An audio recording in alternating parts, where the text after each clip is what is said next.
Welcome into the 2020 NBA Draft. I am Tom Downey. Alongside me is the one and only hater, Jimmy. You're going to cast some shade tonight? Oh, you know I am. You know I'm ready. You know I'm ready to throw some shade and probably get some hate in return. But as long as we're watching it with you guys, we're going to throw a lot of hate at you as well. We're going to have some fun tonight here, getting you guys involved as we always do here at Chat Sports.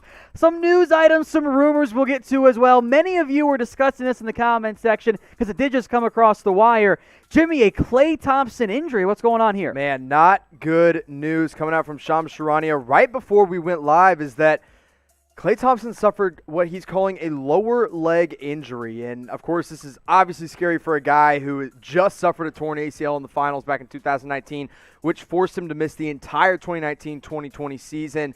No idea what that is yet, but they're going to determine kind of the severity of that in future tests. And lower leg, that's pretty vague and kind of scary. That worries me of potential Achilles. Like that's where my mind goes to when I hear lower leg and it doesn't say knee, it says lower leg. I'm always concerned about he's coming off that ACL. Was he putting more pressure on the opposite leg? Right. Did it lead to the Achilles, a potential, of course, Achilles issue? That's a major concern, though, for Golden State, given that they were hoping to get back Klay Thompson, and they have the number 2 overall pick tonight and have a quick little reset. And not really a rebuild, but a reloading process. That's kind of in doubt with Klay Thompson's injury. Yeah, we're going to have to see. I actually had them picked as my favorite to win the finals, assuming everyone's healthy. Okay. But if not everyone's healthy, including Klay, that's a big change in my pick right there. All right, so we're into some trades that happened as well, but we're going to have some fun with you guys. So let's do it. Everyone watching in the comment section, the nearly 1,500 people almost here with under an hour and a half to go, as you can see below me and Jimmy. Where are you guys watching from? Go ahead and shout out your country. We know this is much more of an international audience here, so you can go country or city like Emmanuel Corker did. I see Minnesota from Joseph Miller. I see several USAs coming in there. Kevin Otto from Cincinnati coming over from NFL Daily, watching NBA Now today. I see Spain, I see Zimbabwe, and I see a whole bunch more of Americas there too with Jimmy. Yeah, I'm seeing. Let's go specific. I'll go specific with you guys, states and cities. I see Rashard, my guy from Dallas. Sean is watching from Ashburn. Nelson watching from New York.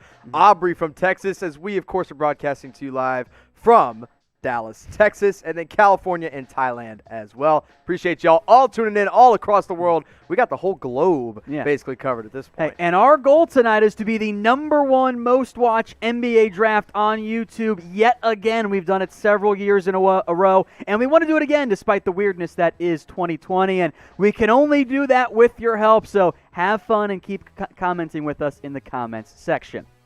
Now, there was a trade that happened here, Jimmy, and look, it involves the Oklahoma City Thunder getting a first-round pick. Color me shocked. Again, and this time it's a 2025 first-round pick. And, of course, as I predicted, so if you're subscribed to Chat Sports, you already know I got it right. Danny Green, may have gotten Bogdan Bogdanovic. Maybe, which we'll get to later. We'll get there. But Danny Green not going to play a single game in an Oklahoma City Thunder uniform. He's going to Philadelphia along with Terrence Ferguson, which was a trade detail that kind of came out a little bit later, in exchange for Al Horford, the 34th pick in tonight's draft, 2025 first-round pick, so basically a freshman in high school, and the draft rights to really an elite European guard, and you got his pronunciation I got the down, pronunciation. Don't you? I got it here. Vasilija Micic. Yes, and so there are reports I jokingly called him Vaseline earlier when I first saw his name, and I was actually not that far off. Not far off. But there's reports that Sam Presti actually likes this guy a lot and is ready to bring him over as soon as possible. So he's only 26. Classic Thunder move. I know. So you know what? I like this move for both teams. I think it gave something for both teams that it needed. I like it more for the Thunder, though. Look, the Al Horford fit in Philadelphia didn't make a lot of sense at the beginning, at least for me, and they're quickly punting on it. That 2025 first round has some light protections, which, with the way that core is set up, should still be a later first-round pick. But I like it more for the Thunder than I do for the Sixers.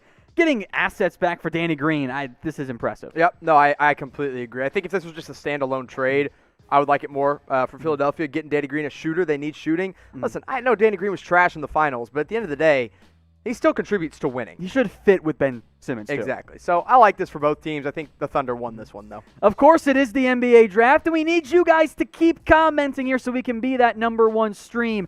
Who will be the #1 pick in the NBA draft tonight? Is it going to be Anthony Edwards, the guard out of Georgia? Type in A. Is it going to be LaMelo Ball? At least for the time being, you guys can say Melo in the chat, but type in L to vote for him. Or is it going to be J for James Wiseman? This could get out of order if there's a potential trade that comes across, Jimmy. But let's say Minnesota keeps that first-round pick. Where do you think they're going? If everything goes according to plan, if Minnesota stays at 1, as there are reports coming out right now, actually, from Rick Bonnell of the Charlotte Observer, that they plan on keeping that number 1 pick. And if they keep it, I think they're going. The report of we're desperately trying to trade it. Yeah. I think they're going Anthony Edwards. I think it makes the most logical sense fit-wise. I think he is the most talented player right now in the draft, and I think he has the second highest ceiling of these top 3 guys, right behind LaMelo Ball. It works too well. I'd be typing my A for Anthony Edwards, just like I see Liam and David. I see. Someone said Check West to the Timberwolves. That was Webb's World 1. It's the name. I see Daniel and Michael. I see Lonzo, Lance, Steph Curry, and Big Play Slay. All very smart viewers, of course, because they're chat sports watchers. Very smart, voting A for Anthony Edwards. I think the A's have it, but it's not exactly an even split. So keep your votes coming there. We'll get the analytical math team behind the scenes to do the exact calculations there. 2,000 live, by the way, so keep those votes coming in. We're gonna get a lot of viewers today, so keep commenting for us. You're going to share that link on Twitter. Help us be the #1 most watched NBA draft stream. Let's talk about the Bogdan-Bogdanovic trade here, Jimmy. Wait, no. Not the trade. The almost sign-and trade that may or may not be. It's apparently in peril, Tom. I am just – how – on both sides of this, right? How in the world does Milwaukee agree to sign with a guy? So let's break down exactly what happened first. Let me give you the report because you're probably as confused as most people are. Bogdanovic never agreed to sign with Milwaukee, or technically Sacramento, to be traded to Milwaukee, and that's a huge part of the sign-and trade. So that's why it's a sign and trade. So this might be in jeopardy if Bogdanovic is like, nah, I don't want to go to Milwaukee. And if he doesn't want to go to Milwaukee, this is kind of an awkward situation for both teams. Everyone involved, because now the Kings are like, yeah, we want to keep you or trade you to somewhere else. And then you got Dante DiVincenzo, Ersan Ilyasova, and DJ Wilson who are like, you didn't want us. Yeah. Oh, well, now what do we do? So it's wild to me to think that even though it's 2020 and crazy stuff happens, I would have thought that the Bucks would have been like, yeah, we talked with Bogdan-Bogdanovic, or we talked to the Kings who talked to Bogdan. Like, was there just no communication with the key piece of the trade from either team? Surely somebody was like, oh, yeah, I'm cool with this. I am perplexed. That is the word I would use. Blows my mind. So no picks involved in this one, so maybe it'll still get done as we get closer to the rapidly approaching NBA free agency start, because NBA offseason is going to be wild this year. But there is, of course, the NBA draft tonight. Here's what we have coming up for you guys and everyone watching. Breakdown of every single NBA draft pick. When we get to round 2, we're still going to talk about the guys, even the overseas draft stashes, unlike ESPN and the other loser networks that are going to be like, oh, yeah, let's talk about the first overall pick again for the 5th time as we're on pick 35. Yeah, we're not going to do that there. Hey, also, Super Chats. We have fun with them. Super chat your questions. We've got the roulette wheel on standby. We got some giveaways as well. Here's what we'll do for any of the super chats that you guys bring up on today's show. $5, we'll answer your questions on air. $10, we'll take some drinks. I've got Red Bull, but I'll get some beer as well here. Jimmy's got a Bang Energy because you're just all glam muscles. $20, you guys can advertise yourselves as well, whatever your channel or your Instagram, whatever. We'll let you guys plug, or your company, we'll let you guys plug yourself. $25 for that roulette spin. We'll do very interesting stuff to ourselves. I'm a little concerned because producer Brett and executive producer Dylan got together and were whispering to each other before the show. Made me nervous. And I don't know what they're going to do. Oh, there's producer Dylan. Hey, you be careful. I know what you thought about doing there, Dylan. We're keeping this PG, okay? So I am concerned about what they have planned for us tonight. I am too. Brett said whatever they put in the card, Brett could not physically do. So I don't know what that means. What can we physically do that Brett can't? I also heard Brett whisper, yeah, that is pretty bad. And I'm like, well, I don't like that. So $25 for a roulette spin, $75. We also get to slap a producer of your choosing. We got Brett and Sam and Dylan and James all behind the scenes. I also want to shout out my burner account who says, other than Cleveland, who are the favorites to win the East, so I appreciate that joke there. We'll talk about the Cavs and the rest of the Eastern Conference here in just a little bit. But again, that is the Super Chat menu for tonight's show. So you haven't already, get your super chats in. The 2,000 people watching live right now. Let's talk draft order here, Jimmy. The first 5 picks, barring trades. Right. Timberwolves, Warriors, Hornets, Bulls, and Cavs. I think we're going to see a lot of change even in just this top 5. Yeah, because you bet with Sam about it. I did bet with Sam about it. We'll get to that bet very soon because I'm already close to winning it. But Minnesota, I think they stay at 1. That's my prediction right now. Golden State and Chicago, watch for those 2 to flip-flop. Been a lot of whispers around those two teams. There's been a trade discussion between the 2 teams about a Wendell Carter and number 4 to get to number 2. The Hornets would like to move up to secure them a shot at James Wiseman, but we'll just have to see. Cavs at 5. I think they need a wing. We'll see what they do there. Now, the Hawks at 6. That's another team that may be looking to be active in trade talks.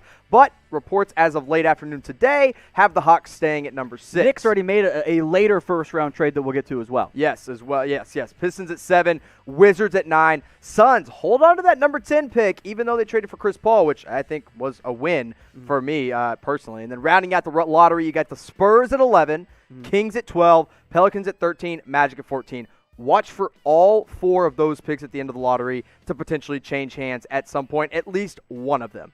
Magic come in at 15 to round out the first half of the first round. The Rockets bought themselves a pick in there at number 16 with the Portland Trailblazers in that trade for Robert Covington. Minnesota again pick at 17. Dallas first time picking at 18. Nets at 19. And the Miami Heat pick with the 20th pick in the first round.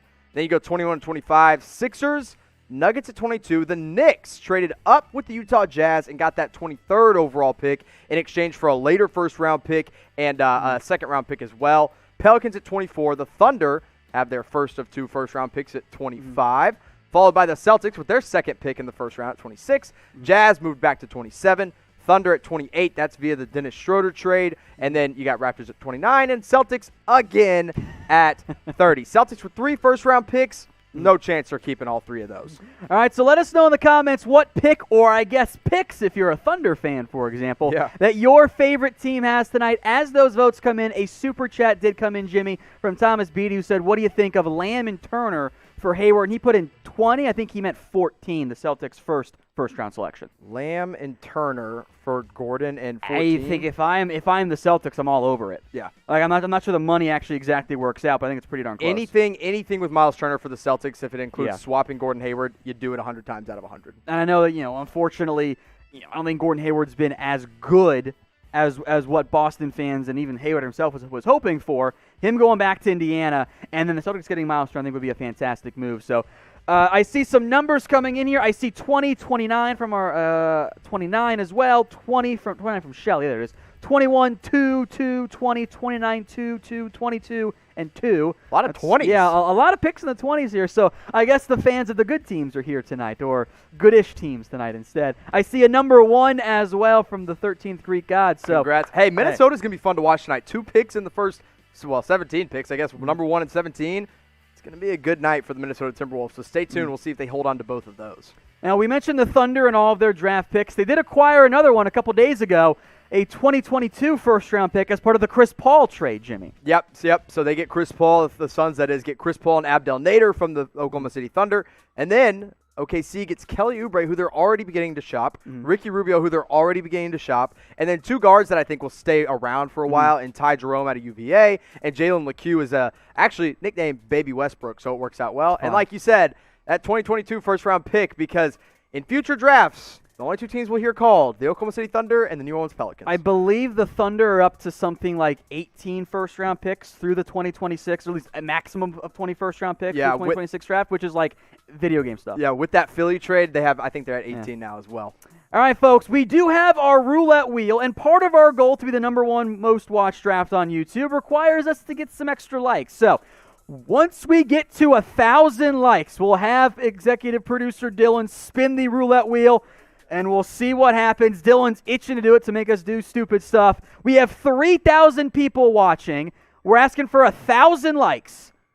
That's simple. That's simple math. That's a third. Simple. Let's do or it. As Mr. Reds would say, it's half. It's a thumb. It's just a big giant thumb. You scroll down and hit the thumbs up. If it's gray right now, you're wrong. You got to make it blue and get it lifted up. We're already at 600 almost. Let's go. Just like Let's that keep video. it going. Hey, if you get us to 2,000, we'll do 2 roulette spins, Ooh, by the way. that's a big So promise. we got plenty of time. As you guys can see at the bottom of your screen, over an hour until the NBA draft actually gets going. We're going to have some fun in the meantime. I see 693, 720 now, just updated on my screen. So we're getting close. We have well over 3,000 people watching live right now. So we'll check back in on this. Keep liking. But, Jimmy, yeah, I do want to. 761. We're getting closer and closer. Come on. There. That's Come interesting. on. 739. So that's updated number. I see 785. That's just updated as well. So we are almost there. Get us to 1,000 likes. All you have to do is like the video. It's really easy. It's really simple. I see 830. We'll give you guys some more time. We'll talk some rumors here in the meantime. 882. I think we're going to get there after this one, Yeah, Jimmy. we're going to get there. How about Danilo gonna get Gallinari to the Dallas Mavericks? Then we'll come back and spin the wheel once we get there. Yeah, another report that came out right before we went live, Danilo Gallinari, who has been on the Mavs radar for a little while now, could be discussed in a potential trade for the 18th overall pick. It would, of course, have to be a sign-and-trade deal. So Gallinari would, of course, have to agree to want to go play for Dallas, unlike Bogdanovich did in Milwaukee. And, allegedly. Listen, he's still an unrestricted free agent. So maybe he holds out. Maybe he waits to see what offers he gets out there. Now, he said he would take less money in order to go ahead and sign with a winner. But then there were reports that he was interested in signing with Atlanta. So I don't know what Gallinari is going to do. This apparently was shot down by Brad Townsend, who's very plugged in with the Dallas Mavericks, and says there's nothing official yet.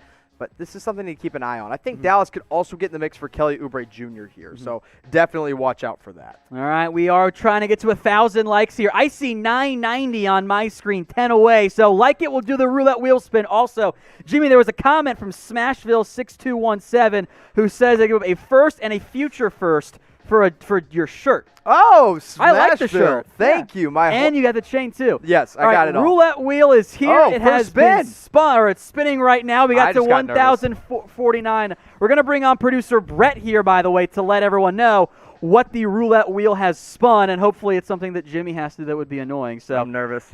Dylan has it. I can't. It's something. Oh, a chug of Red Bull. Let's go for me. All right, bottoms up.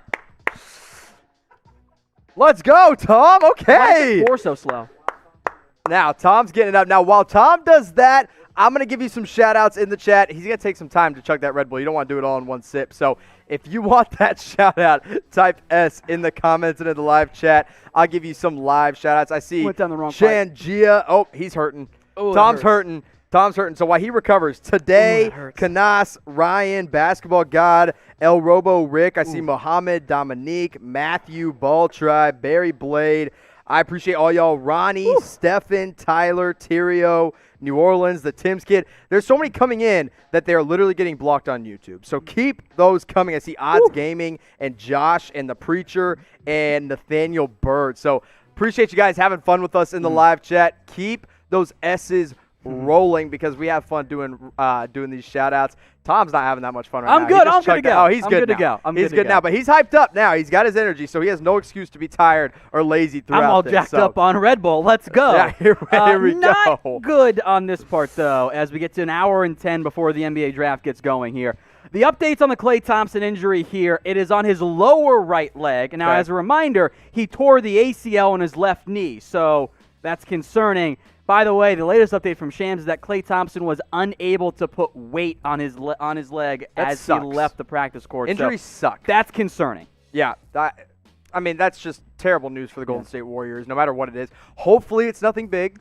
Maybe but we don't know. Maybe just a little ankle sprain. That'd be nice. It's not great. Now, if you guys do want to know what ends up happening with Klay Thompson, what they do with this number 2 pick, what they do in the rest of the offseason, guys, we got a brand new Warriors channel for you at youtube.com/WarriorsTV. I feel like I kind of fit in okay with this Golden State culture with my new shirt and the chain. Jimmy's also back. We're feeling good. We're going California teams. We're gonna go one button lower. Jimmy's going time. unbuttoned, and So I'm going quarter zip on top of my shirt. We got very different styles tonight. Yeah, you would think if you looked at my side of the screen, it's about 85 degrees, nice and sunny. You look at Tom's side of the screen, it's about 60, 65. It's a little colder over where Tom is. I like about the quarter zip. a few feet away from me. Of course, 6+ feet. So, according to producer Dylan, if we get enough super chats, it might be all the way open by the end of the night. Oh, there we go. In all my glory. Well, call me. This is Golden State Jimmy. This is what this is right here. Golden State Jim. So anyway, back to this. Cali Jim. Yeah, Cali Jim. That works. Back to this Klay Thompson news.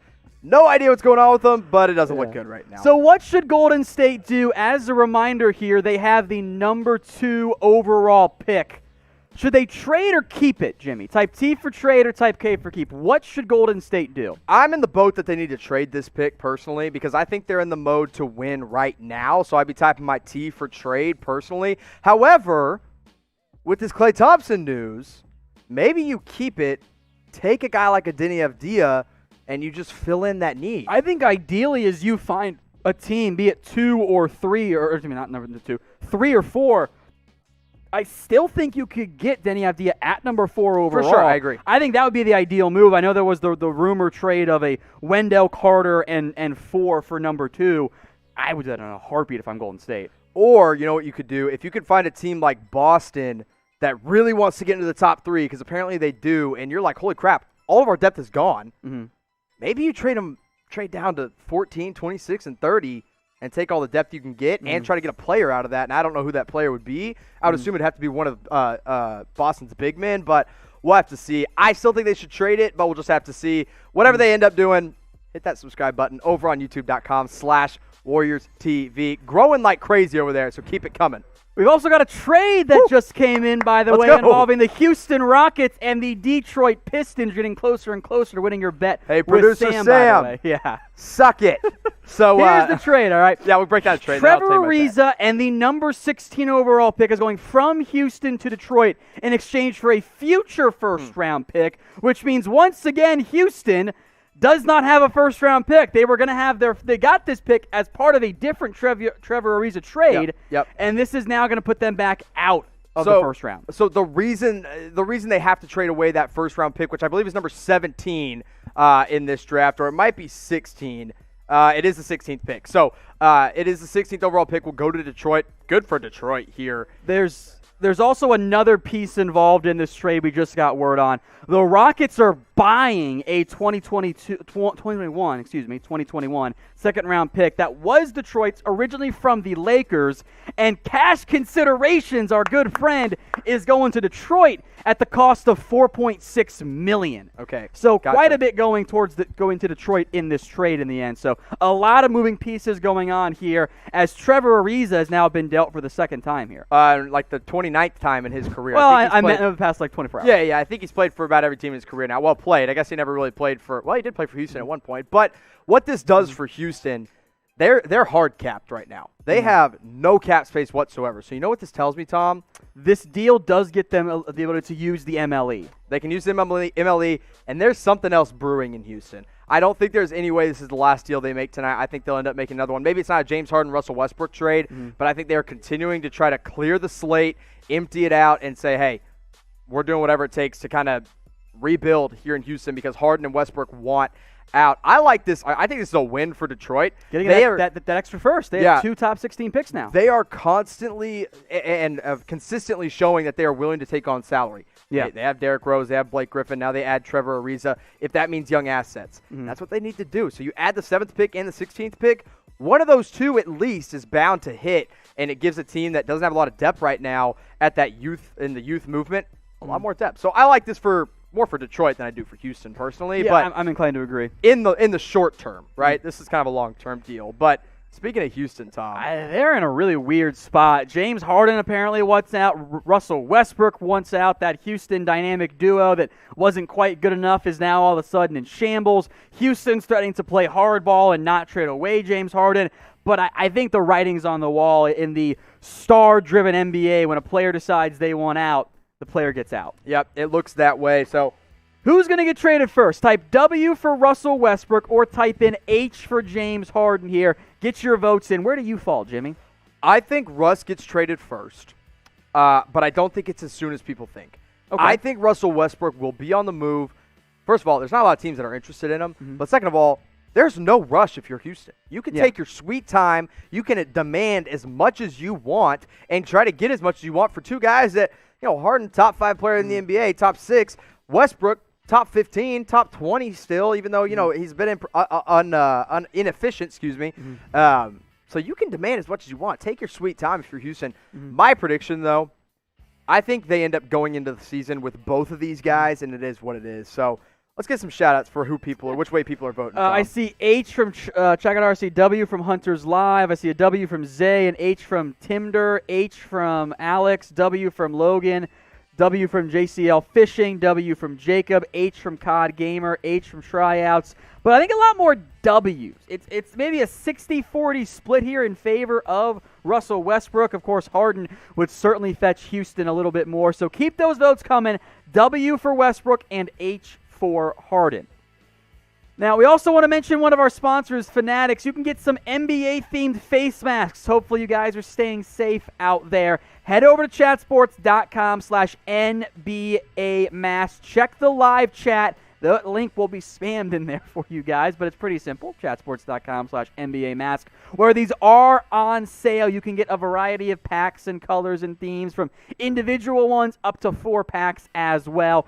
Get yourself an NBA face mask today at chatsports.com/NBA mask. Again, a lot of these are on sale, and it looks like we're going to have to keep wearing them too, Jimmy. So yeah, might as well get one. We don't want to be like the NFL and get every team. Every team has like 10 players with. That's just Las with Vegas. It. Yeah, that's also true. So let's go ahead and put your masks on and go ahead and rep your favorite team while you're doing it. Chatsports.com/NBA mask.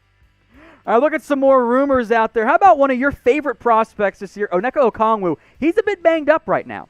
He is a bit banged up. He reportedly has a fractured left toe. Now, luckily, a broken toe doesn't really do much for you on the court because he can't really do a whole lot, like sit out. You just got to rest it. So he's going to rest for the next 1 to 3 weeks, and he'll be okay. Many reports have come out and said this is not going to hurt his draft stock. It will not hurt his draft position. He will be just fine. And you can see the note right there. I've got him as my number 1 center in the draft tonight. Now, I know a lot of you guys are going to say, hey, it's James Wiseman. That's fine. Type JW or OO in the chat down below. Let me know who you think's better. But I'm going with Onyeka Okongwu. This is a kid who's going to come out, be a Bam Adebayo 2.0, and he is that's high praise, man. Yeah, it is. But it's true. He's a much more versatile defender than James Wiseman. He's a much more consistent shooter than James Wiseman.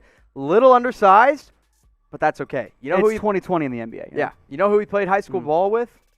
The Ball brothers. LaMelo Ball, the rest of them at Chino Hills. Imagine going up against that team who's about to have 2 top 5, top 10 picks in this year's draft. Now, speaking of my best available time. Yeah, why don't you look at your big board here. Let's get into it. Let's get into my top 5 first. Okay, so Anthony Edwards, top 4, excuse me.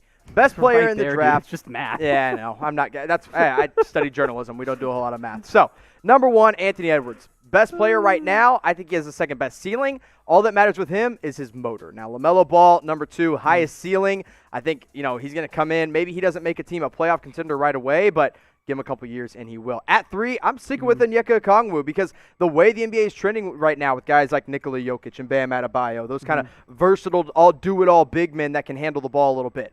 Okongwu does that. But I don't want people to think I hate James Wiseman. He is still a great prospect. I would still take him. Sounds like you hate him. I'm not hater Jimmy on James Wiseman. I just don't think he's as good as Onyeka Okongwu, where he won't make an impact as much right away, although his ceiling might be higher. I've got him at 4.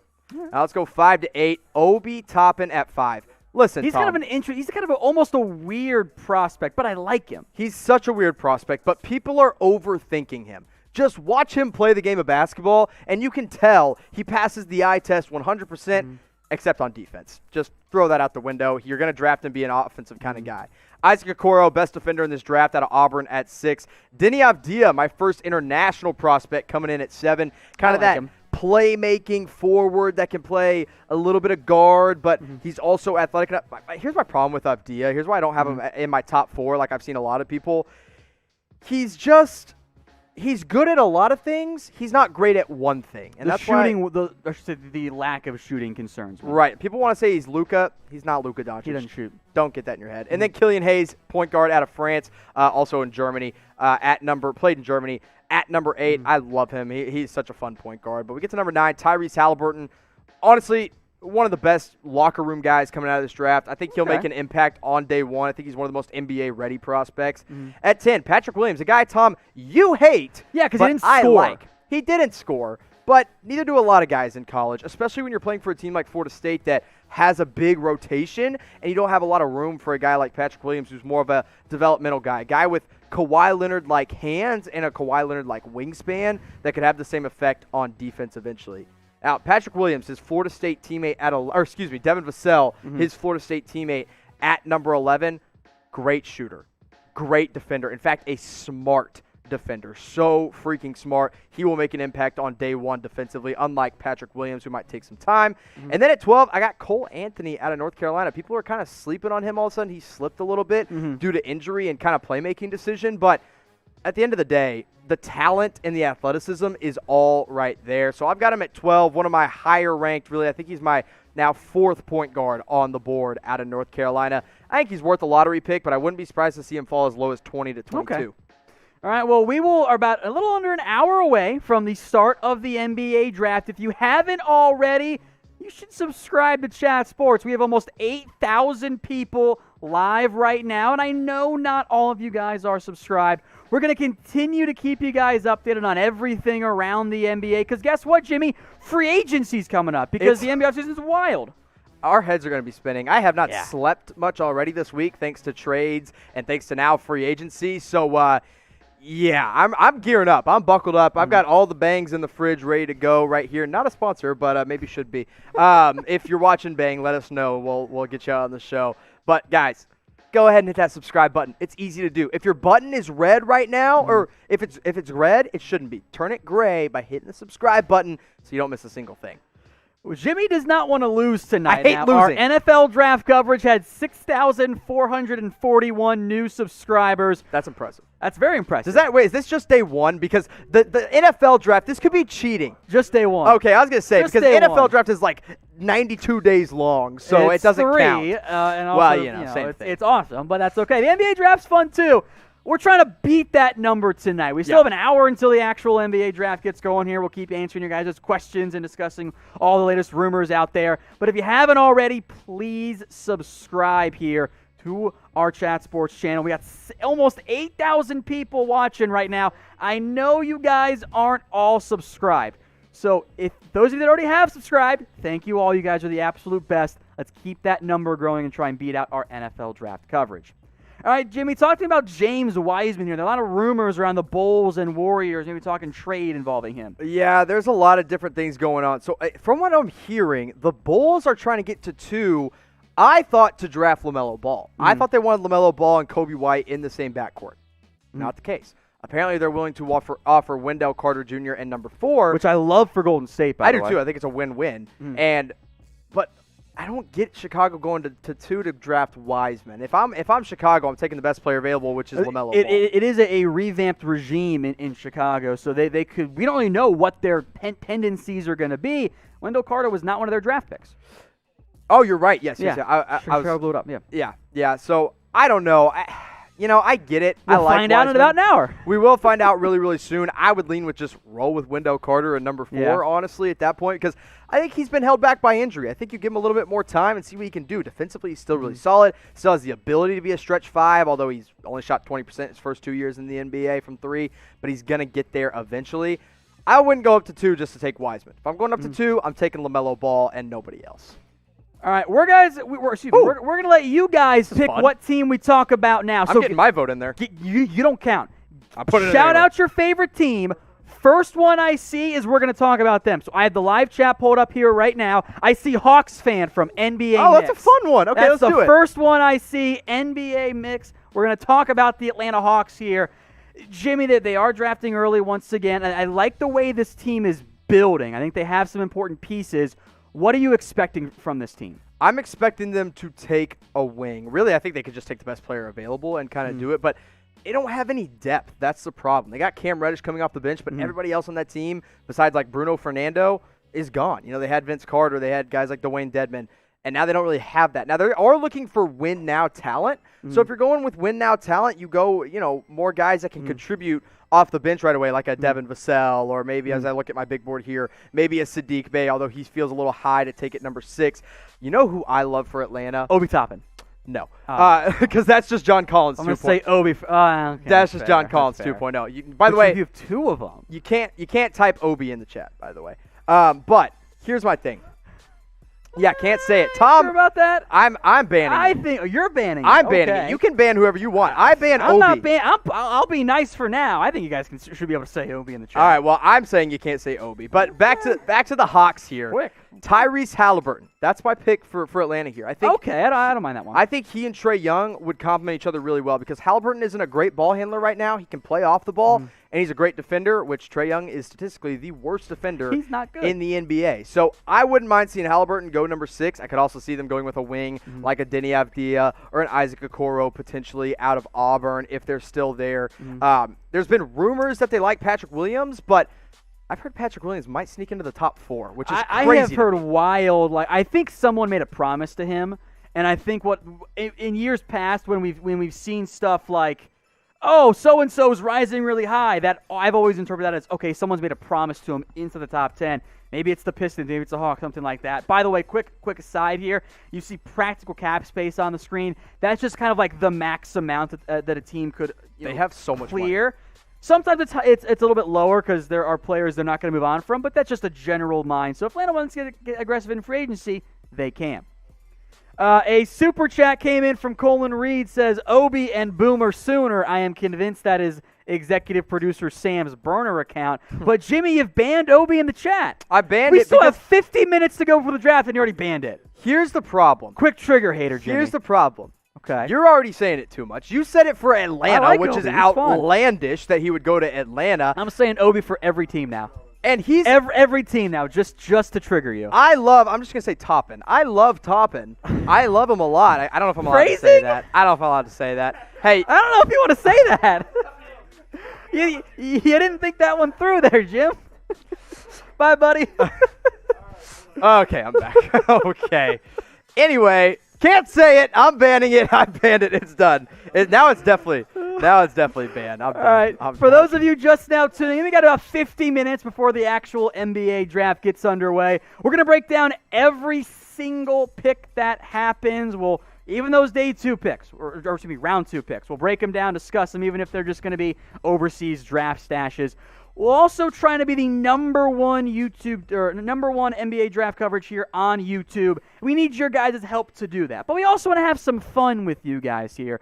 So we've put together a little super chat menu. Here's how this looks. For any super chats that come in, and I do want to shout out Isaac Garcia, who said Chicago, so I guess we can talk about the Bulls next for you, my friend. All right, super chat. But a $5 super chat, we will answer your question on air, get it featured.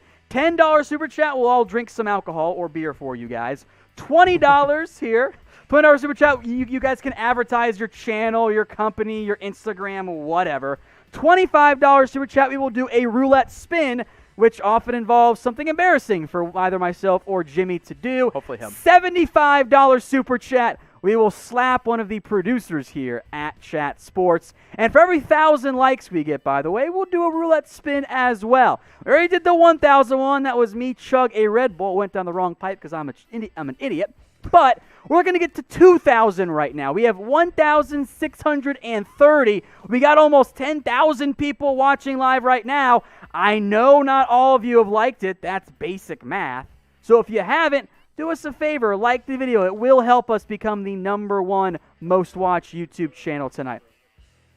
If someone's asked $100 for a pull on a handle, hell yeah, give me that Jaeger. I'll do it. I will gladly do it. Big Jaeger guy. I will do a giant pull. If you put in $100 super chat, heck yeah. I will do a poll. Tom's gonna be blackout by the end of the night, and I'm gonna have a heart attack by the end of the night. Yeah, maybe don't drink all of those at once. Jim. Yeah. So we'll see what happens. We did get to 2,000 likes, so we're gonna go to our roulette wheel cam. I get nervous. That's the almost invisible hand of executive producer Dylan. It is away. I had to go last time to chug a Red Bull. I am excited to see what it is this time here. All right, Dylan, what do we have here, my friend? I cannot read that. It's Jimmy something. Jimmy roars like a tiger. Okay, Jimmy. Who's wearing his tiger shirt? So we'll go a couple buttons. We'll go one button stand down. Stand by. We'll go full screen Jim here so that he can let out his little tiger roar. He is wearing a pretty tiger shirt today. All right, you ready to go, Jimmy? All right, you tell me when. I'm going to take my headset off so I don't blow out my eardrums. All right. There we go. Hate that I'm going to be full screen for this. Screenshot that face. You're welcome, Somebody- America, and the rest of the world that's watching. Oh, my face is gonna get as red as this subscribe link Yeah, right it down is. here. It's about to light up. Hurry, Brett, get me off screen, man. Get me. Producer Brett can't find what man, to he go can't. to. Everyone's He's lost doing it it here on in the purpose office. to All right. Get your votes in here for what pick your favorite team has. By the way, I desperately need someone to send me a screenshot of Jimmy's face mid-roar because We it got was it in the back. absolutely hysterical. You had a very strange face on. It was my tiger face. I was emulating a tiger. That's what it was. So, wow, I love that. That was fun. Yeah, That was fun. Can't wait to do the next one. All right, some super chats man. are coming in here. One from Isaac Garcia about Chicago, Kent Kachem about the Mavs. So we'll get to those two in just a second. But with Chicago here, Jimmy, they have the number 4 overall pick. Yeah. A lot of different rumors and whispers around what route they could go. What do you think they're going to end up doing tonight? I think this is a team that trades up. Okay. I think they end up trading up, although I think if they trade up, they should go out and get LaMelo Ball. That's my pick for them. But if they trade up, apparently they're interested in James Wiseman. I don't think that's a bad pick as long as they trade away, obviously, Wendell Carter Jr., and so they have some big man help there. The thing is, their best wing right now, another thing, see, it's weird because they could use a lot of different things, but their best wing right now is Otto Porter Jr. is going to be a free agent next offseason. If I'm Chicago, let's say they stay at 4. Let's just play the hypothetical and they stay at 4. Can't say it, Tom. Dang it. I'm doing it for every team. You go, I think Denny Avdia at 4 or Isaac Okoro. Those are my two guys for Chicago. I think I'd like Avdia as the fit a little bit more there, but we'll have to wait and see. There's also people that think Kobe White is not a true point guard, and he kind of is more of a 2. So if they say 4, another guy like a Killian Hayes or Tyrese Halliburton could make sense as well. All right, Travis Doyley says, who should the Detroit Pistons draft now? They just traded for their defensive wing, in Trevor Ariza. No, you didn't, Travis. Trevor Ariza is not your defensive wing. Listen, what is a lineup of Derrick Rose, Luke Kennard, Trevor Ariza, Blake Griffin, and Christian Wood going to get Sounds you? like it needs Obi Toppin. Oh, my gosh. You said Stop talent and saying everything. it. Sounds like Obi. Look, okay, see, now practically, I could see them taking him if they stay there, but also you have to get rid of Blake Griffin at that point. My number 1 need for them is a point guard, and I have consistently had Killian Hayes going to Detroit at number 7. That actually makes a lot of sense. And it does. I think it makes a lot of sense. He and Sekou Doumbouya, really good friends. You so love it makes sense. Sekou. Sekou Doumbouya. It's the only time you get to do it tonight. He and Killian Hayes, good friends, could be the future of that Detroit team. Also, Killian Hayes makes some sense there. If they do just want to go best player on the board, let's say they're at 7, I have Denny Avdia as my 7th-ranked guy. So could make some sense, but I wouldn't take Avdia for Detroit. So that's my breakdown for the Pistons. Also, they got 16. You look at who I have in that 16 range. I've got Desmond Bane out of TCU, Kyra Lewis Jr., out of Alabama, and even Sadiq Bey could all be available. They're going to get some talent out of this draft. Desmond Bane could be a good fit there.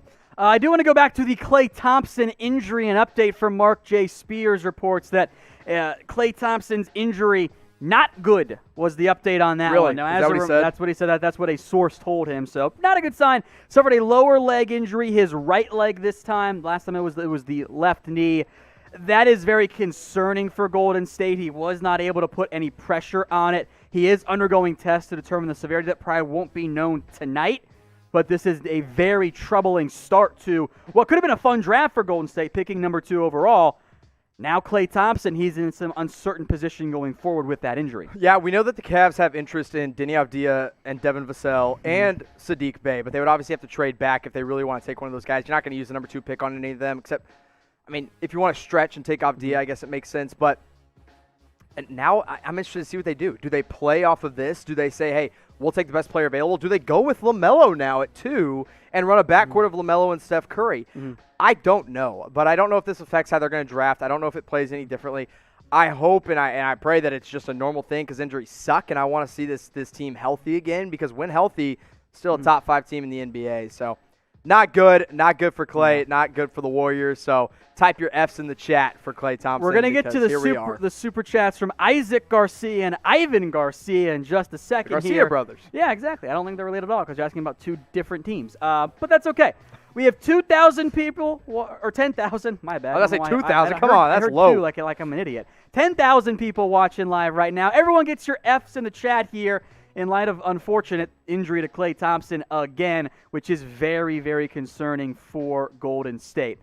Now, we're still about 45 minutes away from the start of the NBA draft, and thank you for that $25 super chat from NFL News Channel 1. We'll get to the roulette spin, and we'll get caught up on these supers in a second. But we need all you guys to like this video. We are trying to be the #1 most watched NBA draft live on YouTube again, and we do need your help to that. Keep commenting and like the video as well. Just lets YouTube know that, hey, you're having a good time here in the lead up to the NBA draft. So hit that like if you haven't already, as we will get to that super chat. NFL News Channel 01 says, Tom Downey, let's see a spin from you now.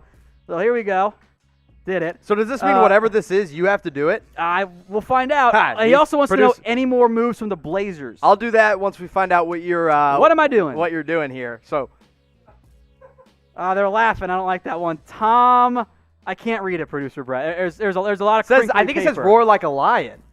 Yeah. Okay, roar like a lion. Okay. Get him full screen. Get me out of here. Maybe I'll make an awkward face as well. 2 straight roar like a lion. I'm taking this off. There we go.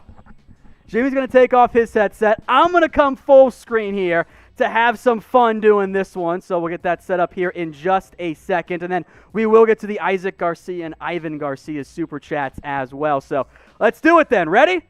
Roar! There you go. And I made a fun face too on purpose. I'm here to help you out, Jimmy. I don't want you to feel too bad tonight, okay, Thank my you. man? I here to have some fun. I greatly appreciate that. There you go. Oh, baby. Like that video. My throat's a little scratchy now. Let me get a quick sip of water here. Yeah. Oh, wow. I feel that. Wow. I'm going to scrub back on mine so I can see what I look like. It wasn't pretty, Tom. I hope. Weird eye energy right there. I'm That's glad what that was. Did you see? That was weird eye energy. Yeah. I'm glad you're married. I'm glad you're married so that your prospective wife couldn't be watching. She's right now, not so watching. I that's promise good. you. That's good. That's probably good. So yeah, She's hey, if you had fun, Netflix. like that button. Hit that like button. Show your support for Tom and I, as I guess I'm the tiger, he's the lion, so I don't know what that means here, but I don't know. But thanks anyway. Let me answer your question real fast. Any moves from the Blazers you think? Going back to Portland with NFL News' question here. They don't have a first-round pick now. They traded it to Houston to get Robert Covington, which was a great move. I think that was a very smart move. They still have the 46th pick, and if you want to kind of talk about some of my second-round prospects in that range, we'll go 44, I have Vernon Carey Jr. I don't really see that as a fit. 45, Paul Reed. Don't see that as a fit. Oh, and at 46, perfect. Jimmy, I'm patting myself on the back on this one. Cool story, bro. Jay Scrubb. I can't draft someone named Scrub. Jay I Scrubb, can't do it. That's a jersey I'll buy. And then give it to you because you're the scrub here. But anyway, Jay Scrubb is a guy the Blazers reportedly have interest in, even when they had a first-round pick. Now, I don't think he's worth a first-round pick. He was a JUCO guy who who decided not to transfer so that he could train for the NBA draft. Freak athlete, super fun. They like him. He's a wing. He could make some sense there. Okay. We'll see. That's a guy I'd watch out for at 46 for Portland. All right, we also had a super chat from Isaac Garcia. What are your thoughts on the rumors of Kemba Walker being traded to Chicago? I don't buy it, personally. I know they want an established point guard to go out and kind of play alongside Kobe White, but I don't think Kemba to Boston is the guy. Now, Boston reportedly does want to move up into that top 5, top 3, and Chicago obviously has number 4, but if you're Chicago, are you going to trade number 4 when you have all this young talent to grab maybe 14 in Kemba or even maybe 26, 30 in Kemba? I don't know if I'm doing that. I don't think it's going to happen. I also don't think I like to fit that much for Chicago. I think I'd rather roll with Kobe White and whoever you take in this draft, whether it's a point guard or not. You kind of turn your attention to Boston right now, who could have a interesting night. 14, 26, 30. Also want to shout out Cameron, who had a super chat about the Celtics. He wants to know what their realistic draft strategy is going to be tonight. That's a good question. That's exactly what I was going to get into here, as they have 3 first-round picks, along with a mid-second round pick. They're going to trade, I'm going to guess, at least 2 of those first-round picks. I think at least 2 of them are gone. I think they're going to try to move up in the draft at some point, and we'll have to see what happens. But I think you trade a couple, and you try to, if you keep them, let's say they keep them, you take win-now talent. This isn't a team that has to get players that you go out and develop, although they do like Patrick Williams, who's very much a developmental pick. But we will see. I think you also need a guard. I like Cole Anthony for this team. I like Cole Anthony a lot for Boston, although he's kind of like Carson Edwards 2.0, but younger. So, and I think more overall natural talent. If you guys haven't already, please subscribe, by the way. We're trying to beat our NFL draft coverage, and we still got quite a few ways to go. So the 11,000 people watching live right now, if you haven't already, subscribe here. As we get to Ivan Garcia's super chat, will the Spurs take Patrick Williams at pick number 11? If not, who do you think would be a nice fit? I don't think Patrick Williams falls that far. I have him as number 10 on my board. He would be a good fit for the Spurs, though, I think. He would be, because they have time to develop him, because they're not that good anymore. They can teach anyone to shoot. Exactly. So, I think he's gone before that, personally. So if I'm going with a guy who I think could be available when you get down into my kind of, 11 to 15 range, Devin Vassell, perfect fit. Ooh, okay. Wing defender, guy that can come in and play right away. Kind of could make up for what they'll lose in DeMar DeRozan, and he can help them win. If you want to go with a younger kind of developmental guy, you know who I think they really could end up with? Don't say it. Alexei Pokazevsky, because all the international guys go to San Antonio. I don't want a 7-foot, 200-pound big man. I'm out. You want the ultimate sleeper here? Okay, Ultimate. Leandro Bolmero out of Argentina. And he's like 31. I currently have him as a 31 grade, but there are reports that he's getting first-round looks and that he is the Manu Ginobili 2.0. And if he's Manu Ginobili 2.0, gotta go to San Antonio. Those are the rules. I'm sorry. But here's the thing. He's also told reporters overseas that he's not coming to the NBA for at least one more year. So he'd be a draft and stash guy. Interesting. I don't think you use him on there at 11. But like I said, ultimate sleeper. Maybe they trade back for him. So we'll see. Let's talk about the potential number 1 overall pick now. That is guard Anthony Edwards, who's kind of found himself in a little bit of hot water in light of his recent comments, Jimmy, in which he said he doesn't like to watch basketball, which is weird to say out loud. Anthony. What are you doing? You're about to go number 1 in the draft. All you had to do was keep your mouth shut, and you would have just been just fine. But now he's in hot water because he says he likes basketball, but he doesn't love basketball. And if he had the choice, he said he would have gone and played in the NFL. Like, come on, man. Like, I know there's probably a lot of NBA players that feel that way, but you don't say that when you're about to go number 1 overall. People are like, oh, gosh, this is Andrew Wiggins 2.0, because there's reports that Andrew Wiggins didn't even like basketball that much coming out of high school and college. So I'm not overthinking it. I'm not going to be like, oh, my gosh, don't take him number 1 because he doesn't love basketball. That's fine. It's okay. It is what it is. It's weird. It's stupid. But I still think he goes number 1, and Vegas would agree with me, as he is currently favored to go before the number 1.5 at minus 300. Going number 1, so basically. He's going number 1. I think he should, and I think Minnesota would be honestly dumb not to take him. Now, today's show is made possible by Manscaped. Head over to manscaped.com/chat. That link will get you 20% off and free shipping on all of their products, including the Lawnmower 3.0. That is the single best men's grooming tool out there. Jimmy's girl told me how much she loved it when I used it. You can do it as well. Go get yours at manscaped.com. Can I see your hand? What's on your hand? Nothing. He takes off that ring finger. All right. I got nothing. I'll be making that highlight cut. I'll be making that highlight cut after we're done here. Got a little bit stuck. One more time, manscaped.com/chat. Look, honestly, they're great products. I love Manscaped. I think we're super lucky to be sponsored by them tonight, and they're going to help us present some stuff. That link's in the chat. It's in the description, and I'm sure Tom can tweet it out for you guys as well later. We'll do some giveaways, too, because look what I got in my hands right here. The perfect package, baby. I got all my products in their carrying case. Well, this is the Lawnmower 3.0. He comes with the perfect package. Well, I guess not Tom doesn't come with the perfect package, but this giveaway will at manscaped.com/chat. When you use that promo code or that custom link, 20% off and free shipping. Holiday's right around the corner, Tom. Perfect stocking stuffer if you want to stuff something later. All right, number 1 pick of the draft here. Who should it be? A for Anthony Edwards.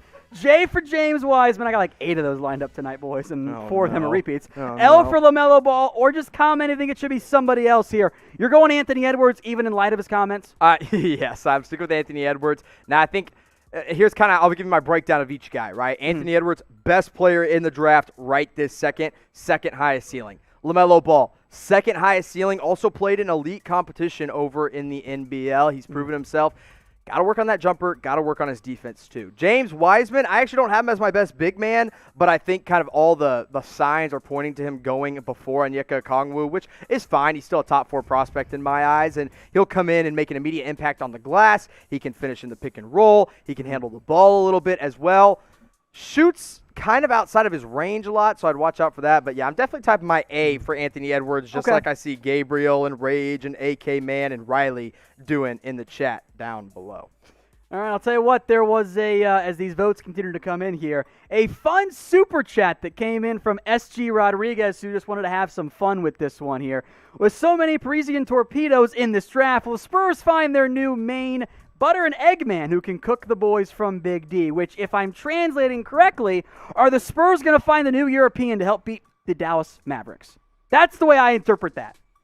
Wow. There's a lot of food and puns in there. Yeah, stuff. You should be a translator because I didn't get any of that from what SG just said. But can they do it? I mean, listen, the top international guys are Killian Hayes. He'll be gone before the Spurs pick at 11. Alexei Pokusevski, who should be there at 11, but I don't think I would take him at 11 personally. I know you wouldn't because you hate Pokusevski. And then Leandro Bolmero is a potential guy. Teo Maledon is a guy, but those are guys you take at the end of the first, early second round. So I don't think they will be taking any Parisian torpedoes, as SG likes to call them, in the first round. But I don't think they have a second-round pick, or maybe they have a later second-round pick. You could see something there, but we'll have to see there. They could always buy one, too. Now, Tom, we're getting a report here that Bogdan Bogdanović fully plans to enter free agency. So the sign-and trade with the Bucks is dead, and he will be a free agent. And oh my gosh, that is hilarious. I don't know whose fault this is, if it's the Bucks or the Kings, but the not this Bogdanović. The Bogdanović trade is very much in peril here. What a mess for the Bucks and Kings here, Jimmy. What an absolute mess. I cannot believe it. Hey. Listen, Milwaukee, good for them that they still keep Dante DiVincenzo and DJ Wilson, DJ Wilson and Ersan Ilyasova. They have some depth now, but missing out on Bogdanović is kind of a big hurt. Does this kind of scare? The serious thing is Giannis like, holy crap, this team doesn't know how to run a franchise. I mean, they made the trade for Drew Holiday, which is smart. I love that with trade. The assumption of, hey, we're going to be able to keep Giannis.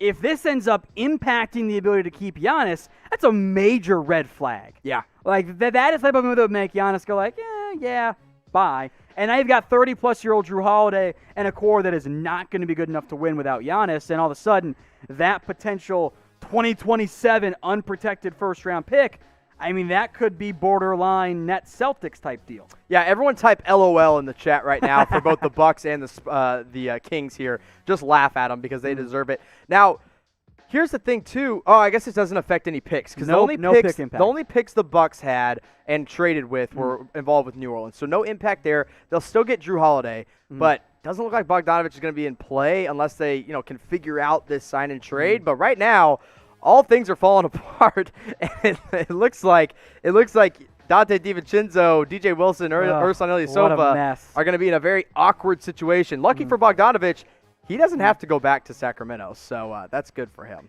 We did have some more super chats that just came in. Shout out Kenneth Booker and Donnie the Couch as well. If you want your question shown on air, it's a $5 super chat, but we'll keep giving you guys shout outs for all the ones that come in. $10 super chat we will drink. I probably need a beer at some point as well here, folks. $20 will let you guys advertise yourself, your channel, your company, your Instagram, whatever it is. $25, and every 1,000 likes, we'll do a roulette spin. And if someone says it's a $75 super chat, we'll slap one of our producers across the face. Maybe we'll let Jimmy take first that, though. But, hey, that's up to you guys. I would kind of like to see one of them get slapped because I think they did some bad stuff to us with the roulette wheel. But we'll see what happens. Yeah. I'm scared of that roulette wheel, so listen, please, whatever you guys do not send us $25 super chat so that we have to spin that roulette wheel. I don't want to do it. So please, because I don't want to be embarrassed. It just gets to 3,000 likes. So we're going to do the roulette wheel here in just a second. Stop liking the video. As a reminder, we are trying to be the #1 most watched show on YouTube. So if you haven't already, help us out, like the video. Every 1,000 likes, we will do a super chat, or we will do a roulette wheel spin. We're going to go to our roulette wheel cam now. There's the hand of producer Dylan as he spins that one in. And then we will get to Donnie the Couch. We will get to your super chat here in just a second, my friend, I promise you. But we'll see what the roulette wheel brings our way first and foremost here with very crinkly pieces of paper that Jimmy has floating head. Oh, I need my robe. I need the cloak of invisibility, which is in that back room here at Chat Sports. So I'll go floating head for Not the Manscaped kind of floating head here, but I'll do the other one for just a little bit. So we'll get it here in just a minute, and yes, I will do it. So keep on sending in those super chats so we can do the roulette. We're going to do this game again. Shout out your favorite team. The first one that I see, we will discuss, okay? Let's see. Waiting here, standing by. I see Warriors from Preacher Bell, which actually, fun fact, also fits in with Kenneth Booker's super chat about should Golden State draft Ball and then Udoka Azubuike in the second round. So we'll get to that. But I did, by the way, get the screenshot of producer of your roar there. Thank you, producers, for that one. That's a fun little roar there. Sounds like you hit a very high note during it. Yeah, if you guys want to see me do that again, you can go ahead and send us super chats, $25, and I might have to do that once again to kind of emulate my Tiger shirt here. But I was proud of it. You know what? Maybe I'll put it on Instagram later. And here comes the Cloak of Invisibility, which will make me a floating head. So Golden State here was the pick. I was also the super chat that came in from Kenneth Booker as Jimmy gets his Cloak of Invisibility here in just a second for you guys. Look, I don't know about the fit of LaMelo Ball. I think what makes the most sense for Golden State is to try and trade down and find a center as Jimmy goes full floating head. And you know what? That actually looks pretty good. You got a little bit of crease down. There you go. You got it. There we go. It's back again. So Jimmy's going floating headless right now. So as a booking in round 2, I'm okay with. I don't know if LaMelo Ball is actually a great fit. So what was the exact question here? Because I was tuned out. Should Golden State draft Ball and then Udoka Azubuike in the second round? I do like Azubuike. I think I heard you say that. I like Azubuike there in the second round if he's available. I think he's being overrated or underrated, at this point. He can't shoot free throws to save his life. Look, if LaMelo's there at 2, he's the best player on the board, so I wouldn't blame him if they took him. But yeah, that fit is it's definitely just as odd as I am right now. All right, a super chat did come in from Donnie the Couch. Should the Bucks make a run at Davis Bertans? Also, what are your thoughts on the Lakers going after George Hill? What did you just break? Nothing. It was just one of Mitch's mini water bottles that he has sitting over on his table here. Do you think the Bucks should make a run at Davis Bertans? Also, thoughts on Lakers going after George Hill? I love George Hill to the Lakers. I think it's a great fit. I don't know how they're going to get him, though, because they have to make a trade now that he's a member of the New Orleans Pelicans. Maybe buyout? Maybe a buyout. But, I mean, he's still got $9 million left. That's a tough buyout for the Pelicans. Yeah. Bucks making a run on Bertans would require probably a sign and trade. So I don't think that's going to happen.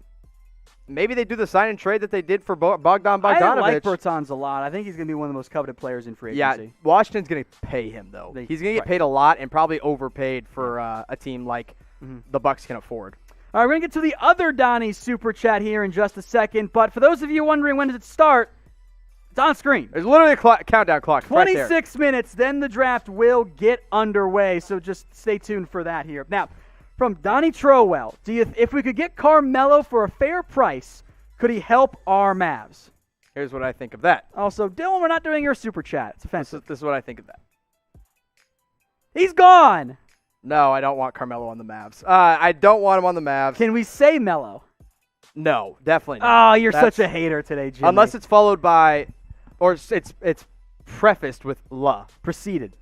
Yeah, what is the word you're searching for? All the pre's. But listen, for the fair price, first of all, he wants to play a lot of minutes, and there's not a lot of minutes to go around on this Dallas team for a guy that's going to come in and score, needs the ball in his hands at 36 years old. I think he did some good things. I think he'll help out the right team. I think he needs to go to a true contender. I don't think Dallas is that team that he'll end up on. So, no, I'm kind of out on Carmelo Anthony to the Dallas Mavericks. We also want to update you guys on some of the more minor trades that did occur today. The Magic and the Bucks getting involved. Milwaukee getting a 2020 second-round pick, number 45 overall, in exchange for 2 future second-rounders, years still be determined, going to Orlando. Here's the deal with Milwaukee. They need anything they can get. So 45 and 60, whoever they pick tonight, I guess it depends now on the Bogdanovic thing, but whoever they pick tonight are probably going to play for that Milwaukee team because their only backups right now are, I guess DiVincenzo might start in place of Bogdanovic. So their backups are DJ Wilson, Ersan Ilyasova, and Thanasis Antetokounmpo. That's not a lot of depth for a team that's looking to go for it all. So whoever they take at 45 and 60, they need to be smart with those picks because they will end up playing for this team. All right, next up, the Jazz and the Knicks trade. Number 23 goes to New York, and the Jazz get 27 and 38, which also ties in very nicely to K-Sid's super chat that just came in. Who do you think the Jazz take at number 27 and 38? That's a good question. It's tough when you get that late in the draft. I think they need to take a big man to back up Rudy Gobert, and I'm really, really high on Daniel Oturu out of Minnesota. I think he's going to be really, really good. I think he's got all the same physical tools as DeAndre Ayton. So if he's available at 27, which he might be, you take him. If not, Isaiah Stewart out of Washington is another big man that I would like there. My 27th ranked prospect is Zeke Naji, who's also a big man out of Arizona, or Jalen Smith. So any of those bigs. Could that be Malachi Flynn range? Not for this team. Well. I'm going to say, if you're looking for a backup if guard. If you're looking for a backup guard, yes. But I'm going to say no based on the Utah Jazz. And then you go 38, we'll go a little bit lower with the second-round guy. I think you go with a wing maybe an Isaiah Joe out of Arkansas, sharpshooter. Robert Woodard out of Mississippi State is a really good guy that I like a lot. If you want a different big, if you kind of want to go second-round big man, Azubuike, Vernon Carey Jr. all make some sense for Utah. A lot of super chats coming in, so keep them coming, guys. We'll get them all as best we can. Jeremy wants to know, do you think R.J. Hampton is underrated in this draft? I think he's overrated in this draft. I think he has a lot of bust potential. I think he could be great. I think he's a great athlete, but he wasn't good in the NBL. And when you're not good in the NBL and you choose not to go to college, it's going to hurt your draft stock, and rightfully so. He's got a good handle. He can get to the rim and finish. Didn't shoot the ball all that well and was a bit turnover prone. So I'd take a gamble on him in the early 20s. I don't think I'd take him any higher than that. Okay. From Chester Floofs, what are your thoughts on the Pistons during this period, both draft and free agency? Free agency, I think you try to bring back Christian Wood and you hope for the best. But this is a team that you got to trade Blake Griffin. You got to trade Derrick Rose. You got to now trade Trevor Ariza. I think Griffin might be closer to a trade deadline deal. Yeah, coming off the injury. I mean, you got to get rid of those guys and bring in more draft capital, as they're already doing. Now, I was kind of thinking about that trade with the Rockets that they just had. They still traded a 2021 first-round pick. Their first-round pick. What is that about? I believe it was heavily protected. I hope it was, because if not, that might not be a very good move. So I'm a little bit confused what the Pistons are doing right now, but I like that they got the 16th pick tonight. I think that'll help them in the immediate future, so we'll see. Now we'll go to Big Memes. Love me. Appreciate you, Big Memes. What do you think about Pistons? Oh, a lot of Pistons questions coming in. Maybe trading up for Ball, and do you see Bogdan going to be a restricted free agent because they didn't talk to him? I think they should trade up for LaMelo if they can. I don't think they're going to get high enough to take him, though. 7 and 16, how high does that get you up? Maybe a couple spots higher? 5 or 6. Yeah, okay. And we did mention Bogdan, by the way, earlier with that surprising disaster. All right, from Victor Ochoa, who should the Timberwolves go for as their number 1 pick and their other draft picks tonight? Anthony Edwards has to be the pick at number 1. You know who I love for them at 17 is Precious Achiuwa out of Memphis. You need a power forward on that team. You don't really have one besides Amari Spellman. I like that pick there. If you want to go a shooter, I think if Aaron Nesmith is there, you can't pass him up. Sadiq Bey, if he's there, you can't pass him up. So Edwards is obviously my number 1 pick. And then after that, I think you go with a plethora of guys. But if there's a power forward there, maybe if they want to reach a little bit, Jalen Smith out of Maryland. But that might feel like a reach to me. But who do you guys think should be the number 1 pick in the draft? You make your votes and your voice is heard in the comment section, because that's what we're all about here. We're going to break down all the news. We're going to bring you all the picks. We're going to break down each one, but we want to have fun with you guys. The viewers make this show important, so keep them coming. Yeah. And Tom, go ahead and give some shouts to people in the comments. Pause the live chat because there's so many coming in. Daily TV says A. Terror Bite Tech says A. Amir, Zach all say A. Tanswana, Seelan, and Call Me Ra says L. Bro Die says L. LaMelo was just a comment from that's Jorge. James and Cash Money and D Make Peace Not War and Gerard and Edwin all say A. I see a J from Mr. 3D Buster 11, A from James, L from Nate, A from Odd One, Popping Peanut and Psycho and B Slipper and JC Medina and Eric and Blasto and J Poop and Temp Frenzy and Leonardo all say L. That Boy Rambo says L as well. Jacob Blade, Alex AK Man, Big Time Ball, Jay and Gabe all say A. So keep those coming in here, A, L, or J. To get some more super chats that are coming in here from Jesse Cooper. If Harden goes to Brooklyn, should Kyrie be involved? No. Also, Akeem, the greatest of all time. Your thoughts? Akeem is not the greatest of all time. Not even, no. And then number 1, Kyrie be involved? No. That just defeats so much of the purpose if you're Brooklyn. Now, for Houston, yeah, you should absolutely demand a guy like Kyrie, but you're not going to get him. It's not going to happen. So should he be? For Houston, yes. For Brooklyn, no. It kind of defeats the purpose of Brooklyn making the deal for Harden. Maybe the combo of Jared Allen, Karis LeVert could be close enough plus a bunch of picks. Agreed. All right, from Ali D, but do you think Pat Riley trades pick number 20? If not, who does he pick? I haven't heard any buzz around that 20th pick. I think they could go with a backup point guard. I like Tyrell Terry out of Stanford, but that might be a little odd of a fit for them. They could go with a wing like a Josh Green. I don't hate R.J. Hampton there. I was about to ask about R.J. I Hampton. think that is the perfect spot for R.J. Hampton. You take him a little time to develop, and if he works out, great. If not, it's a 20th pick. It's not do or die. So I'm going to say they end up holding on to it because trading for anyone would probably require that they give up 2021 cap space, and they don't want to do that. All right, we have about 18 minutes until the draft begins. We got about 18,000 people watching live right now. So if you have already subscribed, let us know. Type in sub in the comment section. We appreciate everyone who has already subscribed to us here at Chat Sports. We've gone past the 200,000 mark. Absolutely incredible. Our goal, by the way, as you guys type in your subs, is to get us to 210,000 subscribers. We are almost there. A little under 1,400. That's about it right now. So, or 1,500. Excuse me. Get your subscribe if you haven't already. So I see subs coming. Ooh, we're just 500 we just made a away. Huge jump, and we just got a bunch of new super chats that just came in as well. So we will get to your super chats, Ronnie and Daniel and Farkle and Joseph and Bryant. We will get to all of those super chats here, so stand by. If you haven't already, please subscribe. That way you don't miss out on anything that we have here at Chat Sports, because the NBA draft might end tonight, Jimmy, but then free agency gets started almost the very next day.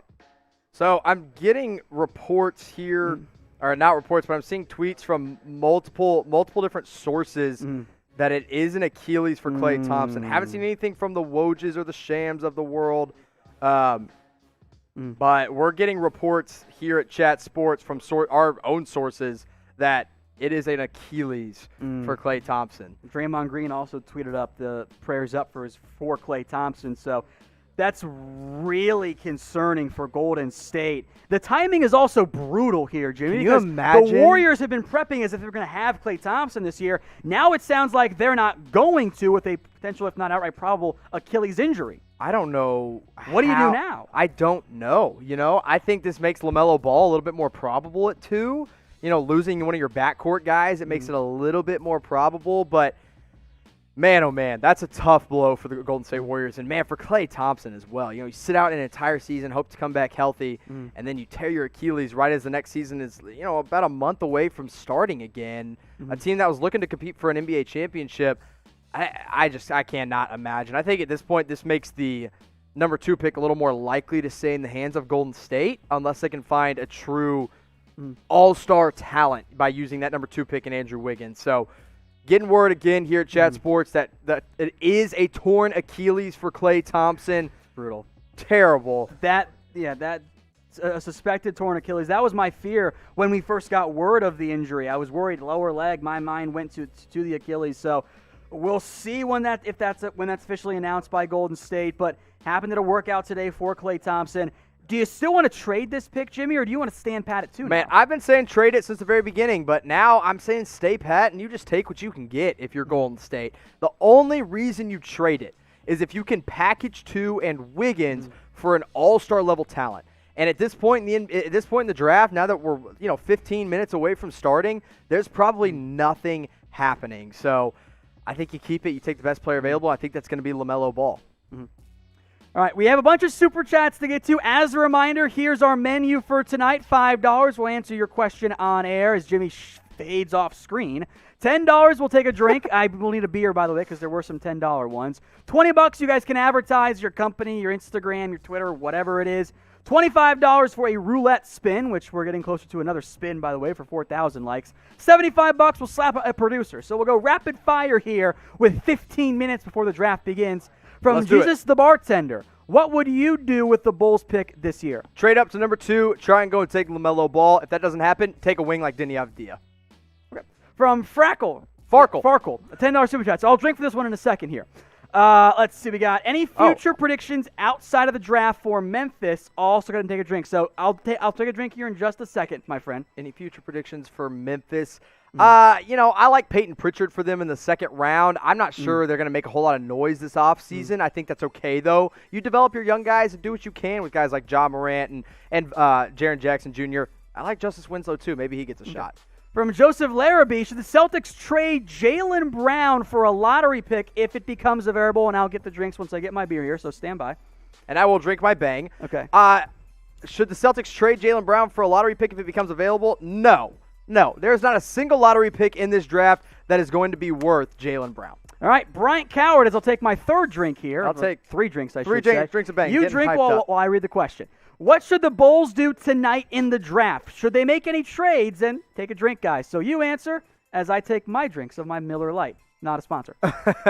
Again, I think they got to go with a wing if they stay at 4. If they don't, you trade up, get to 2, and take LaMelo. Unless you trade away Wendell, then you take a James Wiseman or maybe an Onyeka Okongwu. But I'm hearing reports that they don't like Onyeka Okongwu all that much. Okay. From Will Spencer, should Giannis stay after the Bucks traded for Bogdan and Drew Holiday? Well, they traded for Drew Holiday. The Bogdan trade has fallen apart because the NBA offseason is always wild. So is Holiday enough to stay? I think you got to make it to the NBA Finals this year. If Drew Holiday helps you get to the Finals this year, yes, he should stay. There are reports that he's going to sign that Supermax, but with this botched trade, we'll see. So we'll see what happens there. All right, from Everyday Jam, with Klay's recent injury today, will that change how the Warriors draft tonight? Are they more likely to draft a guard? Now, report from Vasu, friend of the company, who has probably several NBA sources, also broke that the NBA coronavirus story way back when about Rudy Gobert before anyone else actually had it.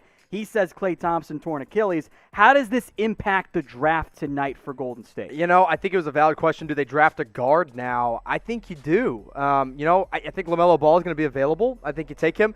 Listen, if I'm Golden State right now, you know what I'm doing? In all honesty, I'm doing everything I can to trade up to number 1 and take Anthony Edwards. Because if he is not, he's a good fit with Curry. He immediately steps in to that Klay Thompson role, and you can still start Wiggins, and you still have Draymond Green and Steph Curry. And if Anthony Edwards is there, which he will be obviously at number 1, you trade up and try to get him. Now, if you can't, I think you take LaMelo Ball at 2, and you roll with what you got, and hope LaMelo Ball turns out well, or maybe you trade him somewhere down the line for something more.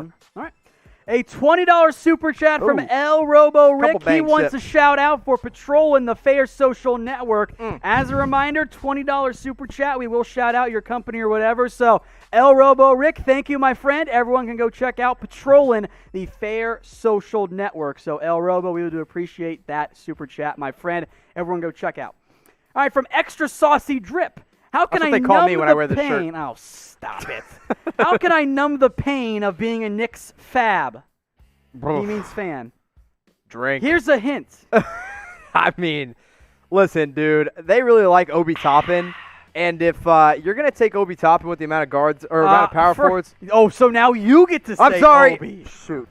I did not mean to say That's not fair. I'm sorry. Did not mean to say I think you can say Obi. All right. Yep, I'm sorry. Let's be careful with whatever's in that bang. I'm pretty sure that's just pure ethanol. That's what gets me going. So if that wakes me up, hey, it's draft night, baby. You got to be alert. All right. No, I don't know. I think you got to hope for a point guard if you're the Knicks. I think you got to hope they trade up, and maybe they do. And if they trade up, that'll numb your pain for at least a night. But I think they're back in the lottery next year unless they make a big move for a guy like Russell Westbrook. All right, we are about 10 minutes away from the NBA draft getting underway, and our goal tonight is to be the number 1 most watched draft on YouTube. The single best way that you guys can help us do that, and by the way, we are winning right now with almost 24K people watching live right now, is to share this video so your friends can watch with you and chat with you live on YouTube, since you're not really able to get together the way you might normally be able to for an NBA draft. So if you're enjoying the show, if you're having fun, I would greatly appreciate it if you guys could share this video. I also want to shout out Franco7's super chat. There was no question, just the super chat, so thank you, my friend. We also, by the way, got past the 4,000 like mark, which means, Jimmy, it's roulette wheel spin time, my friend. Oh, say my prayers. So as a reminder, every 1,000 likes, we'll do our roulette wheel spin, and there's stuff that we have to do that's normally not very fun. So far, 3 out of the 4 have been for you. That's very true. It's mostly been for me, which means it's your turn coming up next we'll year. See. All right, so producer Dylan has spun. He refuses to put the paper on the screen. Jimmy, I can't. Does my best Chewbacca impersonation. Oh, gosh. Ooh, I don't have one of those. I'm not super good at in this. my back I am a pocket. Star Wars fan though, so I guess it works out. Am I going full screen for this, producer Battery? Let's go. No full screen. Okay. Yeah. I say full screen, and then we'll get to Jacob's super chat after this. I wish I had my Harrison Graham beard because this would make it a little bit better. But all right, Chewy. Let's see what you got here. I don't know how this is going to come out of my I mouth. I don't have one, so I have no idea what to expect here. I will just gargle. Yeah, it's actually not bad. Not bad? It's not deep enough. I tried. I know. I couldn't It's get. not deep enough. That That's actually also wasn't what that she bad. said, actually, when you were hanging out with her the other night. So it's your girl. dang it. It's kind of a self-burn. like you could have at least said your wife to me. Dang it. Instead, you alluded back. Yeah, to but it's a lose-lose L's situation. in the chat for Jimmy. Lose-lose situation. I have to look like an idiot, and then I get made fun of. All of it's just a lose-lose. All right, Franco's super chat. What pick do you think Marcus Howard is going to be? I have Marcus Howard near the end of the second round. Dude, the guy's 5'10". Now, he's lit it up. He's a great scorer for Marquette. But when you're that small. Make your top 80? Yeah. Oh, he's 55. It's also, I see him. It's Marcus with a K, so I'm pretty sure it's actually spelled. So, end of the second round for me. Okay. Another super chat from Jacob. As a Timberwolves fan, would there be any draft steals towards the second round I should be on the lookout for? So that second round pick for the Timberwolves, you look at the beginning of the second round. I love Elijah Hughes. I love Peyton Pritchard. I love Lamine. Peyton Pritchard's my boy. Yeah, we know it is, Tom. I love guys that can shoot and are old. Also, Emmanuel Quickly out of Kentucky. I think he should be a first-round talent, honestly. All right, Jaleel Davis, any predictions on trades you see the Pelicans making tonight? Maybe not tonight, but I think they end up trading Eric Bledsoe and George Hill at some point, or at least one or the other. Okay, they got to get rid of one of those two guys now. All right, we got a bunch of super chats coming in, so stand by. We will get some more of these as these come in. There's a whole bunch of them, so Carl and Jesse and Gaddy, don't worry, stand by. We're going to get to your super chats here, but with under almost 7 minutes to go, I did want to update you guys on Jimmy's big board here. Woo! Who are your best players this year? Yeah, top four, pretty simple. I think these are probably everybody's, well, actually, I think 3 of these 4 are in everybody's top 4 with Anthony Edwards, LaMelo Ball, and I have Wiseman lower than Onyeka Okongwu. I think Okongwu is the better big man right now. I think Wiseman's great. I think he's going to contribute right away, but I'd go with Okongwu number 1 big man. But let's break it down by position. And in today's NBA, it's not point guard, shooting guard, small forward. So we're going to start off with my top guards, overall guards. These are the guys that I think could be ball handlers on their next team. LaMelo Ball at 1. Nobody should dispute that. I think he's easily the best guard in this draft. Killian Hayes. Killian Hayes out of Germany/France is another guy who's kind of honestly, like a D'Angelo Russell type guy. Not a great athlete, but a good scorer. Tyrese Halliburton, great defender. He can come in and play either guard position, and he's really a glue guy on defense. And then Cole Anthony at 4 out of North Carolina. I think he's worth taking a lottery round pick on. And then you had Anthony Edwards as more of a wing player, number 1 overall on your board, and of course, okay. wins. So I see a lot of people that have Anthony Edwards as a guard, but I'm not putting the ball in Anthony Edwards' hand if I'm trying to make him like a playmaker. You think he's more of a 2-3 than a 1-2? Yes, and when I'm thinking guards, I think somebody that can make the plays and really kind of set it up for other teammates. Anthony Edwards isn't a creator for other players. He's a shot creator for himself, and he's the best one in this draft. I have Isaac Okoro as my second best wing, best defender by a long shot, and a great finisher. Deni Avdija, number 3. You can also make him kind of a small ball 4 at some level. And then Patrick Williams at number 4.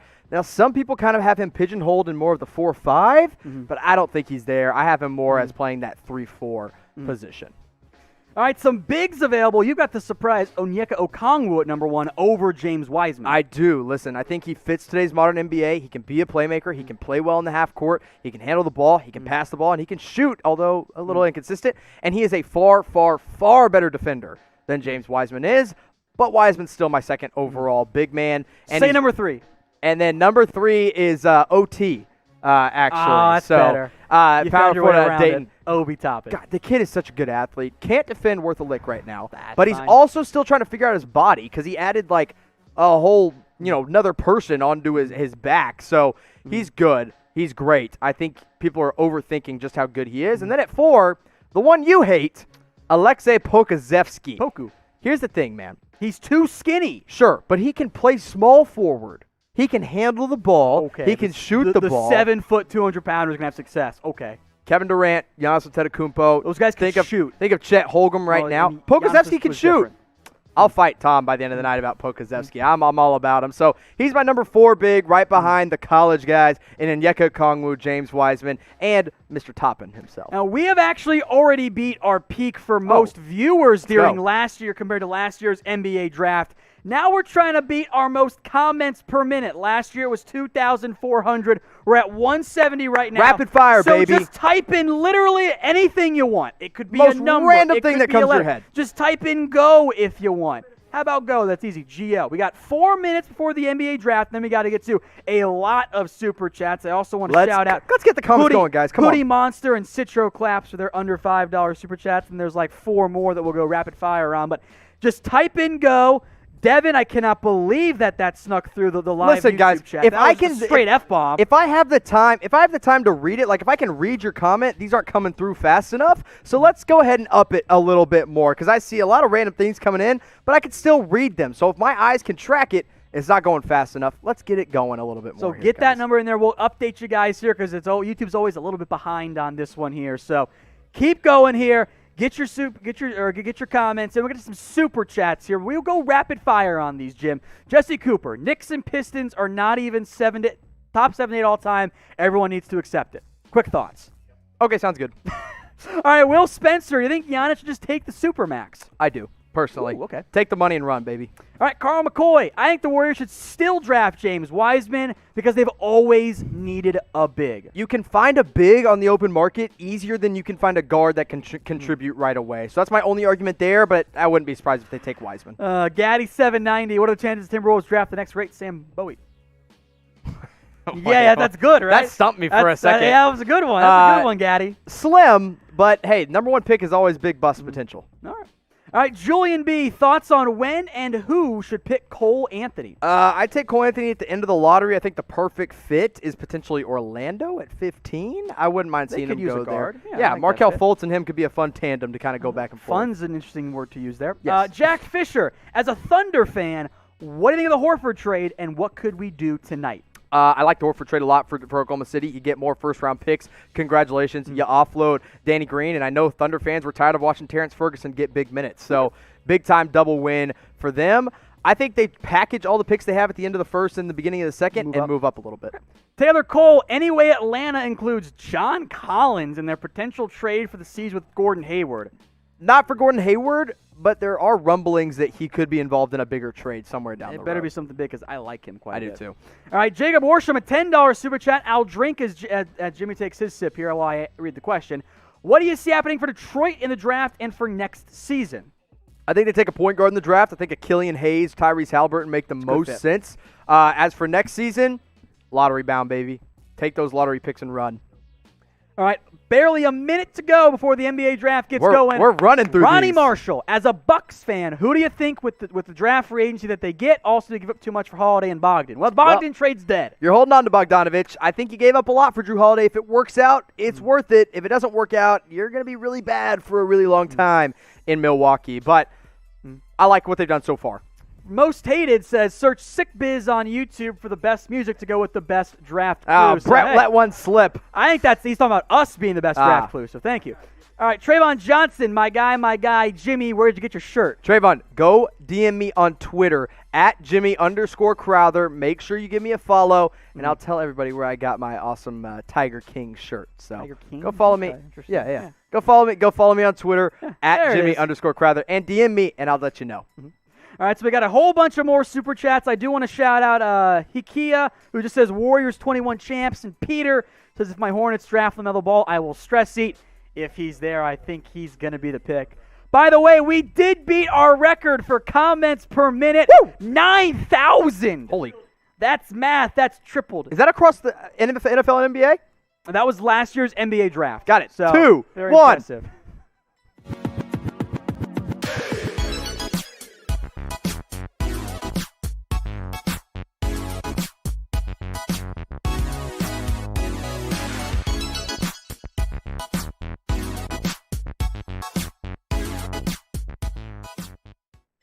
Welcome into the 2020 NBA Draft. I am Tom Downey. That is hater Jimmy Crowther alongside me here. We're going to be with you for every single pick tonight from number 1 all the way down to number 60, breaking down every single pick. And we'll get to that $50 super chat as well, or whatever the currency exchange is. I don't know what it actually is there. Australian dollars I can't do. Someone talked to one of our Australia friends. I don't know. Appreciate you down under. We'll get to Bryson's. It's okay, I guess.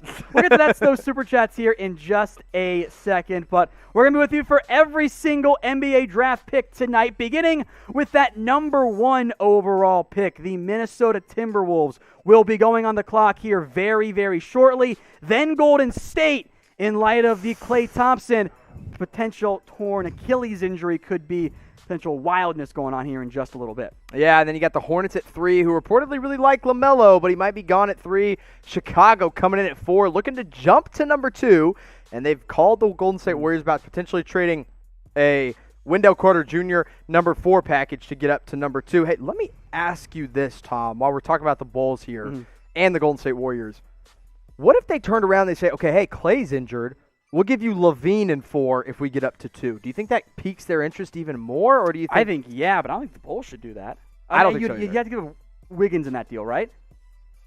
Money-wise? I guess you would. That makes things so complicated, which is why the NBA is so weird. You're right. Take it back. That wouldn't work. And then at 5, the Cleveland Cavaliers, probably taking a wing, but also could potentially just take the best player available at 5. So we'll have to see what ends up happening there. So that's your top 5. Minnesota at 1, who is actively in trade discussions. The Golden State Warriors coming in at number 2, Hornets at 3, Bulls at 4, and Cavs coming in at number 5. Once the Timberwolves go on the clock, by the way, the expectation is they're going to use up all of that time.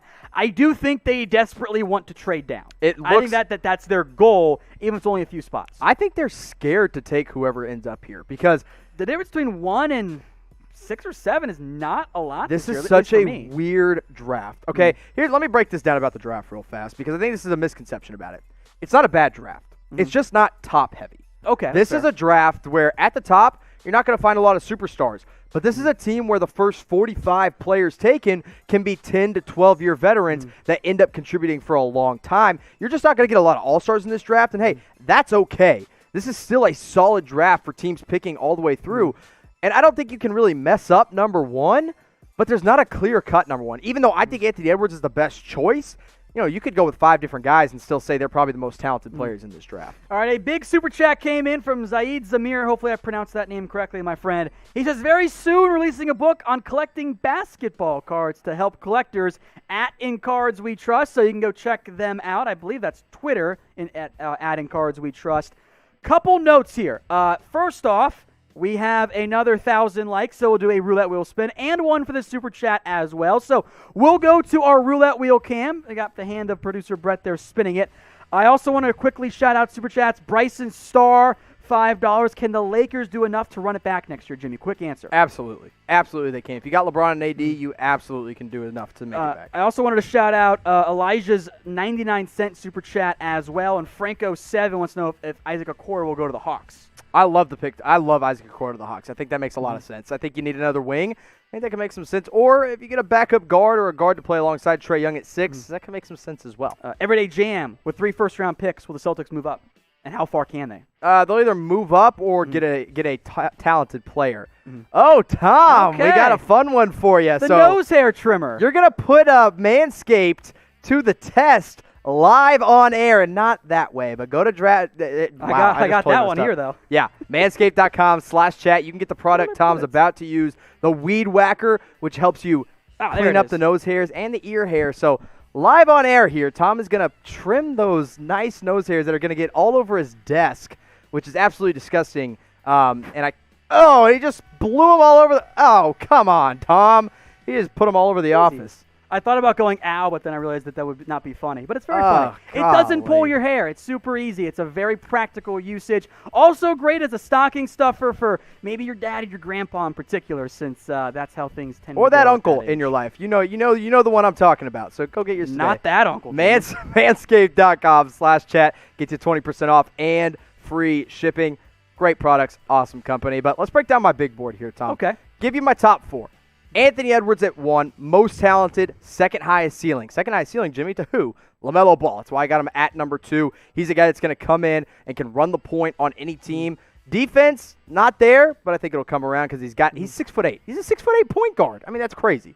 And then at 3, I got Onyeka Okongwu, 1 spot above James Wiseman, although contrary to popular belief, I think he's a guy who's more suited for today's NBA than Wiseman is. But Wiseman's still going to be great in the NBA. He's still going to be a guy that is a double-digit rebounder throughout his entire career, is big enough to kind of post up and play that pick and roll. By the way, the Minnesota Timberwolves are now on the clock. Again, 5 minutes between draft picks. We'll see if they pick someone at number 1 or if they trade that number 1 overall pick. I also want to give us some shout-outs here to Dark Banker, his super chat. Jordan Delgado with $1. Yasir just threw in the sunglasses emoji. And then Zaid also mentioned his at In Cards We Trust account. Instagram. So we'll get that pulled back up in here in just a second for you guys. His super chat. Instagram, it's for basketball collectors. Go check them out at In Cards We Trust. At In Cards We Trust. So go check that out there, folks. I'd greatly appreciate it here. So go check it out at In Cards We Trust. So thank you, Zaid. I appreciate that one here. Minnesota on the clock. What do you think they're going to do here, Jimmy? Listen, I'm sticking with it, and I really think they take Anthony Edwards. I think that makes the most sense. I don't think you can pass up on a guy of that talent. And that fit, too, is too good with Karl-Anthony Towns and D'Angelo Russell. So, yeah, I'm all for Anthony Edwards here. I think it's the obvious pick. But there are reports that they're still trying their best to trade down. So we'll have to see what happens with really Anthony Edwards and the Timberwolves, but it looks like they're on the phone, continuing to make calls. Wouldn't be surprised to see them trade down, but I'm not sure how far down they go because I still think they want players that can fit into this lineup right away. So I got Edwards at 1, assuming Minnesota stays here, and if they move on and somebody else jumps up, I think somebody's eyeing a James Wiseman or potentially a LaMelo Ball. And listen, here's the thing. If Timberwolves move out of number 1, Edwards could fall a little bit. Yeah. He could take a little bit of a fall, although I don't think he gets past the Warriors at 2. But if he does, I don't think Charlotte takes him. I don't think that makes too much sense. So we'll see. I like Edwards. I like the fit. I think you take him. He's a wing. He can play defense, although his motor isn't always there. So we'll just have to see what happens. He can start right away for him. And then Minnesota, another pick at 17. So whatever they do here at 1, they can kind of counter that. So if they take a wing or they take, a scoring guy like Edwards at 1, they can go out and take a power forward that they need at 17. And they got some options there. There's been some whispers of them looking at a guard to already move on from Jarrett Culver. You remain committed to seeing what he can do, though. Oh, I love Jarrett Culver. Out of Texas Tech last year. I think people were already talking about potentially trading him in a blockbuster trade with the number 1 pick. Frankly, I think that's stupid. You don't give up on a rookie after 1 year who is already going to be an offensive prospect or kind of an offensive project, So I'm a big fan of Jarrett Culver, and I think Culver and Edwards both in that system, along with the Towns and along with D'Angelo Russell, that's a bright future. Maybe it's not a playoff team next year, but in the next 2 to 3 years, I think it absolutely is. So, yeah, I'm all in on Anthony Edwards to Minnesota. I think it makes too much sense to pass up on. We are almost to 69K people watching live right now. I cannot wait to hit that figure. We know that a lot of you guys haven't subscribed, and that's cool. Oh, we just blew past 69. So there we go. Thank you all so much. We did it just like that. Awesome. 70 now. We know most of you guys aren't subscribed. That's okay. We're going to keep you covered up to date with everything around the NBA, not just the draft tonight. Free agency gets started as soon as Friday, and there will be trades. That's crazy, We're going to keep you guys covered. So if you want the best NBA draft coverage on YouTube, hit that big red button and subscribe today. That way you don't miss out on anything that we here do. And also, of course, Hater Jimmy's hates. Yeah, no matter where you're watching, that link is youtube.com/chatsportstv. Guys, we're growing every single day, so please continue to subscribe, continue to help us grow, and hit your notifications as well, because we got videos coming out literally every 3 hours. NFL, Tom does a lot of our NFL stuff, NBA, whatever it may be. You're going to want to subscribe. I promise it's going to be a crazy NBA offseason. The NBA offseason is really my favorite part of the year, so I love it. I just keep subscribing. Keep hitting that big red subscribe button. The number 1 pick is in, and the Minnesota Timberwolves have kicked off the 2020 NBA draft by taking Anthony Edwards, the guard out of Georgia. Break down this pick here for me, Jimmy. Perfect fit for the Timberwolves. I'm glad they didn't go with Wiseman. I'm glad they didn't go with LaMelo. Listen, I think LaMelo Ball is super talented, but but that fit with D'Angelo Russell didn't make a lot of sense. I think James Wiseman is super talented. That fit didn't make a lot of sense. You bring in Anthony Edwards. He can start right away in that kind of wing position, whether it's the 2 guard or the 3 guard or the 3 position, excuse me. He comes in, he's a score first kind of guy, and he brings you a mentality of, get to the basket and finish that this Timberwolves team doesn't have. And now you have a young team to build around in D'Angelo Russell, brand new point guard. Karl Anthony Towns was the number 1 pick just a few years back. Now Anthony Edwards, and of course Jarrett Culver, who they took 6th last year. All those guys in the starting 5, there's a bright future ahead in Minnesota. I think this was a smart pick. Give it a thumbs up. How much are you worried about the shooting issues that he had? This is a guy that shot under 30% from three-point range. I know he's young, but that's troubling for me.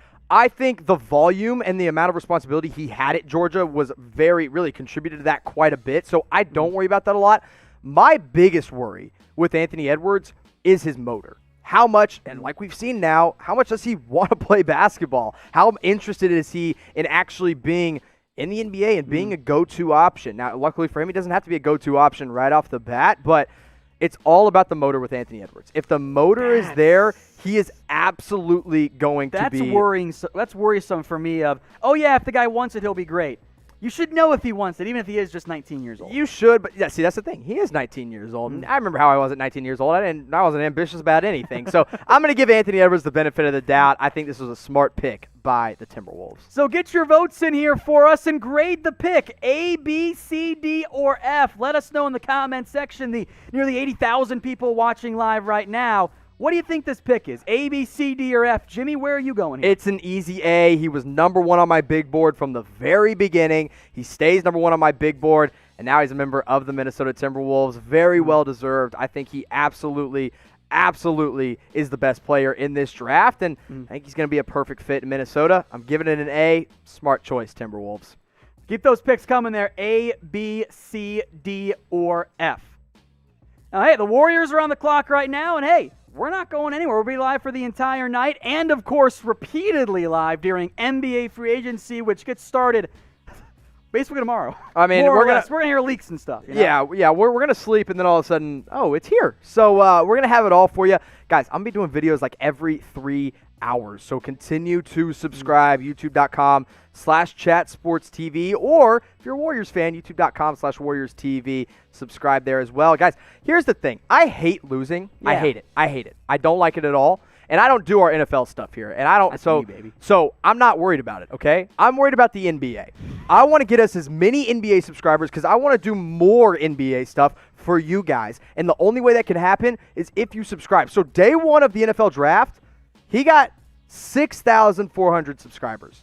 I wasn't happy with that. 441. Whatever. So, a round of applause. You helped out the company. That's great. But I want more NBA stuff, all right? So let's get at least 7,000 by the end of the night. What do you guys say? Let's do it. All right, we'll keep you guys updated on that figure throughout tonight. We also want to mention Klay Thompson, which is a significant impact here. Golden State on the clock right now. The report from Vasu actually broke the Rudy Gobert COVID news before anyone else did, and has multiple NBA sources. He says Klay Thompson has a torn Achilles. That's a very troubling sign for Golden State. How does this impact their draft plans tonight? They were planning on having Klay Thompson. Now he might be out for the season, if not longer. I think this makes it a little bit more likely that they take a guard with his number 2 pick, and the best guard available is LaMelo Ball. Is it a perfect fit still? Absolutely not. But could he play alongside Steph Curry? Yeah, he's pass first. Steph Curry likes to pass and shoot. Either one could work, in my opinion. I think there is a possibility that they, trade back and take a wing again to kind of get Klay Thompson, or to kind of replace Klay Thompson. I mentioned that maybe they trade up and try to get Anthony Edwards. That obviously didn't happen, so we'll have to see. I have my needs on there as a center. They need wing depth. They need a playmaker off the bench. That changes now with Klay Thompson. You need a starting 2 guard. I guess you can technically start A. Wiggins at the 2, but I'd rather draft someone now that I could play at the 2. But unfortunately, LaMelo Ball is the best guard available, and he's not a 2 guard by any stretch of the imagination. So get your votes in who you think should be the number 2 overall pick. Cameron Durham said the Warriors are going to take Wiseman. That was a super chat. Japeth also said if Giannis could be traded to the Warriors. Quick thoughts on that one as your guys' votes come in for who should be picked number 2. Yeah. Well, I guess we'll see. I think it could be a big, or maybe they look for a Klay Thompson replacement. I'm interested to see which way they go here, but we'll have the pick for Could you they here get in just a Giannis, moment. by the way? That was the super chat that came in earlier. Can they get Giannis? Maybe eventually, but I think Giannis is going to sign that Supermax. I think he's going right back. They're not going to trade for him. I think the whole trade for Giannis thing is completely off the table. Do not expect that to happen, but I do expect them to be in the running for him, assuming he becomes a free agent. The number 2 overall pick by the Golden State Warriors is presented by Manscaped. Head over to manscaped.com/chat. Yeah, right there at the bottom of the screen to save 20% off and get free shipping on all of their great products. And with that number 2 overall pick, Jimmy, Golden State has taken James Wiseman, the center, out of Memphis. Listen, this definitely fills a need. They needed a big man. They needed someone in the middle. Kevon Looney, Marquise Chris, those were not the long-term answers for Golden State. Now, while I don't have James Wiseman as my best big man on the board, I think he fills a lot of needs for this Warriors team. Now, in light of the Klay Thompson news, I kind of thought they might go guard here, but this still makes a lot of sense, being able to go with a big man and slot him in at the starting 5 position right away, and he can be a pick-and-roll kind of guy for Golden State with Steph and Curry, and also whoever else they decide to play at the guard. So I like the pick. I think it's a safe pick. I don't think it is necessarily he's going to bust. I think he is going to play a role in Golden State. Probably should start right away. But also, he might take a little bit of time to develop as well. He's not all the way there yet. He hasn't reached his ceiling. And that's good for Golden State because now they do have a youth movement. Look, Steph Curry, Andrew Wiggins, Draymond Green, James Wiseman. And hopefully they get Klay Thompson back at some point. That's a bright future for the Warriors, and they have definitely filled a hole in the middle with James Wiseman, although he only played 3 games at Memphis after that How suspension. concerning is that for you? Listen, the intangibles are there. 7'1", 235, a huge wingspan, and that is honestly all that matters at the end of the day with this kind of guy. He moves well. He proved that he could play against college-level competition. I think he'll be just fine, even though he only played 3 games. I still think Onyeka Okongwu is a better big man in the NBA next year, but I think Wiseman will definitely pay off and was worthy of this 2nd overall pick. As mentioned, today's pick is brought to you by Manscaped. Head over to manscaped.com/chat and use the promo or use that link to save you 20% off and get free shipping on all of their great products, including the Lawnmower 3.0. It's the single best men's grooming tool out there. I can personally attest to how great it is, as can Jimmy's girl. Go check it out, manscaped.com/chat. Get 20% off and free shipping when you use that link. It's a fantastic product, Jimmy. Yeah, absolutely. And by the way, we're going to be doing a giveaway thanks to Manscaped as well. So go over to @ChatSports on Twitter, retweet the pinned tweet on our profile, and Manscaped and ChatSports, we're going to hook you up. But if you don't get that giveaway, it's okay. You go to manscaped.com/chat. Now that giveaway, it's the perfect package. You're getting a $100 value literally for free. All you have to do is go to @ChatSports and retweet the pinned tweet on that profile. One more time, that's manscaped.com/chat. If you don't win the giveaway, that's 20% off plus free shipping. Great product. One more time, that Twitter account to go to for the giveaway @ChatSports. And by the way, if you're watching on our Warriors channel, we're going to throw it over to Harrison Graham for some more analysis here at youtube.com/WarriorsTV. The number 3 pick is also in now, Jimmy. LaMelo Ball goes to the Charlotte Hornets. So the top 3 players do go off the board in the top 3. The consensus top 3. I know you had James Wiseman, number 4. Not my top 3, but I think LaMelo Ball here is the perfect fit. I had LaMelo as my number 2 player. I think he absolutely deserved to go here. Listen, Charlotte needs top-level talent. I don't care that they already have 2 guards in Terry Rozier and Devontae Graham. It doesn't matter. You take LaMelo when you can get him because he's a star, and he can be a star in the NBA. So now he comes in. I think he needs to start over him, and you make Terry Rozier or LaMelo Ball, or Devontae Graham a 6-man, and you roll with it. I think this is a great pick by Charlotte. Michael Jordan gave LaMelo Ball his stamp of approval. If there's a 6'8", which hasn't always worked out so well. Hasn't always worked, but just to be fair, I do think with LaMelo Ball it will work out. 6'8" point guard. That's ridiculous. He played against grown men in the NBL. Not a great shooter. Okay, he's not a good shooter. That's just the honest truth. How concerning is that for you? Because to me, shooting really matters for the way I look at prospects, and that's why I fall in love with these round 2 old guys who can shoot. It matters, okay? It matters a little bit, but when you have as much of a load that LaMelo Ball carried in the NBL, I'm not that concerned about it. Listen, the shot looks weird. It does, but there's times where it works out.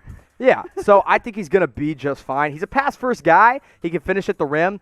Second worry I do have with him is defense, and this Charlotte team is already a little bit lacking defensive-minded guys, but they're lacking a lot of stuff. So you take the best player available, and that was easily LaMelo Ball. So did they make the right pick? Get your votes in here, Y for yes, N for no. You're going with Y for yes here, Jimmy. You're a fan of this pick. Yeah, this is an A-plus pick for me. I think, I had him as a number 2 player in the draft. He goes number 3. So obviously great value for Charlotte, who needs stars. And now you have a young core to kind of build around with Graham, Rozier, LaMelo, and P.J. Washington. So the picks so far, Anthony Edwards, James Wiseman, and LaMelo Ball. I do want to give some shout-outs to some Super Chats that came in. Irvin had a $1 Super Chat. NFL News Channel had a $10 one, so I'll drink to that, my friend, here in just a second. Gaddy wants to know which player draft today would be the best NFL fit. I'm going Obi Toppin. Oh, of course you can't say that. I just did. You can't say Put him at tight end or defensive end and tell me he's not awesome at it. Well, Anthony Edwards actually got offers to play football in college, so I think I'm going to go Anthony Edwards. Okay. Sorry, forgot. Can't say OBI. Not allowed to say that. I'm not allowed to say it. I banned it. You said OBI, which is also still saying Obi, by the way. You did it again. I might have to take myself off the live stream here in just a little bit, but I'm going to Anthony Edwards. I think that's my NFL player pick. Personally. Keep these votes coming here. The Chicago Bulls are on the clock. I also want to shout out YN Dre, who had Melo number 2. Sorry. Carter had Wiseman going 3 or lower at plus 250. Sorry, didn't quite get that one there. I also want to shout out Joe Mama, the Nord Gaming, King Eric, but King spelled with a V. And I also want to shout out the 90,000 people watching live right you're now. lying. That's you're lying. The number, baby. You guys are the absolute best. Wow. If you just tuned in, here's what we got coming up. Oh, sorry, one thing. Here's how I know you're lying. Because we only have 9,000 likes on the video. There's no way there's 90,000 We got some people. roulette wheel spins to do here once things slow down a little bit. We got announcements for all 60 picks, by the way. Super chat your questions. Feel free. We got giveaways coming out. We mentioned the Manscaped one. We'll reveal that one in just a couple of picks here. The roulette wheel. We got some spins to do here. Our goal is to be the #1 show on YouTube, and so far we are very much on that track. 3 picks in. We're a full pick ahead of the major networks right now. They're still talking about the James Wiseman pick. We already mentioned LaMelo Ball's gone number 3. We're getting the picks in before the networks do because they don't really know what they're doing here. I also wanted to mention a super chat that came in from Jarrett Shaw. Wants to know about why Denny Avdija is so highly rated. Denny Avdija at Israel, because he can play almost all 5 positions. The problem is he can't shoot that well. I think he's an underrated defender because you usually look at overseas prospects and you're like, not the strongest defenders. Avdija has that ability to be a strong one.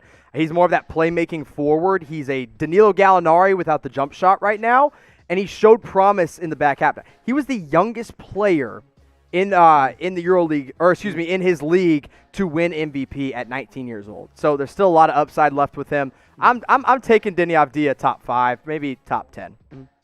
All right, if you haven't already, folks, please subscribe. We are trying to get as many as we can tonight because we're going to keep you covered on everything going on around the NBA because free agency is now about to start because it is just wild here. NBA free agency, again, right around the corner. So subscribe to all of the latest updates, the injuries, or the signings, the trades, all of it. Hit that big red button and subscribe today. As mentioned, it is roulette wheel time here as we spin the wheel. Tom is 4 for 5. So actually, I take that back. 4 for 6 because I did the Chewbacca last time. You did the Chewbacca. So 4 for 6 have been for Tom so far. So I'm happy with the way this is going so far. Right, except now it's my turn. Jimmy Chug a Beer or Chug a Bang. A Bang Energy.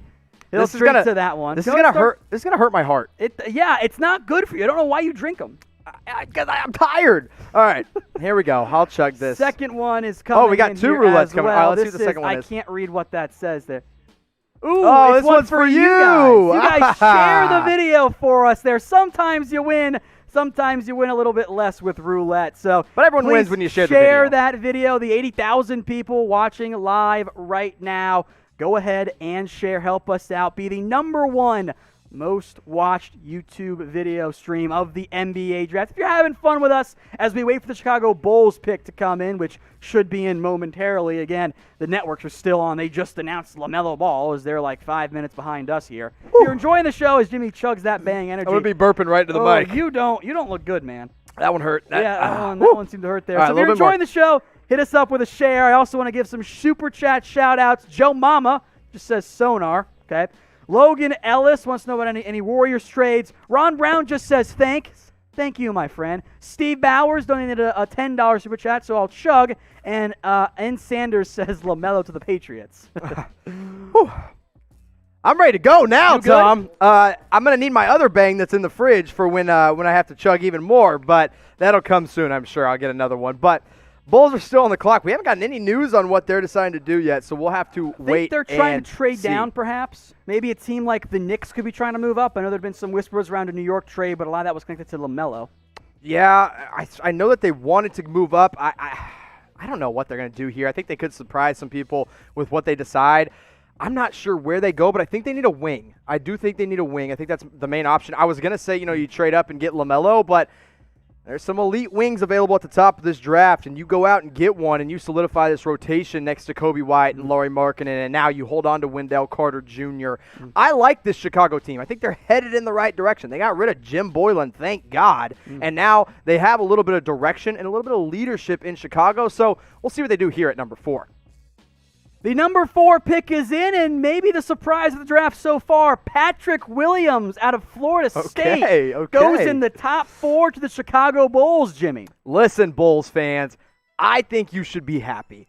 I had Patrick Williams #10 on my draft board. This is not hater Jimmy. This is not hater Jimmy because I like Patrick Williams, and here's the reason why. This kid is young. He needs time to develop. This Chicago team has nothing but time to develop a guy like Patrick Williams. He has really the hands of Kawhi Leonard with a nice wingspan as well. Now, his shot is not quite there yet, but you look at the 9.2 points per game, and Tom, I know this was a concern for you that he didn't score a lot in college, but he didn't score at all. Yeah, but it's because he played at a Florida State team that really used such a large rotation that his role was very much diminished as a freshman in college. This is definitely a reach. I definitely feel like it's a little bit of a reach. But to me, there are no huge surprises in this top part of the draft because so many different players could go top 10. I like this pick for Chicago. I think they have the time to take their time on a guy like Patrick Williams, who's a great rebounder for his size. He's only 18. He's only 18. He is the youngest. Tom, I forgot to tell you this little nugget. He is the youngest player coming out of college in this draft. So not including your international guys. Coming out of college players alone, he is 19, the youngest player. 19, yes, but he is still the youngest player, and now Chicago gets a guy that can develop who is going to be an elite defender at the next level in a couple of years. He's not going to be a day one, night one, holy crap, this guy is an incredible contributor. But in a couple of years, Chicago is going to be happy with this pick. So I like it, but I do think it was a bit of a reach. A little bit of a reach. I think it is a reach. I mean, even based on your big board and the more consensus big board, it seems like one. But you guys can get your picks in here, especially you Bulls fans out there. Y for yes, N for no. Was the pick of Patrick Williams at #4 overall a reach? Get your votes in. Cleveland Cavaliers are now on the clock, and there's also reports that they are trying to trade down. They're fielding trade offers at #5, or they're trying to get a trade offer for #5. I don't know where they go here. I think you got to go wing, personally. And now you look at a guy like an Okoro or an Avdija. I think that's a really good fit for them. You know who they really could go with here, in all honesty? It's the guy I'm not allowed to say. Oh, Obi Toppin. Yes, that guy. I love Obi. I think they look to move on from Kevin Love. They look to move on from Andre Drummond. They could use, or maybe Onyeka Okongwu. I know they have Andre Drummond. He's only there for one more year. I have a bad feeling, even though I have him #3 on my board, and now he's the best player available, in my opinion, that we could see Onyeka Okongwu fall a little bit now. Because now there's teams that you look Wizards at. even? I think the Wizards are his his floor. floor. That's his absolute floor. The Wizards at 9. I think they should take him if he's there. I think they want to take him if he's there. You know what I wouldn't be surprised about is if Cleveland is talking to Washington right now, and Washington's trying to get to 5 to make sure they get a shot at Onyeka Okongwu. But let's recap these top 4 picks, Tom. What do you say? Yeah, number 1, Anthony Edwards goes to the Minnesota Timberwolves. James Wiseman, the center out of Memphis, goes number 2 to the Golden State Warriors. LaMelo Ball goes number 3 to the Hornets. And then Patrick Williams off the board at number 4 to the Chicago Bulls. Your favorite pick so far, Jimmy? I love the riskiness of taking Patrick Williams at 4, but overall, LaMelo Ball at number 3.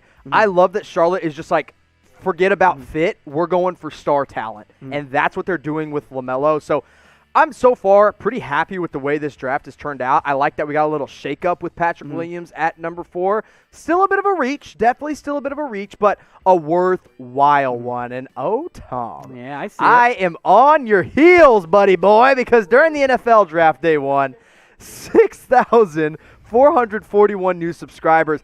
NBA fans are elite at Chat Sports, and that's why they've already gotten me 5,940 subscribers.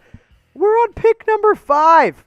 Pick number 5, and we've already gotten almost 6,000. I bet by the time I finish reading this, we'll have passed probably 7,000 new subs. So let's keep that up, because here's the deal. The more NBA subscribers we have, which are, we can figure out by this draft, the more videos I get to do, and you don't have to look at Tom as much. So let's get more NBA subscribers. What do you say? This was not part of the deal.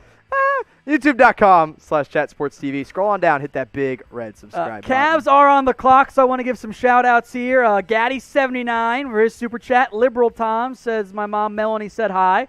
Hi, is that your actual Tom's burner, Liberal No, Tom? it's not. My mother's name is not Melanie. Joseph Larrabee also said, Obi, you never said anything about saying it in a super chat. That's right. I say you guys can say Obi because I like him. Hater Jimmy's being a hater, though. And you guys can't say Obi. I will only say, how would you say that in Pig Latin? His name's Obadiah. So the only way I'll say his shortened nickname is if you send a super chat, and then I'll read it out loud. But unless it's a super chat, not gonna get it. Shout out coming here, Tom. Who we got? The Nord Gaming put in his $20 super chat, asking people to go follow him on Twitch. The Nord with 2 Ds. So go check him out. Thank you very much, the Nord Gaming, for that super chat. I appreciate that very much. I also want to shout out Jack, who says mean things about us, but also gave us money. So, what were the mean things? I don't know. Thanks for giving us money to say you don't like us. It was really weird. We'll take it. That's not really rent-free, because you're paying us. Thank you. Are you a Twitch guy? I tried for a little bit, and then I'm not good enough. So okay, see, I don't stream on Twitch, but I have a couple of my friends actually that do it, and it's entertaining at times. So go check out the Nord Gaming on Twitch. As we wait for the Cleveland Cavs to make their selection, help us get even more people watching right now by liking this video. We're almost at 1,300 to 13,000, so keep liking the video. We appreciate that very much, guys. I also want to shout out a couple more super chats that came in from Joe Mama, awesome name. Smack Gaming, who wants to know our thoughts on the Al Horford trade.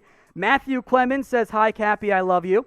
I'm not sure who that is, but hi, Cappy, we as well. love you too, Cappy. Evo Jug just says, love Brar MVP, which is something that I don't really know what that actually is. And then Landon Danger just super chatted as well. Quick thoughts on the Al Horford trade, getting back to Smack Gaming super chat. I like it for kind of both teams. I think OKC wins the trade because they get all the draft pieces, but Philly gets something they need, and they get rid of freaking Al Horford, who was not good for them last year. They get a shooter in Danny Green and potentially a target or a developmental piece in Terrence Ferguson, who OKC fans were kind of over anyway.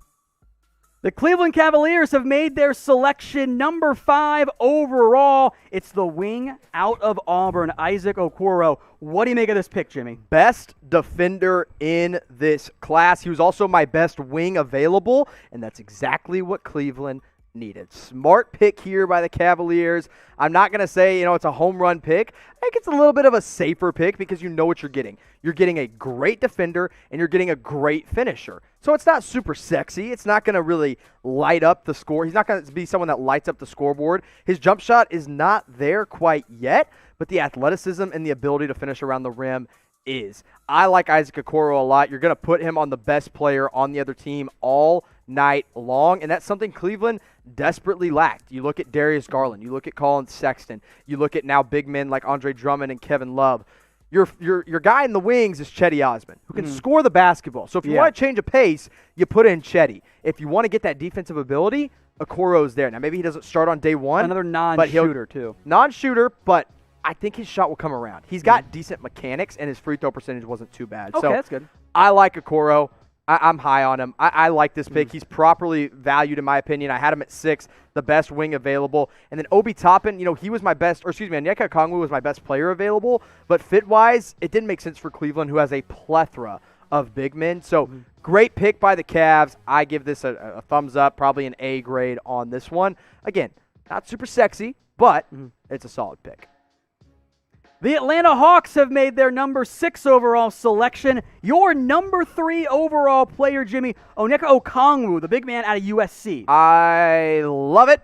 As Michael Scott would say, I love it. I love it. I think this is a really, really good pick. Listen, yeah, they have big men. They have John Collins. They have Clint Capella, who they just traded for, who hasn't played a game with Atlanta yet.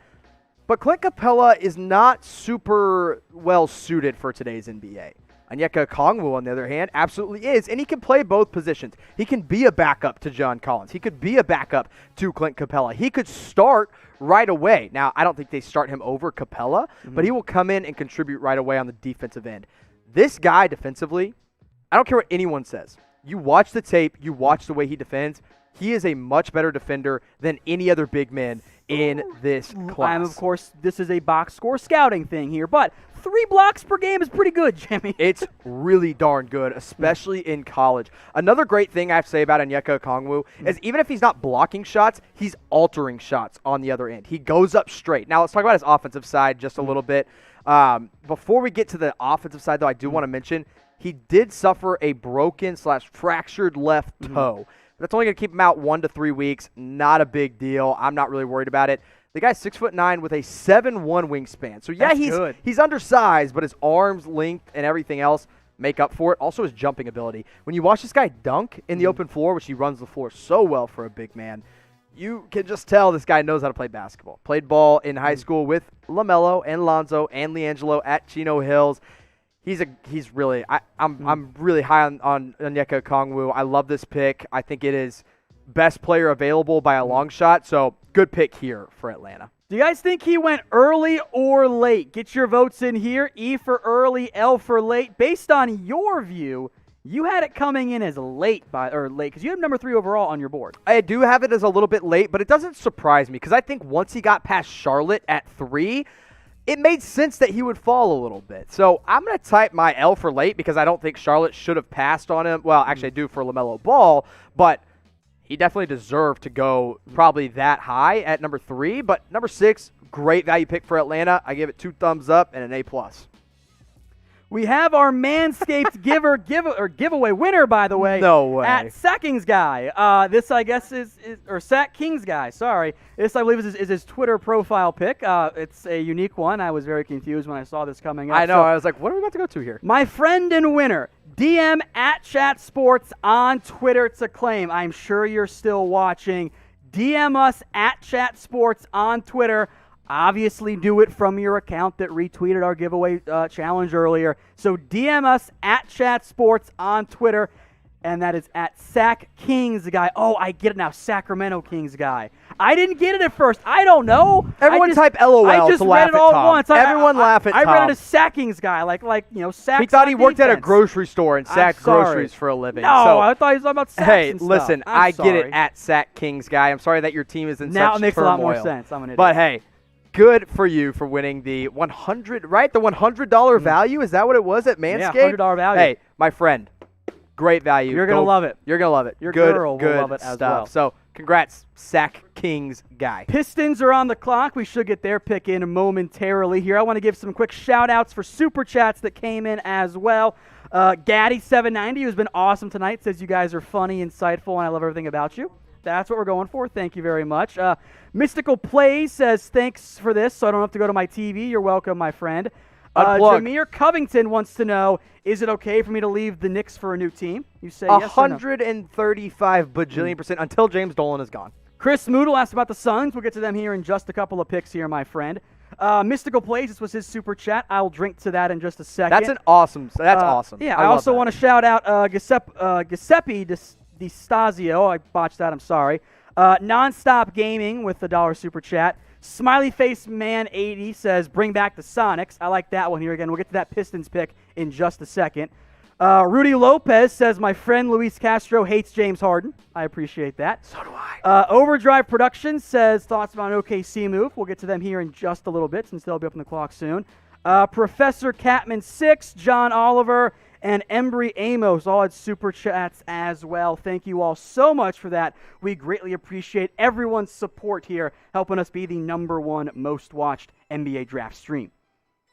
Pick number 7 is in. The Detroit Pistons going with the point guard I believe you projected, Jimmy. Let's go. Killian Hayes out of France. Let's go. I mocked originally him from France. Every single mock draft I did, I had Killian Hayes going number 7 to Detroit. You know why? Because he's buddy-buddy with Sekou Doumbouya, and now they get to team back up. So German, played in France, played really well, really had a breakout year. I love this pick for Detroit. They desperately needed a point guard. This is a guy that comes in right away, and I think, yeah, he's going to take a couple, maybe a year or two to be a true star point guard, but he reminds me of a international D'Angelo Russell. He's a lefty. Ooh, that's fun. He's a lot of fun. He's not a super athlete. He's not going to jump off the page athletically, but finally got a chance to really play that full-time point guard position in Germany last year. So, excuse me, I misspoke. He's French, but he played in Germany this past year.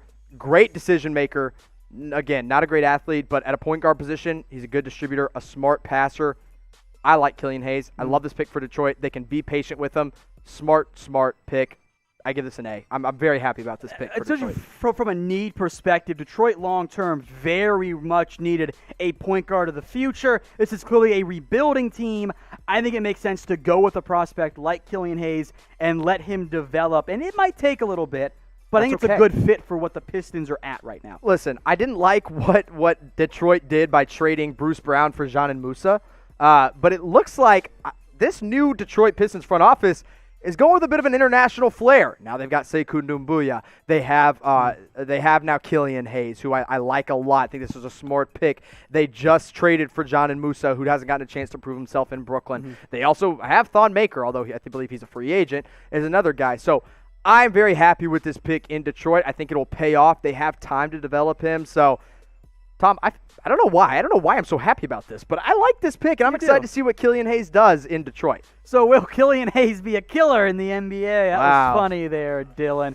Producer Dylan thinks he's being really funny here. Let me stretch, because that was a stretch right there. Yeah. So, you guys are not funny. Will he be a killer in the NBA? I guess we'll have to wait and see. Detroit, truly hope so.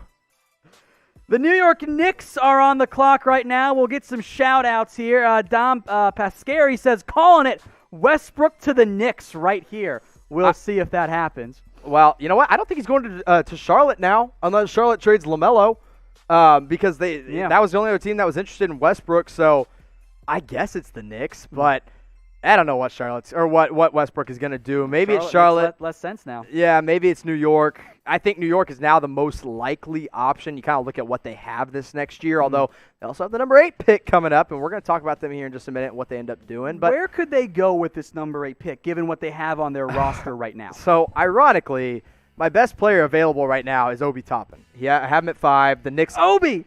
I said it. Gosh dang it. We got him again. I got to stop, man. I can't say it. You can't say it. People in the chat can't say it. So, Toppin at 5 is the best player available, but also they have so many big men that I'm like, I don't know if that's where they go, but they apparently love him. And if they pick him, I won't be mad because, again, super talented.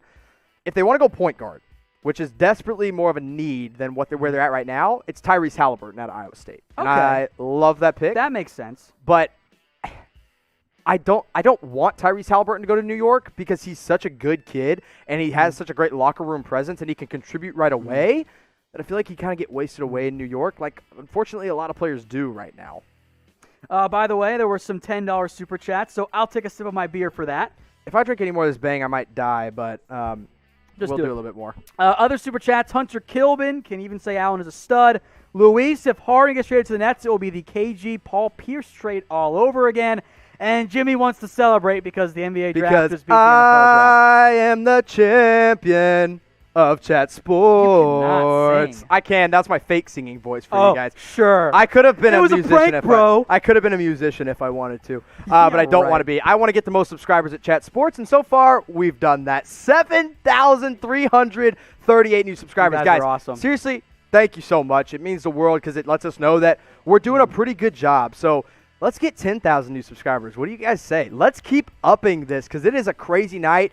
I mean, we're 7 picks in. You might double. And we have 7,000 new subscribers. What if we get 1,000 subscribers per pick? Let's do 1,000 subscribers per pick. What do you guys say? If you're not subscribed already and you're watching, appreciate you for tuning in. But go ahead and subscribe. It's a really easy thing to do. So I'm happy with this, man. But let's get 10K. Let's keep it growing. There were some other super chats I want to get to here as you guys give you a chance to subscribe.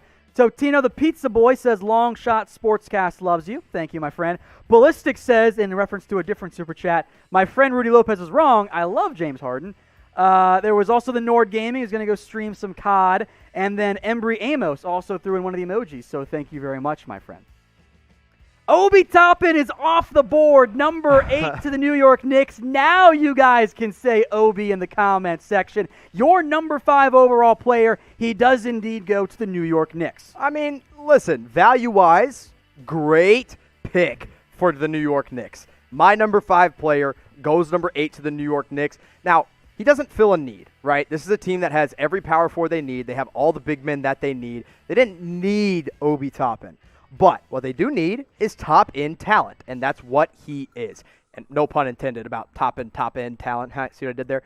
Anyway, boo. Listen, he's super strong. He is super athletically gifted. Unfortunately, he's not a great defender. You know who he is?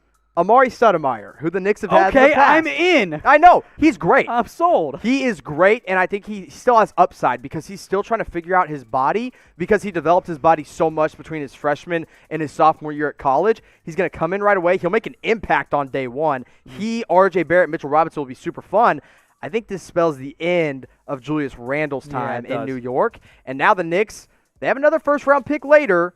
If they can't trade that, they're going to have to go out and get a point guard at this point. And you're hoping Cole Anthony falls, and we'll see what they do. But Obi Toppin here, you know, based on value, I'm going to give it an A. Based on fit, not a B.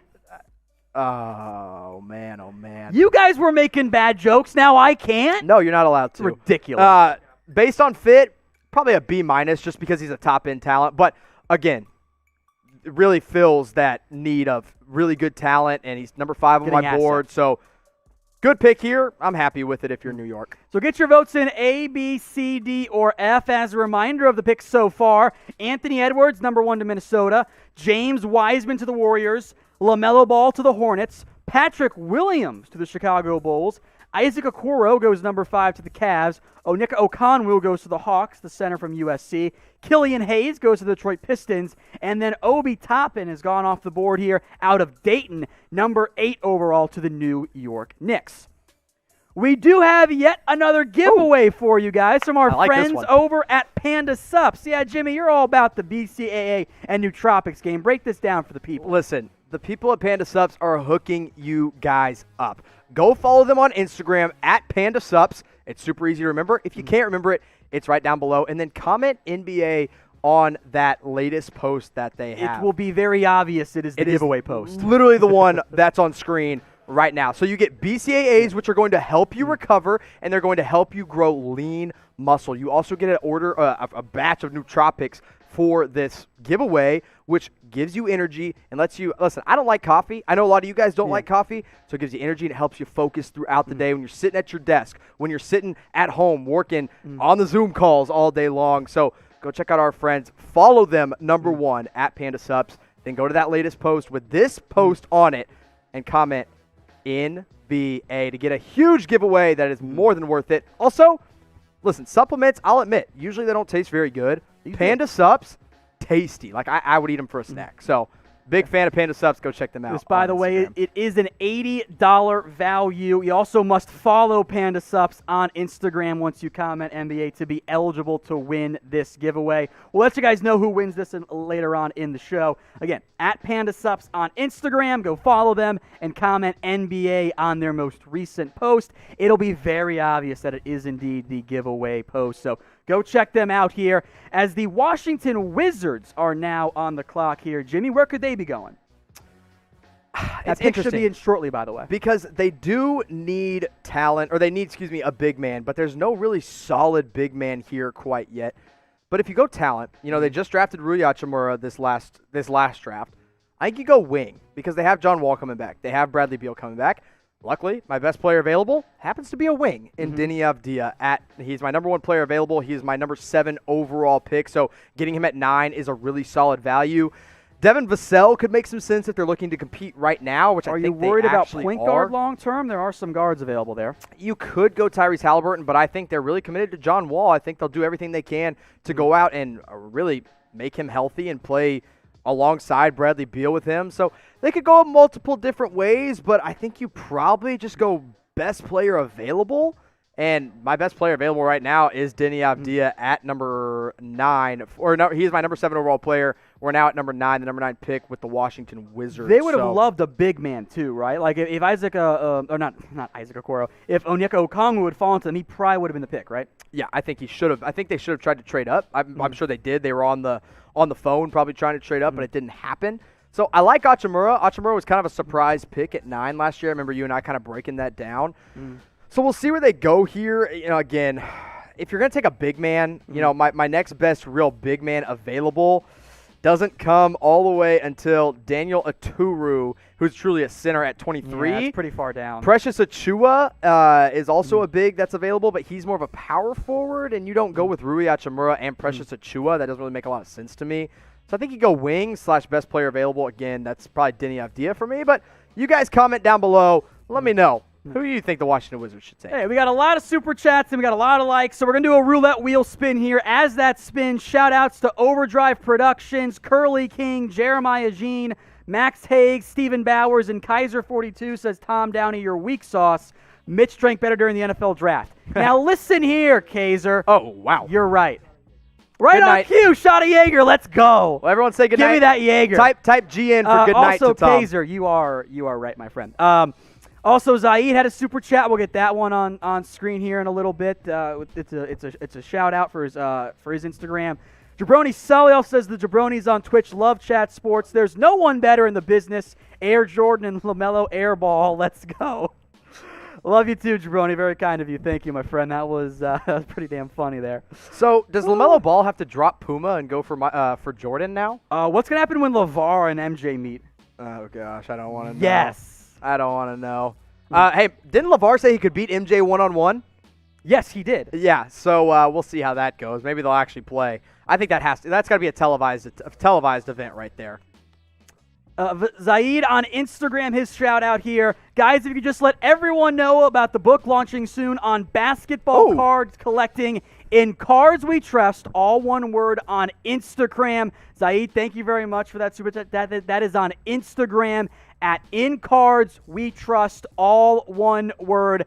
Thank you for your support, Zaid. I hope your book has immense success, my friend. I think I might go follow them. Were you a basketball card collector? I still have all of mine, and I'm saving them so that my kids will be able to go to college eventually because I've got a lot, and I think a lot of them are actually pretty valuable. So I'm feeling pretty good. I might go give you a actually, you know what? I will go give you a follow. I appreciate the super chat. If you want to shout out like Ziad did, go ahead. Send us your supers and let us know what you want us to plug, whether it's Twitter, whether it's Instagram, whether it's your YouTube channel, whatever it may be. Go for it. So, thank you, Zayad, for the super chat. I have my Jaeger shot. Oh, let's take a pause. Full Jaeger shot here. I don't have any Red Bull to do a bomb. Hold that bottle up. Let's see that bottle. Oh, the bottle. I heard bomb, Jaeger bomb. There we go. Oh yeah, there you go, Tom. There you go. Good night. Nice and cold, baby. Yeah. The way it's supposed to be consumed. Have fun with that. Bottoms up.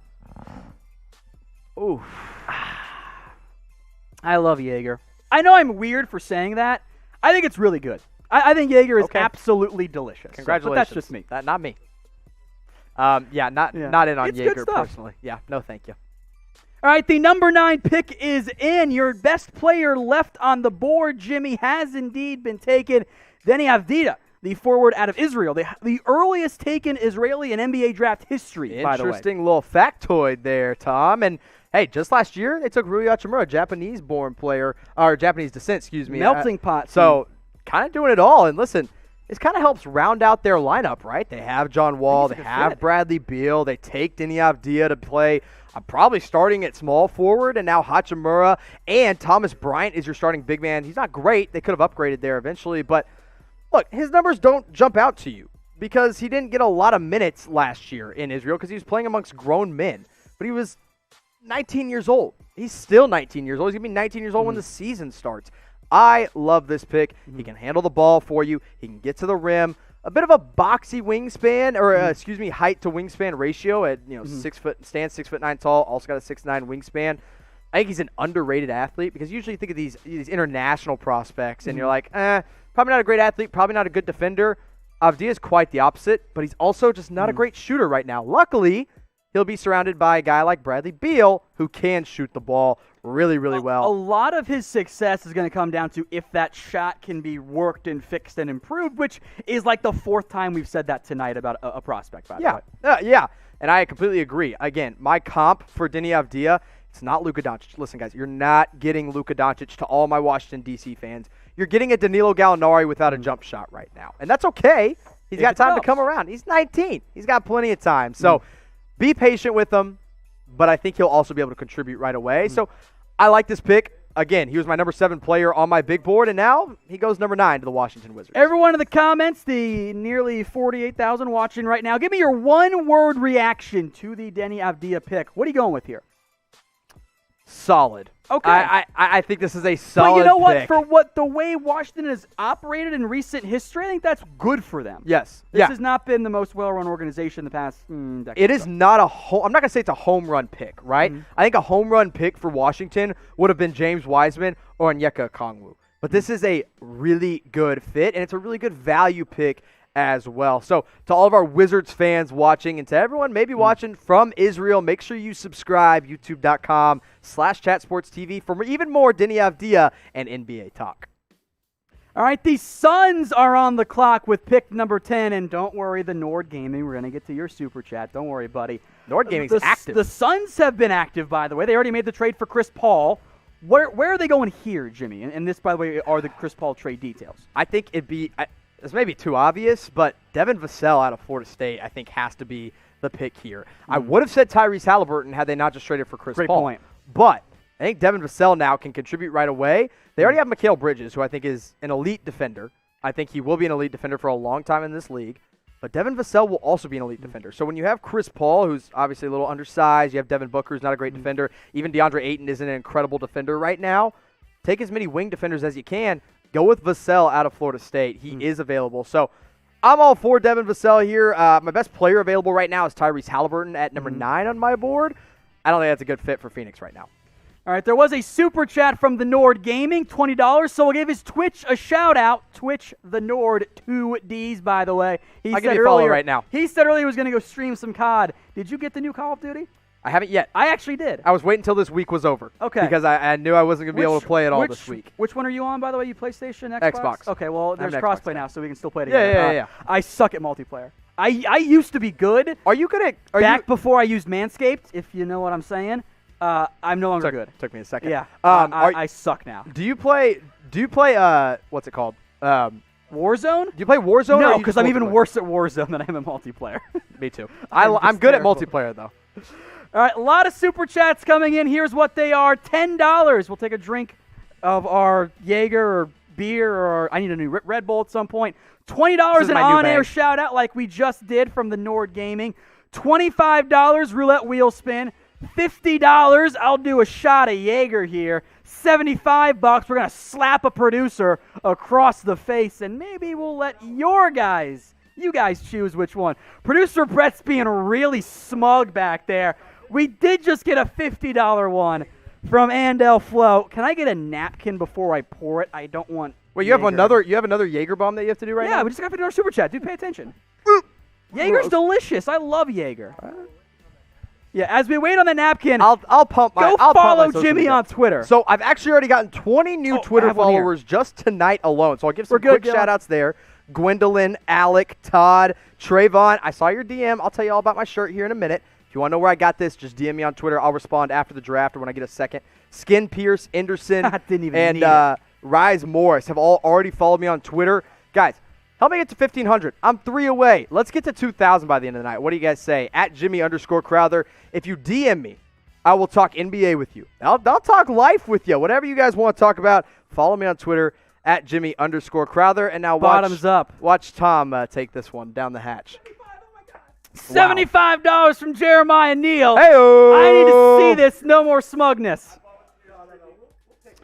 Oh, we're smacking somebody. Yeah, That's we what are. it is. Let's go.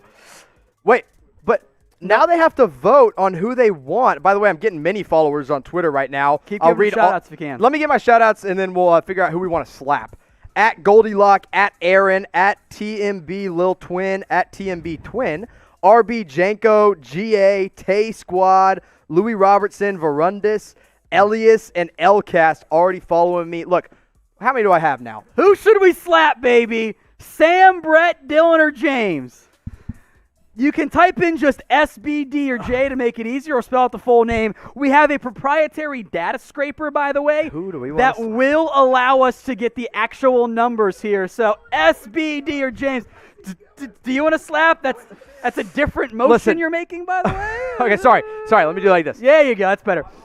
I'll let. SDB or J in. Here's the thing. Dylan is my fellow Oklahoma State Cowboy, so I'm gonna let Tom do the smack here. No, because I would probably take it easy if it's OSU. I might take it easy on I him. feel bad because Dylan just broke his arm like a month ago and is now barely healed. Hey, he's up. I've seen a lot of Dylans, man. I see some I see Jimmys. a I'm lot not of a D's producer. in there. It's James, not Jimmy. By the way, we're running the data scraper, but I'm eyeballing it here. I think it's gonna be a D for Dylan. By the way, I probably shouldn't have promised that I'll DM Brett's everyone. catching up. I shouldn't have promised everyone that I'll DM them back because I now have 28 DMs just in that time span since shouting out my Twitter. Just do it when you can't sleep tonight. I just got 106 new followers on Twitter. There you go. So Love to thank see you it. guys. Help me get to 2,000 by the end of the night. But we're going to slap, I think, Dylan? Is that the call? I think it's going to be Dylan. We'll give it a few more minutes here. Maybe. By the way- we'll make our slaps giving here after the Suns get their pick in. By the way, we've been several picks ahead for like ESPN is still on the Suns and they've been on the Suns. They just got to the Suns. And here's the just deal. got to the Wizards pick. Excuse me. We're going to get, I know a lot of people are like, what is going on here? We came to watch the draft. We're getting to it. We're just waiting on word about actually getting who the Suns are going to take at number 10. We should get that answer here very, very shortly. So once we get that in, we'll make sure to get it to you. All right, Dylan Darnowski with a $20 super chat. Motivate a generation on Instagram. Trying to make a difference in this world to show everyone anything is possible. I'll tell you what, that's a pretty damn good donation there, my friend. So thank you very much for that. Go follow him. Motivate a generation on Instagram. As we wait for the Suns pick to come in here, we're going to welcome on executive producer Dylan. I got to shift this way here. I'm an idiot. There we go. All right. This is Dylan. He's going to get slapped. Oh, I missed. Damn it. Oh. I tried to be quick, and I didn't look, and I just barely grazed his face. You barely got slapped the first time. I tried to catch him off guard, and I failed like an idiot. That was kind of That's embarrassing for disappointing. you. Yeah, it was. But you got two. I wanted to be really quick and catch him off guard, and I just grazed his beard. But you got two in there. I guess I got two in there. So I guess, Tell you what, when I slapped James, I got him a lot firmer. I caught him good. I'm ready to slap. I want to slap producer Sam. So I need another $75 super chat in here because Sam went to Oklahoma. I went to Oklahoma State. I'm trying to land one on there. So I gotta let Sam know what's up. What's up? It is Bedlam Week. Ooh, so send us those $75 super chats. Let's smack Sam around. What do you guys say? Y'all fired up about that one. I know. I need another $75 super chat to come in. Jeremiah just super chatted Dylan, by the way. I just got a tweet from Potato Goat says Boomer Sooner, baby. So I see you guys. I see you guys on Twitter coming in hot with all the follows. I've got Hey, I'm already up to 1,789 new followers. So come on, keep following my Twitter at Jimmy_Crowther. But let's recap or actually talk about who's left on the board here. Tyrese Halliburton, my number 1 player left. Devin Vassell, my number 2 player available. Also, I think a great talent. I think he'd be a perfect fit for the Suns. Cole Anthony coming in at number 3, and Tyrese Maxey in at 4. Sam's getting slapped now, baby. And then $75 from Jeremiah Neal. Oh, baby. So we'll break down Sam here in just a second, but I think we're getting word on who the Suns are taking at 10. At number 10 overall, the biggest reach based on Hater Jimmy's big board, Jalen Smith, the big man out of Maryland, goes number 10 overall. What's going on here, Jimmy? I don't know, actually. That's not good. Listen, you know what? Let me say this. I'll talk myself into it here. He can play power forward, and they don't have a power forward right now. They had Dario Saric, they have Frank Kaminsky, but neither of those are great long-term prospects. Here's my thing with Jalen Smith.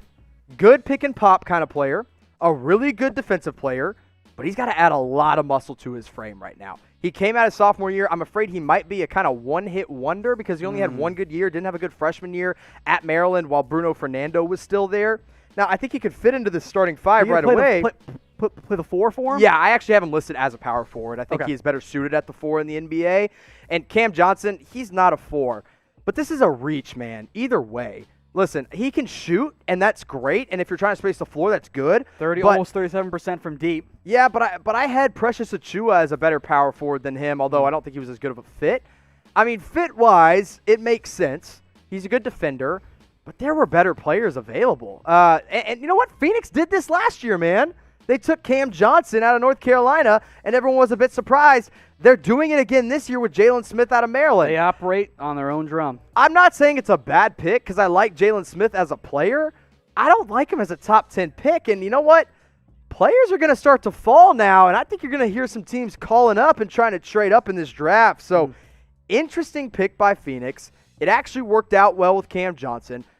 I might give him the benefit of the doubt, but this is definitely a reach. So I'm typing my Y for yes on this question. Do you guys think Jalen Smith, sophomore out of Maryland, was a reach at number 10? Look, third-team All-American. He's good. He is good. I'm trying to be positive and not Hater Jimmy. He's good. He's not worth a top 10 pick right now. He might be in a couple years after he develops a body, but Phoenix is trying to win right now. I don't think Jalen Smith really does that. But he's a good scorer from the big position, and he's a great defender.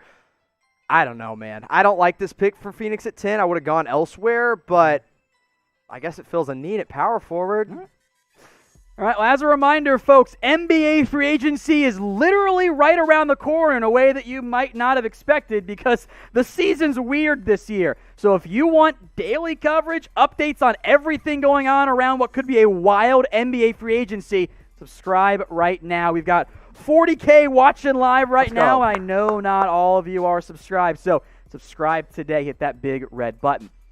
All right, some super chats did come in from Hassan Oza, so we will give him his shout out. He says go follow CycloneX_GG on Twitch. Watch aggressive games played by average Joes instead of cracked pros. So look, I enjoy watching the occasional Twitch stream, oftentimes when I'm watching other draft stuff as well.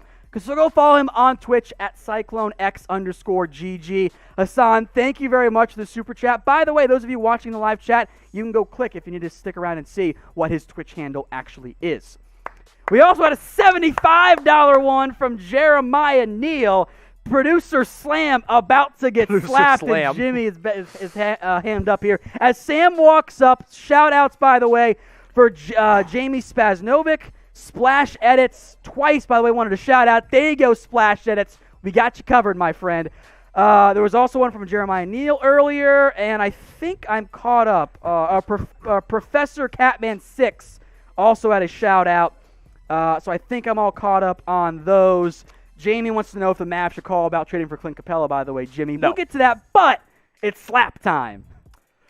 So here comes producer Sam. It's Bedlam week here. Take the hat off. It's cheating. I'm an Oklahoma State grad. Sam here is an Oklahoma grad. So this one's for you. Go Pokes. Appreciate the $75 super chat. That was solid. That was so soft. Do it again. Oh, he wants another one. Hit him harder. That's better. You want another one? I'll do another one. Surprise him. Go Pokes, Go with baby. the ring hand. Oh, you don't have one. So if you want more slaps, $75 super chat. Shout out ZK and also Splash soft? Edits again. Man, I guess I'm soft. That first huh? one was definitely soft there. I'm sorry. The Spurs are on the clock, Jimmy. They took Luka Samanic and Keldon Johnson last year. Where could they be going this time around? Let's see who my best player available is. It's got to be Devin Vassell.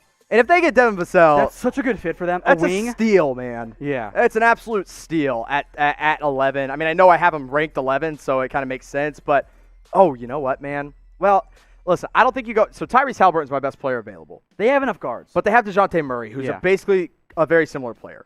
Mm-hmm. So I think Devin Vassell is the way to go here. You don't go Cole Anthony. You don't go Tyrese Maxey. By the way, everyone's calling you weak. Okay, send another $75 super chat, and I'll slap someone even harder, okay? We'll do it again. All right, I want to redeem myself, so send some more $75 super chats.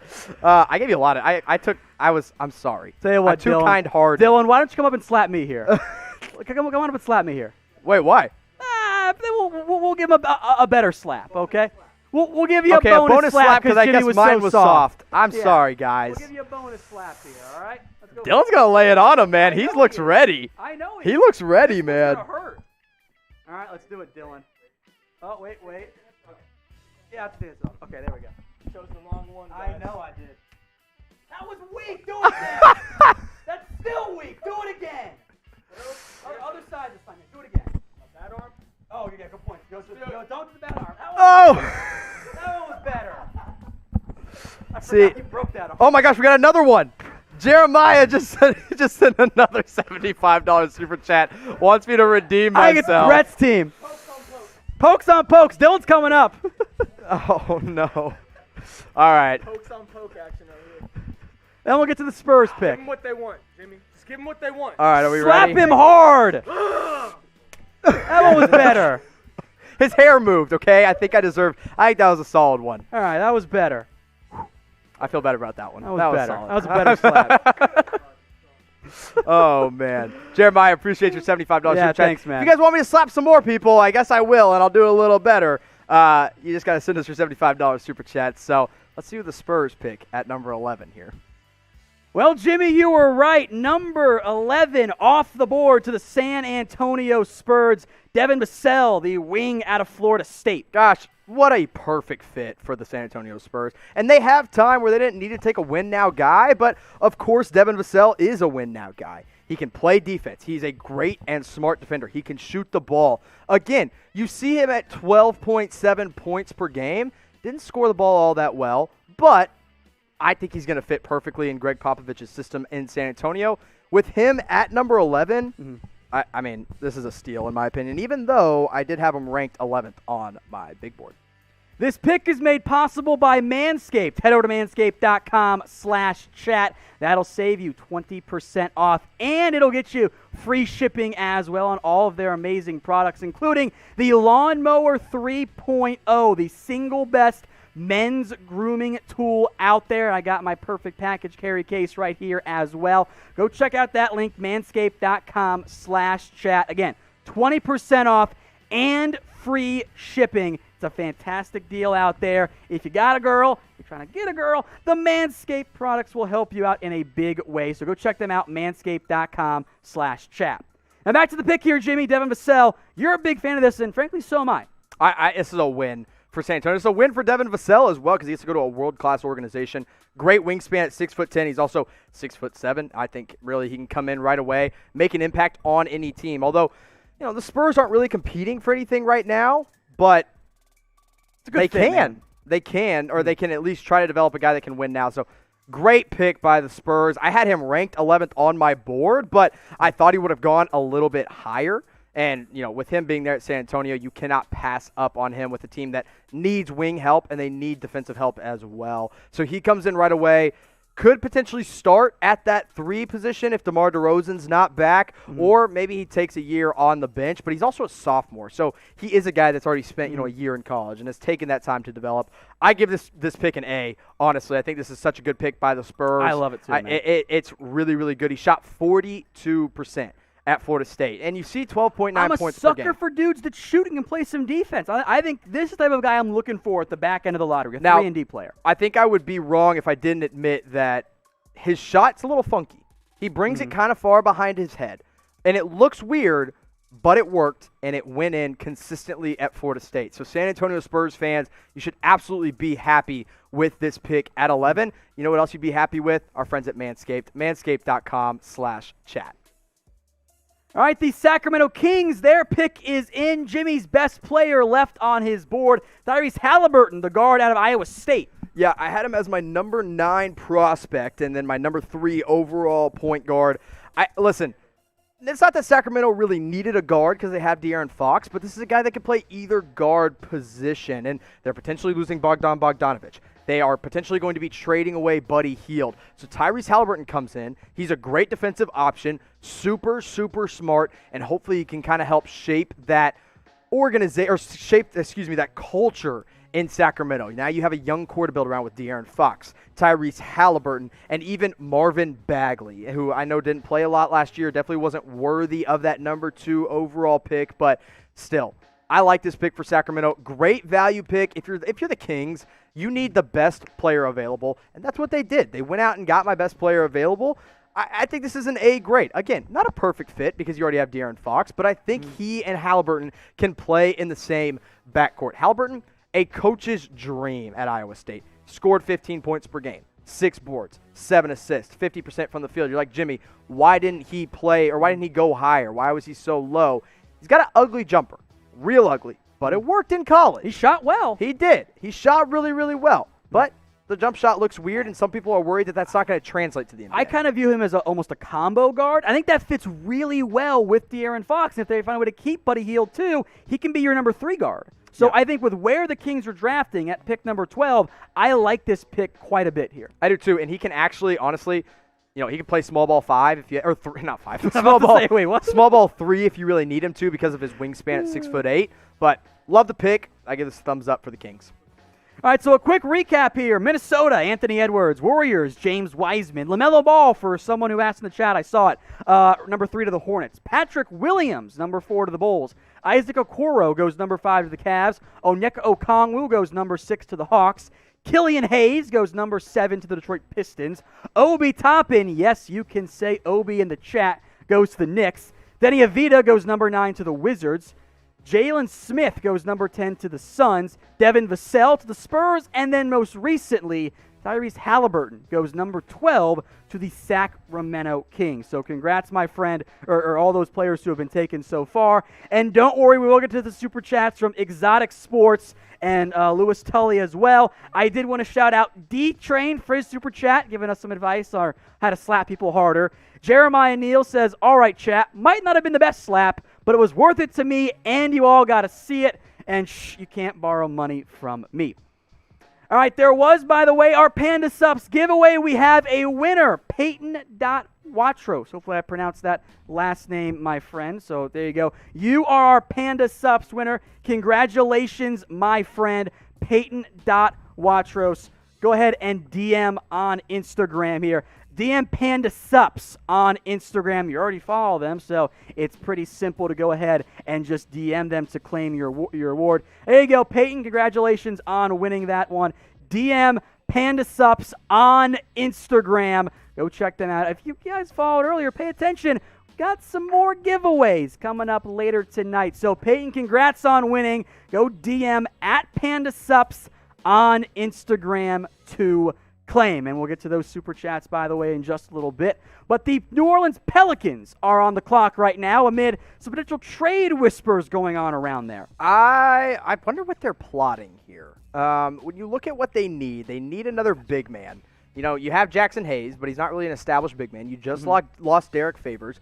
There's not really a center here that I would be super ecstatic with them taking. So maybe they are looking to trade back to somewhere where it makes more sense to take a big man. I don't know where that would be, but potentially a couple spots backwards. I don't know. Maybe they go with a point guard here to kind of help out with with Lonzo Ball and too Nickeil early Alexander for Walker. Daniel Oturu. I know they have Jackson Hayes at center too. It is early, but fit-wise, I say, I would take Daniel Oturu. I like him a lot. In fact, I actually like him a little bit more with this particular fit. In New Orleans. I liked him more than Jalen Smith. I think he could make some sense there. I'm not sure where they go, but I wouldn't be surprised if this pick gets traded anyway.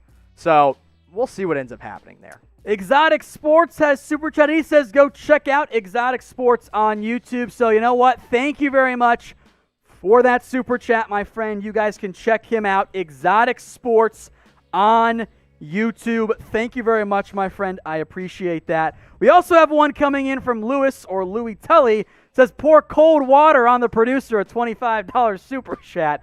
I will make note. There is a lot of very expensive gear around the producer that we cannot get wet. So we can't do that. Or maybe pouring cold water on somebody is in the roulette wheel. So we'll give that one a spin here, as there you got our roulette can, because we're overdue for one. Then we'll get to Hassan. Another super chat from him. Stay tuned on that one, my friend. We'll see what that roulette wheel came up. You got the hand of producer Brett there. Standing by, waiting patiently. Tom, floating head. All right, let me hook you up one second. Jimmy's going to disappear to get the floating head stuff here.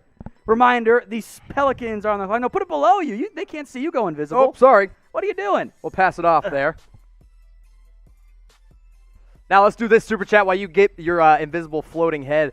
Hassan Oza, you're not something, so Nick Merckx, so stop trying to play like him. Watch aggressive Warzone games by guys just like you. Cyclone XGG on Twitch. Hassan, shout out to you for the super chat. Tom. That one worked really good, by the way. Wow, you really popped in there real quickly. That was good. Off screen, that was good. That worked well. So, Hassan, appreciate you. Go follow him on Twitch, Cyclone XGG there. I wouldn't be surprised to see the Pelicans go with a guard. I think more that I think about it, you have Nickeil Alexander Walker and Lonzo Ball, but neither of those guys are super reliable. So we'll see what ends up happening at 13. They're near the end of the lottery now, and they can kind of go any way. You could go best player available. My best player available right now is Cole Anthony. Ooh. Do you like the fit, though? Not really. I think I'd go with a bit of a smarter kind of playmaker guard, and that's not what Anthony is. Anthony's more of a two guard that can play the one. So I wouldn't go Cole Anthony here if I'm the Pelicans at 13. Another guard that's available that I really like is Tyrese Maxey, who's also more of a two guard a little bit in the NBA. So if you want to go true point guard kind of as a backup, my best available is Kira Lewis out of Alabama, and it looks like we're kind of getting this pick in here in just a moment. But Cole Anthony, Tyrese Maxey, Kira Lewis, those are my three guards that are available right now. I think they go one of those three ways because there's not a big man that I would take at 13. Next best available big man center-wise would be Daniel Oturu, and it's too early for him. Well, with pick number 13, the New Orleans Pelicans have selected Kira Lewis, the point guard out of Alabama.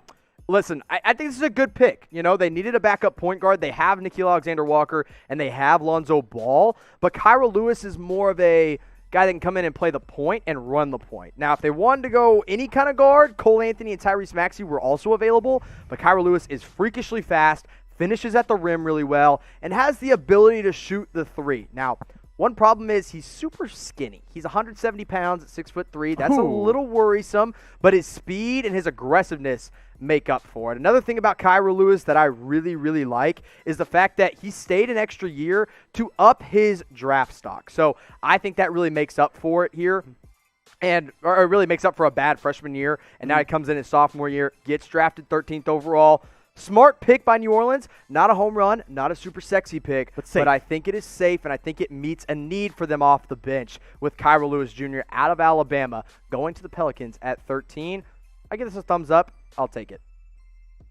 All right, so again, here we've had a bunch of action. Minnesota, by the way. There's a trade here as well. Number 17 goes to the Thunder. Timberwolves get Ricky Rubio, a 2021 first and two 2021 first, excuse me. No. They get both of the Thunder pick this year. So 2020 first-round picks in 25 and 28. Now, I have only seen this from Minnesota beat reporters, so nothing official yet, but it looks like it's kind of moving that way. Interesting, okay. And I know what the Thunder want here, and you're going to hate it. They Are want they going to go no? They want Pokusevski. Pokusevski. Oh, They want I like Alexei it. Pokusevski, and he's probably going to be available at 17. Interesting move by the Timberwolves, man. Now they have 2 more first-round picks. They also get a backup. And he's back. They get a reliable point guard. Back. The prodigal son has returned to Ricky Rubio. Now, again, this is not officially official, so we'll keep you updated here. But it looks like this might be. So we're going to keep our eyes on this. We're going to keep you updated on it. As of right now, we'll operate as if the Timberwolves have the 17th pick, and then we'll move forward. But it looks like the Thunder are looking to go for Alexei Pokusevski out of Serbia, or maybe that's a bunch of smoke, and they don't really want him. So we'll have to see. But right now, let's talk about the Boston Celtics, who are on the clock. They've been linked to a lot of trades here, but they do have pick number 14. They also got pick 26 and 30 and 47. A potentially busy night for Boston. Are they going to keep all their picks tonight, Jimmy? Absolutely not. They absolutely should not keep all their picks. But, you know who I love here? Who? Maxey or Cole Anthony. I like Cole Anthony's fit. I think Maxey's a little redundant with Marcus Smart, but also Cole Anthony could be a little redundant with Carson Edwards. But you potentially go guard here. Man, I would also love Desmond Bane, even though that might be a bit of a reach. Maybe they go wing because they do need some wing depth behind Jaylen Brown, Jason Tatum, and you go with a guy like Sadiq Bey or maybe Aaron Nesmith could be a guy. So we'll see what they do. I'm not sure which way Boston goes here, but it's their first of 3 first-round picks. So we're going to find out pretty shortly what the Boston Celtics decide to do at the end of the lottery. The Celtics pick is presented by Manscaped. Head over to manscaped.com/chat, and that link will save you 20% off and get you free shipping as well. With this pick, the Boston Celtics are taking Aaron Nesmith, a wing out of Vanderbilt. What do you think of this one? It meets a need for them. They needed some extra shooting and scoring ability off the bench, and that is what Nesmith absolutely does out of Vanderbilt. Biggest drawback for Nesmith, and the reason he's not as high, because you see he scored 23 points and he shot 50+% from 3 at Vanderbilt. You're like, why did he not go number 1? Because he had a stress fracture in his foot that caused him to miss a lot of games at Vanderbilt, and that was part of the reason that people were like, it's a small sample size. 14 games this year. Yeah, I don't know if we're able to take him. So Boston goes with it. They take a little bit of a risk, although I do think he is a lottery talent and a pretty strong shooter as well. So Aaron Nesmith going to the Boston Celtics at 14. He can come off the bench. He's a solid defender, although he doesn't move his feet incredibly well, but we'll have to see. I like this pick. It's a good backup, a good fit on a team that desperately needs bench scoring. That's what he does. Now you have Marcus Smart, Aaron Nesmith, and Grant Williams kind of coming off the bench along with guys like Carson Edwards. And, again, they still have 2 first-round picks as well. Look, the wing shooting is very intriguing to me. I do worry a little bit about Boston having a lot of these similarly sized players that can kind of fill a similar role. But, look, I love shooting. I'm a sucker for that, so I like that from Boston. Again, only 14 games, but dude shot over 50% from deep. That's pretty darn wild there. Oh, by the way, Celtics fans, we do have a Boston Celtics YouTube channel. Head over to chatsports.com/CelticsTV. That'll take you right into our Boston Celtics YouTube channel. So hit that red button and subscribe today if you are a Boston fan. And as a reminder, today's show and this pick was brought to you by Manscaped. Head over to manscaped.com/chat. 20% off and free shipping. And oh, by the way, we got another giveaway for you guys from Manscaped. Go to Manscaped's Instagram. It's just at Manscaped. It's really simple. Go follow them and comment Chat Sports on their most recent posts. Must follow, must comment Chat Sports in order to be eligible to win their latest giveaway. So go flood that account. Let them know you're paying attention and you want their giveaway by following them on Instagram at Manscaped, and then comment Chat Sports on their most recent account. That will get you eligible to win that giveaway. So again, one last time, Instagram at Manscaped. Follow and comment Chat Sports on their most recent post. We'll announce that giveaway winner at pick number 20, by the way. So stay tuned for that. So plenty of time to go over and quickly do it and be eligible to win the latest Manscaped giveaway. Again, that is Instagram at Manscaped. Must follow and comment Chat Sports on their most recent post to be eligible to win. Pick number 15 is also in. Cole Anthony off the board. Jimmy, we mentioned him as a fit for the Orlando Magic, and here he goes at 15. Let's go. This is something I mentioned earlier before we started our live show about Cole Anthony. And here's the thing with the Magic, right? They have Markelle Fultz and they have Evan Fournier, both of their backcourt guys.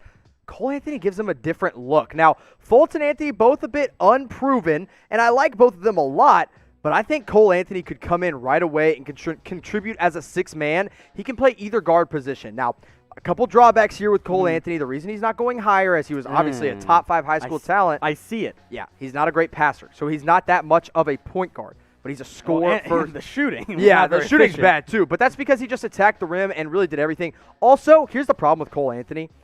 He was on a terrible North Carolina team, which is not something you can say very often. Very weird. Very odd to be a bad North Carolina team. So he was asked to do a lot, and he was asked to do a lot in a short amount of time when he was injured. So Cole Anthony going to the Magic here at 15. Good value pick, as I had him as my 12th ranked player on my big board. I also could have seen them go with Tyrese Maxey. I like the defensive option off the bench. But here, I think this is a thumbs up, a good play. A bit of a risk, just a tiny little bit because it's a smaller sample size. But, yeah. Fits for Orlando. Very unusual to see a player shoot 38% from the field and yet also almost 35% from deep. Yeah. That latter stat makes me feel a little bit better as well. So grade the pick here. A, B, C, D, or F. Jimmy, this is pick number 15. What are you giving it? I've given a lot of A's out tonight, but this is not hater Jimmy. I know, but this is another A pick for me because this is a guy that can contribute as a six-man on a team that doesn't have a lot of bench play, on a team who Markelle Fultz is your future point guard, and unfortunately, Markelle Fultz isn't super reliable. DJ Augustine's probably not coming back, and Evan Fournier, Anthony can play alongside Fultz as well in place of Evan Fournier. So I like this pick. Good value, and it fills a need for an Orlando team that doesn't really have a lot going in the right direction for them, but is still a playoff team in the Eastern Conference.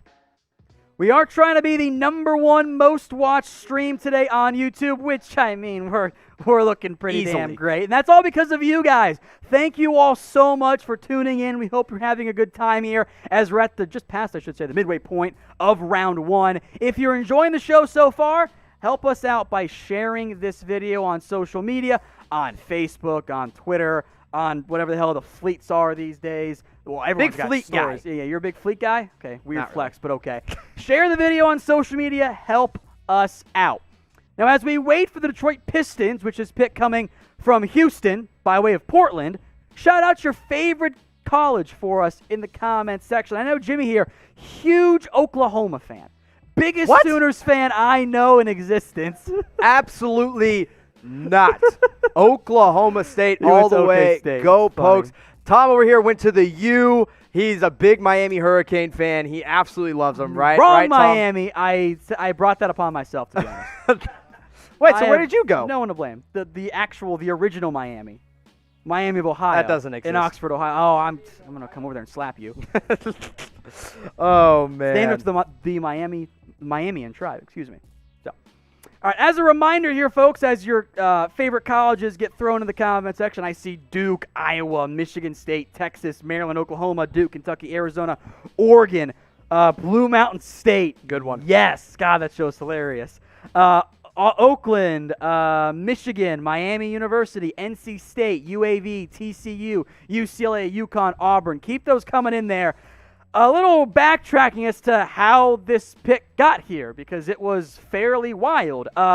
Houston got it as part of a Robert Covington, Trevor Ariza trade, and then sent it to the Detroit Pistons. So the Pistons got Trevor Ariza cash, like $4.6 million, and this first-round pick, number 16 overall, as Ariza's been dealt, and this pick has been dealt twice in the past, 24-ish hours. I love the get of Robert Covington to the Portland Trailblazers, but 2 first-round picks is expensive, man, which is interesting. And now, number 16 pick is on the move again, right, as the Rockets traded this to the Detroit Pistons. To the Detroit Pistons, which we just mentioned. Sorry, I was there was a lot of stuff happening. Looking at my big board. Because 17's also been traded here. Ricky Rubio, 25 and 28 go to Minnesota.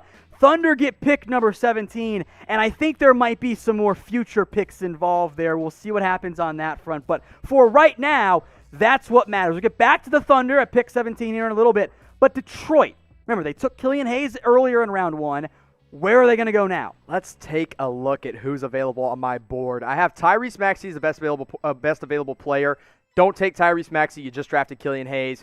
not really a fit for me there. Sadiq Bey is a wing that could go here as a more proven talent out of Villanova. But I don't know if they need proven talent, and that's both what Bey and Bane are. I don't think they go Pokusevski for sure. So I think one of those three guys available is probably the way you go. But if you want to go big man, this could be Daniel Oturu territory. And I do have him. I have him a little lower. I have him at 23. This is a guy that if Daniel Oturu comes in, he can start at center for you on a team that's kind of rebuilding. So I like Maxey. I like Bey. I like Bane. The Tyrese Maxey fit's interesting because they have Rose and they have, obviously they just drafted Killian Hayes, but Tyrese Maxey can play more of that two guard as he did at Kentucky.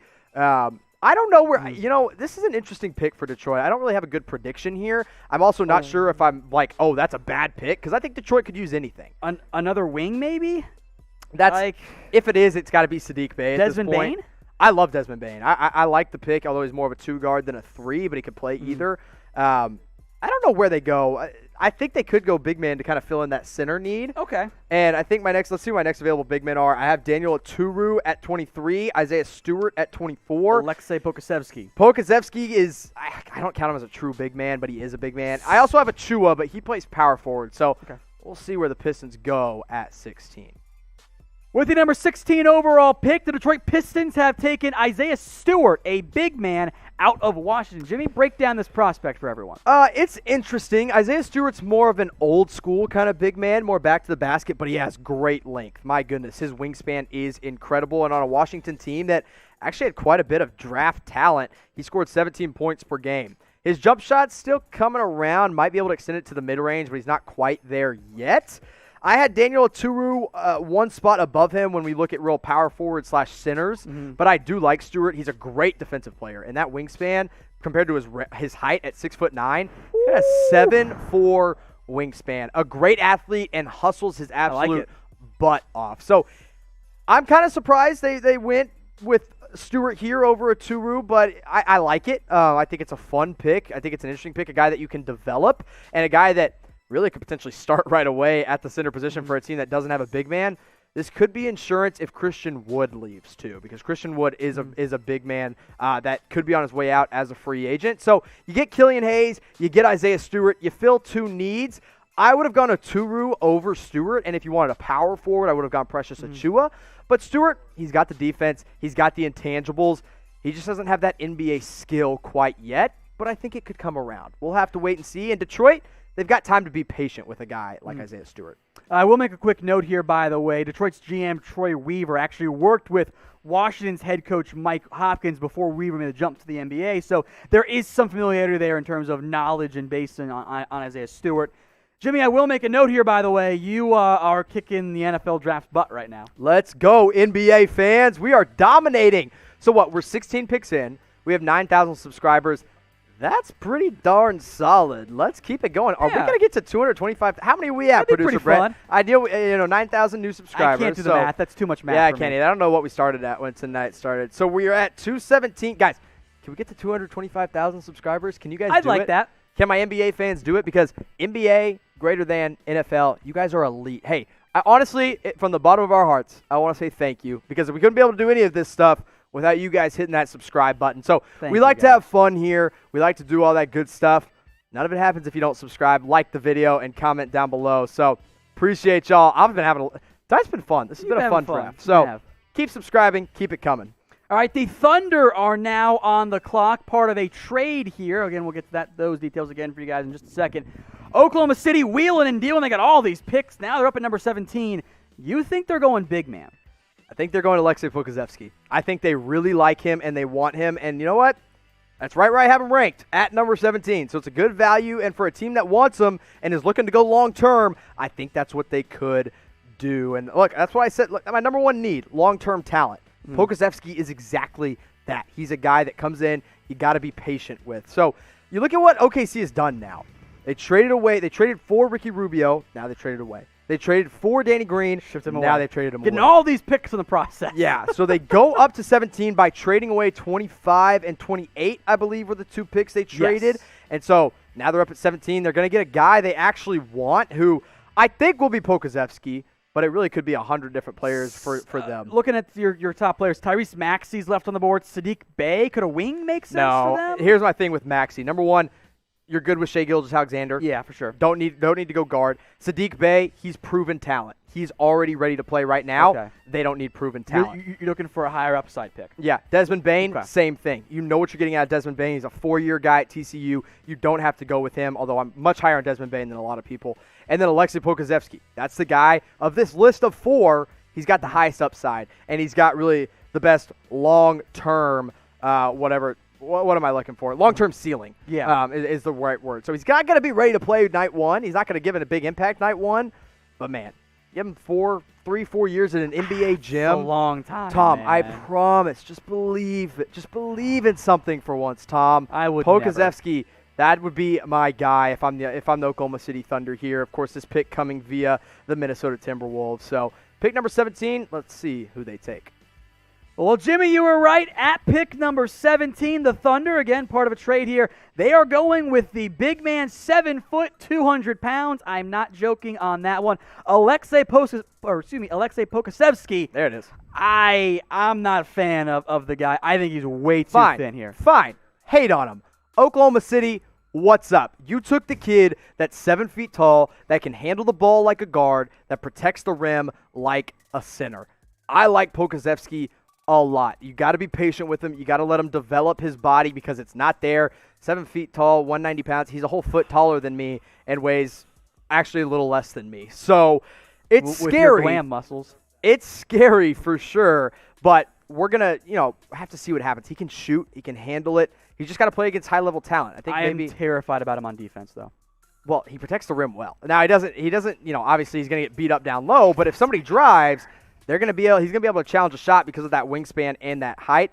I like the pick. I think OKC, again, the fit works just because they don't need someone to win right now. Pokusevski's not ready to win right now. So that's fair. Here's the thing. They can tank for Cade Cunningham next season and be just fine. And honestly, I like this pick. I'm going to give it an A. I had him ranked as my 17th best prospect, and he fills a need for the Oklahoma City Thunder at 17. The Dallas Mavericks are now on the clock here at pick number 18. You can go follow our Mavs YouTube channel. Led by Jimmy here at All Things Mavs. It's youtube.com/allthingsmavs. That link will be in the live chat here, by the way, for you guys. Jimmy, I know you've been waiting for this pick all night, man. And they held on to it so far. Now, there's no promise that it's going to stay there, but we're going to see. So, youtube.com/allthingsmavs. Guys, if you know me, if you've been watching for Chat Sports at all, you know that I am all things Mavs, and I will talk about them all night long. I'll probably hype up whoever they end up picking here, or I will break down if it's a bad pick. So, again, subscribe. That link's in the live chat. It's in the comments. It's in the description. youtube.com/allthingsmavs. We're going to find out who they take at 18. And, Tom, there's some good players on the board, man. I am, as a Mavs fan myself, I'm showing my bias. There's a lot of good talent left on the board, man. Your top players. Break it down for me. All right. Tyrese Maxey, a local DFW kid that could come in right away and play defense on any NBA level. His shot's not quite there, but it's growing slowly but surely. Sadiq Bey, my favorite besides Devin Vassell, my favorite 3-and-D prospect. The Mavs desperately need help on the wings. They could use him or Desmond Bane. Honestly, any of these top 3 guys, I would be ecstatic with if I'm Dallas. Precious Achiuwa, although he's still available, I'm not sure he really fits a huge need there in Dallas as a power forward, but maybe as a rebounder and a guy that Achiuwa literally defended all 5 positions. That's impressive. At Memphis as a big man. Another guy that I like a lot is Josh Green out of Arizona. Other than that, I think if you go any further than those 5 that I just mentioned, so including Josh Green and the 4 that you just saw on screen, I think Dallas might be reaching. But also, if you're a Mavs fan, don't be surprised if they end up trading this pick later. I think I wouldn't be surprised if whoever they take right now doesn't finish the night in a Mavs hat. Interesting. So, okay. We'll see what they end up doing. But again, Mavs fans, if you want all the breakdown of literally all things Mavs, youtube.com/allthingsmavs. Make sure you subscribe. Dallas up on the clock here at 18. Tom, let me ask you, the non-Mavs fan here. Okay. Who would you go with that I have left on my board? I think I'm going to go Sadiq Bey. And I think some of the reasons you mentioned are also the way I feel about it. This team needs 3-and-D players. Yep. You have Luka, you have Kristaps, you got some bigs, you got some guards. You need guys who can play some defense and who can shoot the ball, space the floor. I love 3-and-D players around this range of the draft. I think that makes the most sense there. Saddiq Bey, you got 6'8", 215-ish, 45% from deep. I'm a sucker for those kind of guys. I don't know what to tell you. That's just the way I like to go. So I know there's been some buzz around Josh Green for Arizona as well. I think Saddiq Bey would be my preferred target there. But I know there's been a lot of Josh Green Mavs stuff, and this is a player they thought was going to be there to begin with. Yeah, they definitely scouted him, Josh Green, a little bit more, and I think they're very high on him. Great athlete, a great finisher, and a great defender that could fit right alongside guys like Luka Doncic and Kristaps Porzingis. So we'll find out what the Mavs do here at 18. Yeah, so again, we're getting that pick here in just a second for you guys. This Mavericks pick is made possible and presented by Manscaped. Head over to manscaped.com/chat. That'll save you 20% off and get free shipping on all of their amazing products. And with this pick, the Dallas Mavericks, Jimmy, have taken Josh Green out of Arizona. Yeah, I think this is a very smart pick by the Dallas Mavericks. He wasn't my best player available. I had Tyrese Maxey and Saddiq Bey and even Desmond Bane as three guys that could all be fits here for the Dallas Mavericks. But this is a guy that will come in and I think make a difference right away for the Mavs. He's a great athlete. He's an absolutely incredible defender, and I think he will play really a role in Dallas right off the bat. So I'm happy with this pick. If I'm the Dallas Mavericks, you fill a need, I should say, if you're Dallas, with Josh Green out of Arizona. Now, he didn't light it up on the scoreboard, only 12 points per game at Arizona. But 36% from deep. Yeah, and there were a lot of times that he truly looked like the best player on a talented Arizona team. So I like the pick if I'm the Dallas Mavericks. I think this is a smart pick. Also, 6'5" with a 6'11" wingspan. Hey, that's really nice. What did I say before the pick? Give me 3-and-D guys, a 6'10" wingspan at 6'5", and a guy who shot 36% from deep, and it only just recently turned 20, hold on, today, actually, I think. I'll double check. Today's birthday. Well, 2 days ago. 2 days ago. Okay. Happy late birthday to. I got confused with which day it was. The newest Dallas Maverick, Josh Green. If you want to keep up with all things Dallas Mavericks, go subscribe today. YouTube.com/allthingsMavs. Now, I'll admit this. I think Saddiq Bey would have been a little bit better of a fit. I think he's a little bit ready to win right now. I like Desmond Bane a lot, but the upside and the ability to contribute at the same time with Josh Green makes a lot of sense for the Mavs. This would have been my third pick, really, if I'm the Dallas Mavericks, or really second. Probably tied for second with Desmond Bane. Okay. So I'm happy with it. I'd probably give it an A-. I'm not going to give it an A+, simply because at the end of the day, I think there was one player available that filled a need a little bit better with Saddiq Bey, personally. Well, you guys can grade the pick here after you subscribe, of course. A, B, C, D, or F. Jimmy, you seem fine with this pick, not necessarily in love with it. Kind of reminds me of maybe last year's pick for the Dallas, or the most recent pick, I should say, for the Mavericks. What are you grading this one here? A, B, C, D, or F? A flat number grade here. Oh, so I can't give a minus or a plus? You can give him a minus or a plus. Okay, then I'm giving it an A-, because I think an A+ would have been Saddiq Bey, but this is a guy who I think Dallas has had their eyes on. Mm-hmm. So in my rankings, how it would have gone for the best players available right now, I would have gone Saddiq Bey number 1, Desmond Bane and Josh Green tied for 2, and then a Tyrese Maxey at 3. So solid pick for the Mavs. He'll contribute right away for Dallas. As a reminder, this pick is presented by Manscaped. Head over to manscaped.com/chat. That'll save you 20% off and get you free shipping. And oh, by the way, we got another giveaway for you guys here in just a second. So again, it's manscaped.com/chat. 20% off and free shipping when you use that link. Check the live chat. It'll be in there for you guys. All their products, the Weed Whacker, the Lawnmower 3.0, the Perfect Package, the Shears, all of it. Now, the giveaway. Here's what we got for you guys. We're going to go to TikTok today. Let's go. At Manscaped. Follow them and comment Chat Sports on their most recent post. Same deal right there. Go to TikTok, follow at Manscaped, and comment Chat Sports on their most recent post. Again, we'll let you guys know who won that giveaway later on in today's live show. That is TikTok at Manscaped. Go follow and comment Chat Sports on their most recent post, and we'll let you guys know who won that giveaway later on in today's show. So again, TikTok, Manscaped, got to follow them to be eligible. You got to just comment at Chat Sports, and then we'll let you guys know who won that giveaway later on in today's show. And if you're watching on our All Things Mavs channel, by the way, Harrison Graham, well, he's going to break down this pick a little bit more in depth. Now, we have a trade coming up for you guys in just a second. Now, it is a unexpected 3-team trade because things are getting wild here, Jimmy. It involves the Detroit Pistons, the LA Clippers, and also the Brooklyn Nets. So things are getting kind of wild out there. This is going to end up result with the Detroit Pistons getting pick number 19. So as soon as we have those details, we'll let you guys know here. So the most recent picks here, Jimmy, break them down for me because I need a sip of my Red Bull. Yeah, absolutely. So into the lottery, Kira Lewis Jr. out of Alabama goes 13 to the New Orleans Pelicans, followed by the best shooter in this draft, Aaron Nesmith, going to the Boston Celtics at 14. Cole Anthony, one of my favorite fits so far in this draft at 15. Isaiah Stewart goes to the Pistons at 16 after they drafted Killian Hayes in the first top half of the lottery.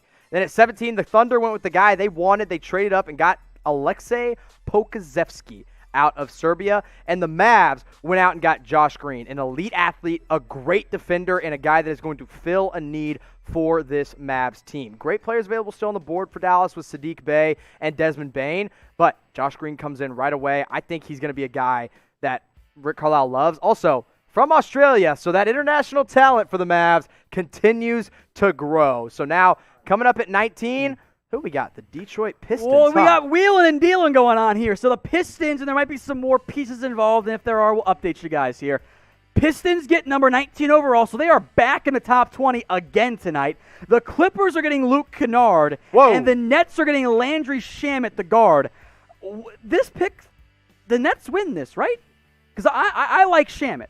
Or am I off base here? Okay, I'm going to be honest, man. I think Luke Kennard might be just as good as Shamet when healthy. Okay. So Kennard was not healthy last year for the Pistons, which is it was devastating for their continued growth. Yeah. I love this for the Clippers because Kennard also plays better defense than Shamet, who just got buried in the rotation because he couldn't play defense.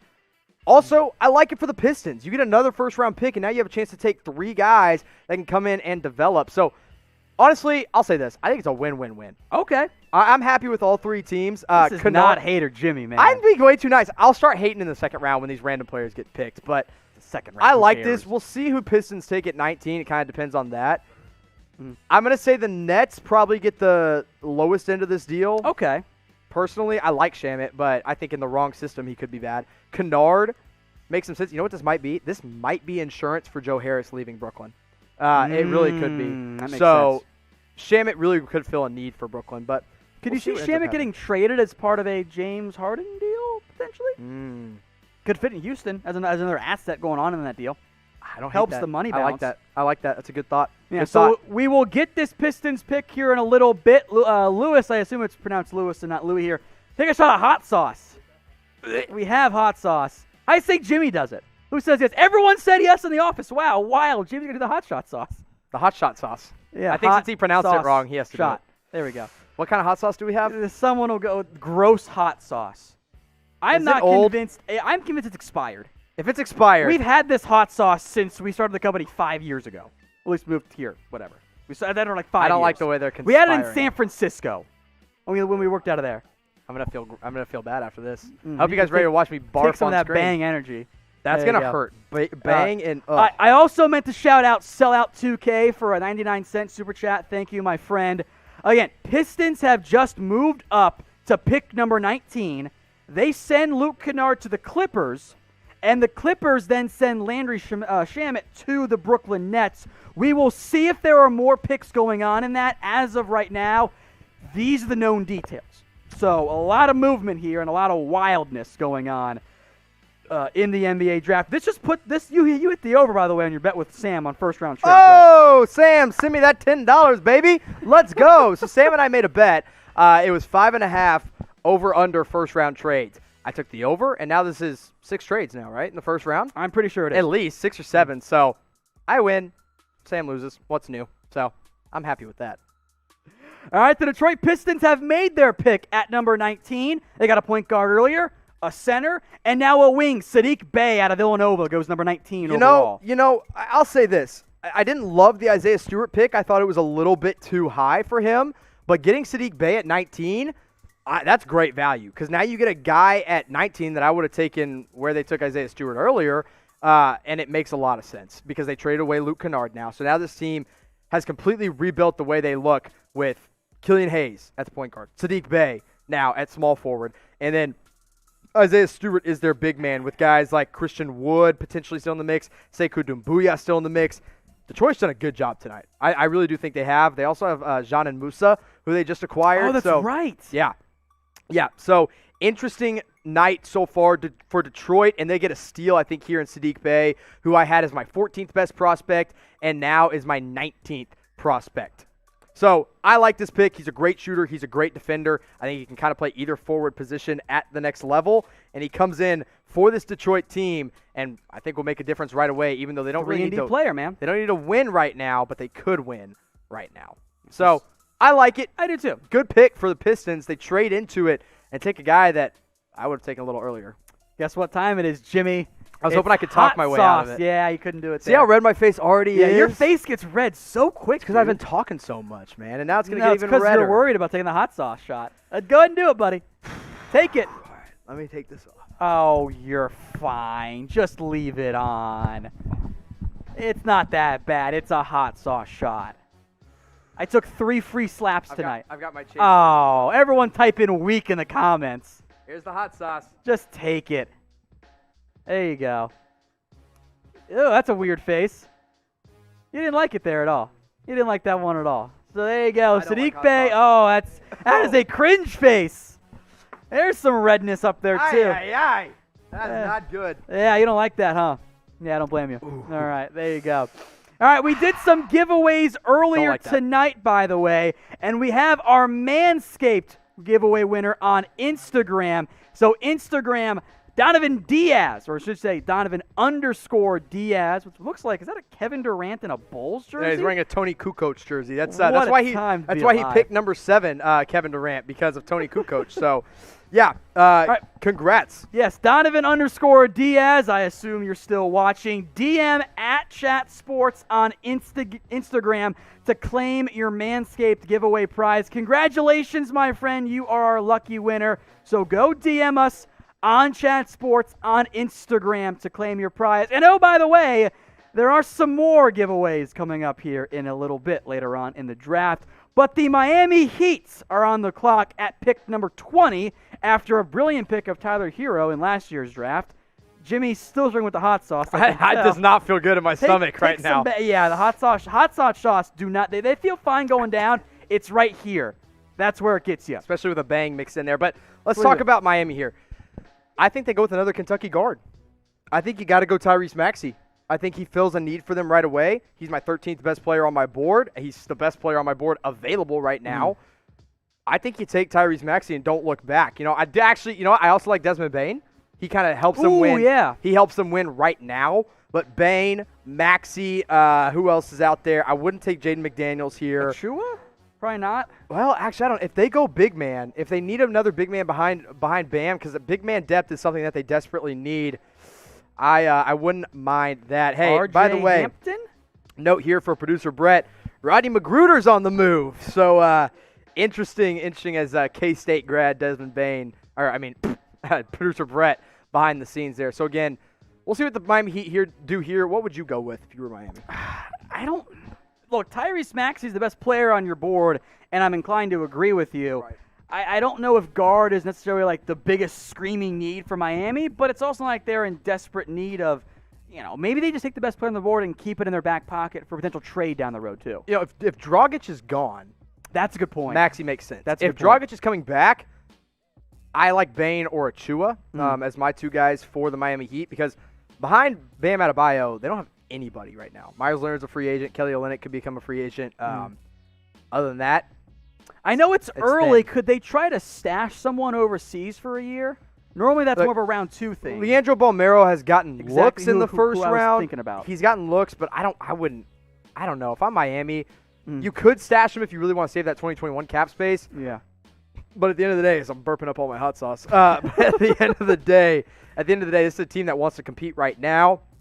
In all honesty, the reason we haven't gotten this report in yet is they could be looking to trade trade it. But I don't know how high of a value you're going to get for the 20th overall pick. So Russell Westbrook. Yeah, right. Can you imagine Russell Westbrook and Jimmy Butler on one team? That'd be very fun. Very I think fun it'd be to fun.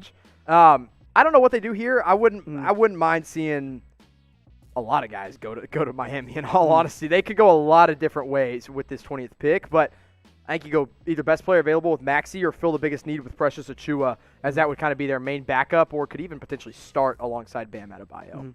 All right, so these are some of the more recent picks, or I should say all of the picks so far in round one. We are about to get pick number 20 in here in just a second for you guys. Saddiq Bey was the most recent one, as the Pistons have been wheeling and dealing and got 3 top 20 picks. Killian Hayes, Isaiah Stewart, and then the most recent pick, Saddiq Bey went number 19, part of a 3-team trade involving the Clippers and the Nets as well. But the Miami Heat, they got pick number 20. We'll get that selection in here in just a second for you guys as we begin to wind down round one. It is indeed Precious Achiuwa going number 20 overall to the Miami Heat. One of your best big men left on your board, Jimmy. My best true big man left on the board is he'll play the power forward position at the next level.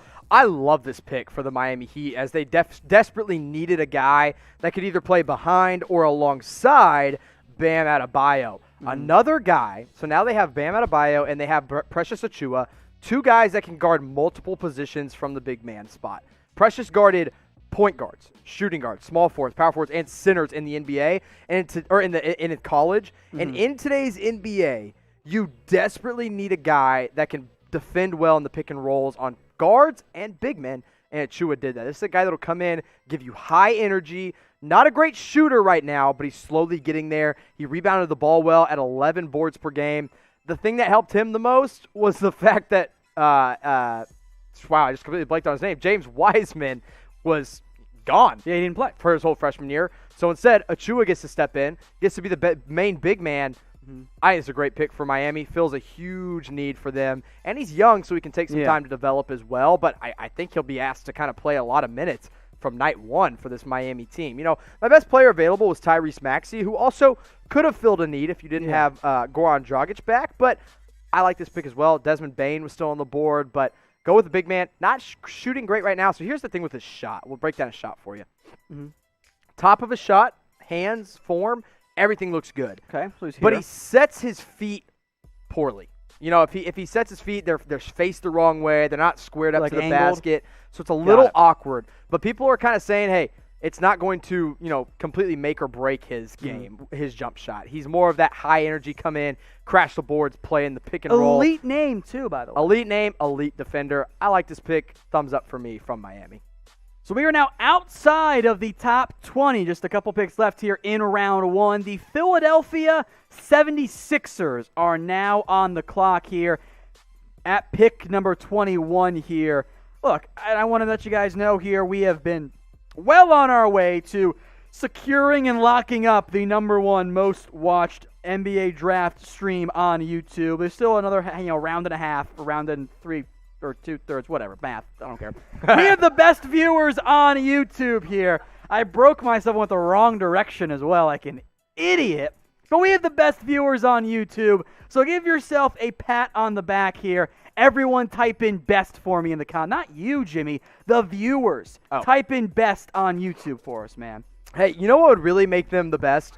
Is if they got us to 10,000 subscribers. We're at 9,600 right now. Let's get 10,000 new subscribers, I should say. We're already well past 10,000. We have 217,000 subscribers, now 218. So let's get to 10,000 right now. Appreciate all you guys that have already tuned in. Y'all are awesome. Keep on subscribing, keep on commenting, keep on liking, and hey, share this with some friends. If you got some friends that are big NBA fans, be like, hey, go watch this. Or if you have friends that just want to hear us talk about sports or kind of BS our way through the night, we can do that as well. So just go share this today. Again, we already have 218,000 subscribers. Why not get to 220 by the end of the night? We have 9,000 new subscribers from tonight alone. Y'all are the best. Keep on proving it by subscribing. Someone typed in worse, then immediately typed in JK Best. So it's all good there, my friend. We appreciate everyone who's joined us on tonight's live stream of the 2020 NBA Draft. Keep typing in best because you guys are awesome, and nothing will be possible without you guys helping us out. As we wait for the 76ers to get their pick in, shouldn't be too much longer here.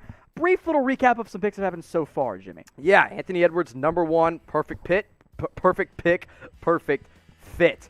James Wiseman goes number 2 to the Warriors. That fills a need for them at center.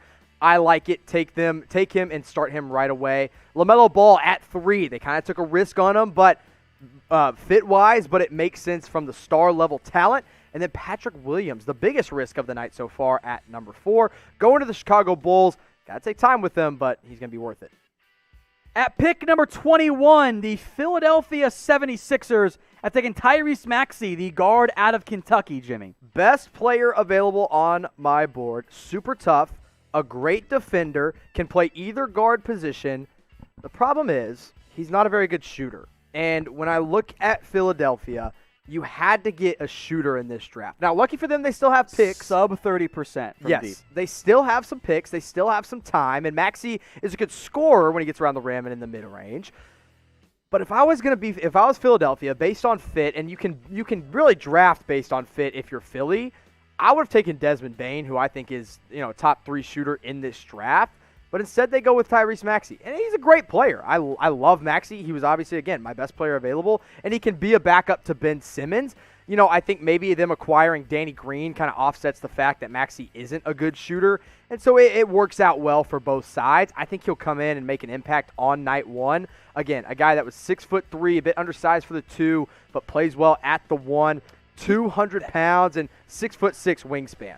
Doesn't that make him a good fit with a Ben Simmons then, who handles the ball, is a much bigger guard? You could allow Maxey to still guard point guards on defense alongside Simmons then, right? It definitely does defensively. Offensively, not so much. But defensively, it definitely does. So I like the pick because it was the highest value, in my opinion. But based on fit, I would have gone with a shooter if I'm Philly. But you got to be excited about getting such a high-level talent. A guy that I had as a lottery talent now goes 21 to Philadelphia. So I like this pick. I like Maxey. Look, you're taking some flyers here when you get deeper into round 1, and of course with round 2 coming up here as well. We'll see how he fits with Philadelphia. There have been, of course, the James Harden rumors floating out there as the Rockets are in some trouble there. So let's look at your best available players left on the board, Jimmy. A lot of guys we haven't really discussed tonight yet. Desmond Bane. I would be taking him by now, but I'm also higher on him than most teams.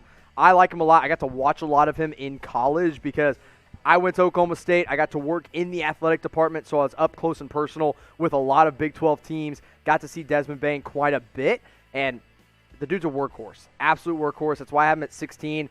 Whoever's picking at 21 in Denver, I think you got to take a guy like him. At number 2, Tyrell Terry. He's my second best available player, 20th overall, elite shooter, a guy that's added a lot of size to his frame since the offseason. My number 21 guy, number 3 best available, is Jaden McDaniels, a guy who didn't really put it together in college per se, but if he puts all the talent together and all the intangibles that he has, it'll work out. Again, a guy like Isaiah Stewart that played in that Washington system, made it a little awkward, got all the intangibles. He's probably worth taking a risk on at the end of the first round. And then if you want to go big man, best big man available, true big man I should say, Daniel Turu out of Minnesota, but let's focus here on Denver. Yeah, they have the pick. They're on the clock right now at number 22 overall. Last year they took this guy named Bol. Maybe you people have heard of him. They have heard of him. Now they got a first-round pick just outside the top 20. What is Denver looking at here? Who makes some sense for them? Man, if you're Denver, you kind of just take whatever you want because they have their starting 5 solidified. They've got MPJ off the bench. They've got Bol. I would go Desmond Bane. Yeah. I don't think they go Desmond Bane here just because I don't think teams are as high on him as I am. I think they could go Tyrell Terry to kind of make up for the, Monty Morris wasn't great for them this past year. They want to take a risk. I think R.J. Hampton range a little bit. R.J. Hampton is that, he's the same kind of thing as Michael Porter Jr. Yeah, they've been willing to gamble on those guys. Where do I have R.J. Hampton? I have 25 on my board, so it's not bad here. If you have a bench of R.J. Hampton and Michael Porter Jr., it's high risk, high reward for both of them. Because Hampton, if he pans out, is a top 10 level talent. But right now, he's just not there. So I could see them going Hampton. I actually like that note. If they go point guard, you got to go Tyrell Terry. If you're going big man, I actually don't hate getting Daniel Turu as a backup to Nikola Jokic, as I believe Mason Plumlee might be a big man, or a free agent, for Denver. So they could go a multitude of different ways. I don't think they can go wrong here. I just wouldn't really take guys that are too far down my list, obviously. But there's nobody that I would just be like, oh, stay away from him. If they want to go draft and stash, this is Leandro Balmero or Teo Maledon kind of range. I don't like because he pronounces his name Teo instead of Theo. And I don't blame you for that. But, yeah, interesting. Petty. Yeah, Tom Petty. There you go, yeah. But anyway, Denver here depth-wise. We'll see what they do. This is their only pick tonight, so kind of have to make it count. But if you guys are watching, shout out who they think should play. We'll get some shout-outs going. Yeah, we'll see how many followers I've got on Twitter tonight. Yeah, we're going to do a little Jimmy follow on Twitter. 1803. Woo, we got to change all this. 2K. Now we're up over 300. Speaking of 2K, the Denver Nuggets are on the clock. That's my 2K team. Y'all hate it. There you go. The chat sports staff here, Harrison, was like, oh, Jamal Murray's not that good. Wrong. Yeah. Elite player. Yeah, he looked good. I was right. Somebody took a screenshot of me taking the hot sauce, and my forehead's glistening a little bit, and it just makes it look like I'm sweating from the hot sauce. I got the screenshot of you screaming, and it just looks like you're about. There's going to be a lot. It looks like you're in tears. There might be a lot of memeable pictures of me tonight. Yeah, that come makes from it this fun, draft. you know? But anyway, we're up to 1,803 new followers. As you follow me, I'm going to give you some shout-outs here live on screen. I'm now at 1,805, so my two newest followers, Gwendolyn and Alec, have both given me follows. Papa Josh and Trev also gave me follows, so appreciate you guys. Let's see who else gave me followers. We'll keep getting new followers. Stefan, I see you. King Slasher, appreciate you. I see Delante gave me a follow. I see Nick, Straight Red. I see Austin, Paul Stinson. Paul has that TCU logo in his avatar, so he's hoping Desmond Bain gets could picked. Be off soon. So we'll find out what happens. Appreciate all y'all following me. Let's see how many we're at before we get out of here. Not out of here, but out of this portion of it. So we're up to, okay, not as many as I thought. Oh, 1835. So actually a good chunk. 1835. So already about 40 new followers just from that quick time. You guys are the best. I love all of you. Thank you guys. All right, so as we wait for the Denver Nuggets pick to come in, they still got about 2 minutes on the clock here. Remember, we were ahead of the networks for a while, and now Denver's taking their good old sweet time. Nuggets at 22, the Knicks at 23, the Pelicans at 24, Minnesota at 25, Boston 26, with some teams who have made some picks earlier tonight. Yeah, I'm interested to see what the Knicks do here. I feel like they need a point guard at this point. You know who I would love in New York is Tyrell Terry out of Stanford. I think he would be an awesome pick for New York at 23. At 24, the Pelicans coming up, and they've already made one pick tonight as they went. Trying to remember who the Pelicans went with tonight off the top of my head, and I'm losing track. I'll pull it up. Oh, was it Aaron Neeson? No, that was Boston. We'll get it here in a minute. Kyra Lewis. Yeah, they went with Kyra of Alabama. So I think Pelicans probably go big man. Ooh, if Daniel Oturu is available for New Orleans, that makes a lot of sense. I think you got to go with Daniel Oturu. Denver's taking their sweet time on this pick. Maybe trying to shop it in a trade? Again, I don't know what you're going to find that's available. Future first, even? Yeah. You're just trying to punt and have a future asset regardless of where it ends up being? Yeah, I don't know what they're going to do. So we'll see what ends up happening. But Knicks 24, Pelicans at 20, or excuse me, Knicks at 23, Pelicans at 24, T-Wolves at 25, Celtics at 26. So you guys have been asking us the questions. Let me ask you this question. This is a fun game. How old do you think Tom is? How old do you think he is? Let me see it in the chats. I'll give some shout-outs as I see votes roll in. I will accept two answers here because it changes in 9 days. Oh, birthday boy. Tom's coming up. All right. There you go. Fair enough. Well, I see 43, 42, 31, 25, 26, 42, 33, 28, 38, 27, 69, of course, 50, 28, 33. Who said 27? I can't read I fast. just saw it. They're coming through too fast. Oh, God, it's gone. There. I see Justin Matthews had it right, 27. And YouTube's stupid and keeps blocking all these guesses because I don't know why. But we see them. Don't worry. We They're see you coming guys. through. Keep making your votes down below. Good job, Dylan, who did the math and added a year to myself in a week here. Yeah, I do turn 28 next week, so I don't know what I'm gonna do. I don't care that much about birthdays. But hey, you know what? It's fine. When you kind of look at the big man, if Denver wants to go with a guy that could be a backup to Jokic, Daniel Oturu is my best available big man. I also have Zeke Naji up there as a guy that could be there, but I have him around 27, so it might be a little bit of a reach. But we'll see what ends up happening or what Denver decides to do with this 22nd pick. At pick number 22 overall in the 2020 NBA Draft, the Denver Nuggets have taken Zeke Naji, the big man out of Arizona. Okay, I don't mind this pick. I don't love this pick either because I think there is a better big man available in Daniel Oturu. Here's the problem with Zeke Naji and a fit with the Denver Nuggets that I have right off the bat. And I know, Denver, I'm sorry, you probably think I'm already dumping on your pick, and I kind of am just a little bit here. He doesn't defend well. Like, he jumps well. He's a high-energy guy. He scores the ball well in the pick and roll. But he doesn't have a motor on the defensive end, and I'm not sure why. And the reason that's a problem with Denver is you already have a big man that's not a great defender in Nikola Jokic. So bringing in Najee doesn't make as much sense to me. If I were going big man for Denver, I would have gone Daniel Oturu out of Minnesota, who's still available.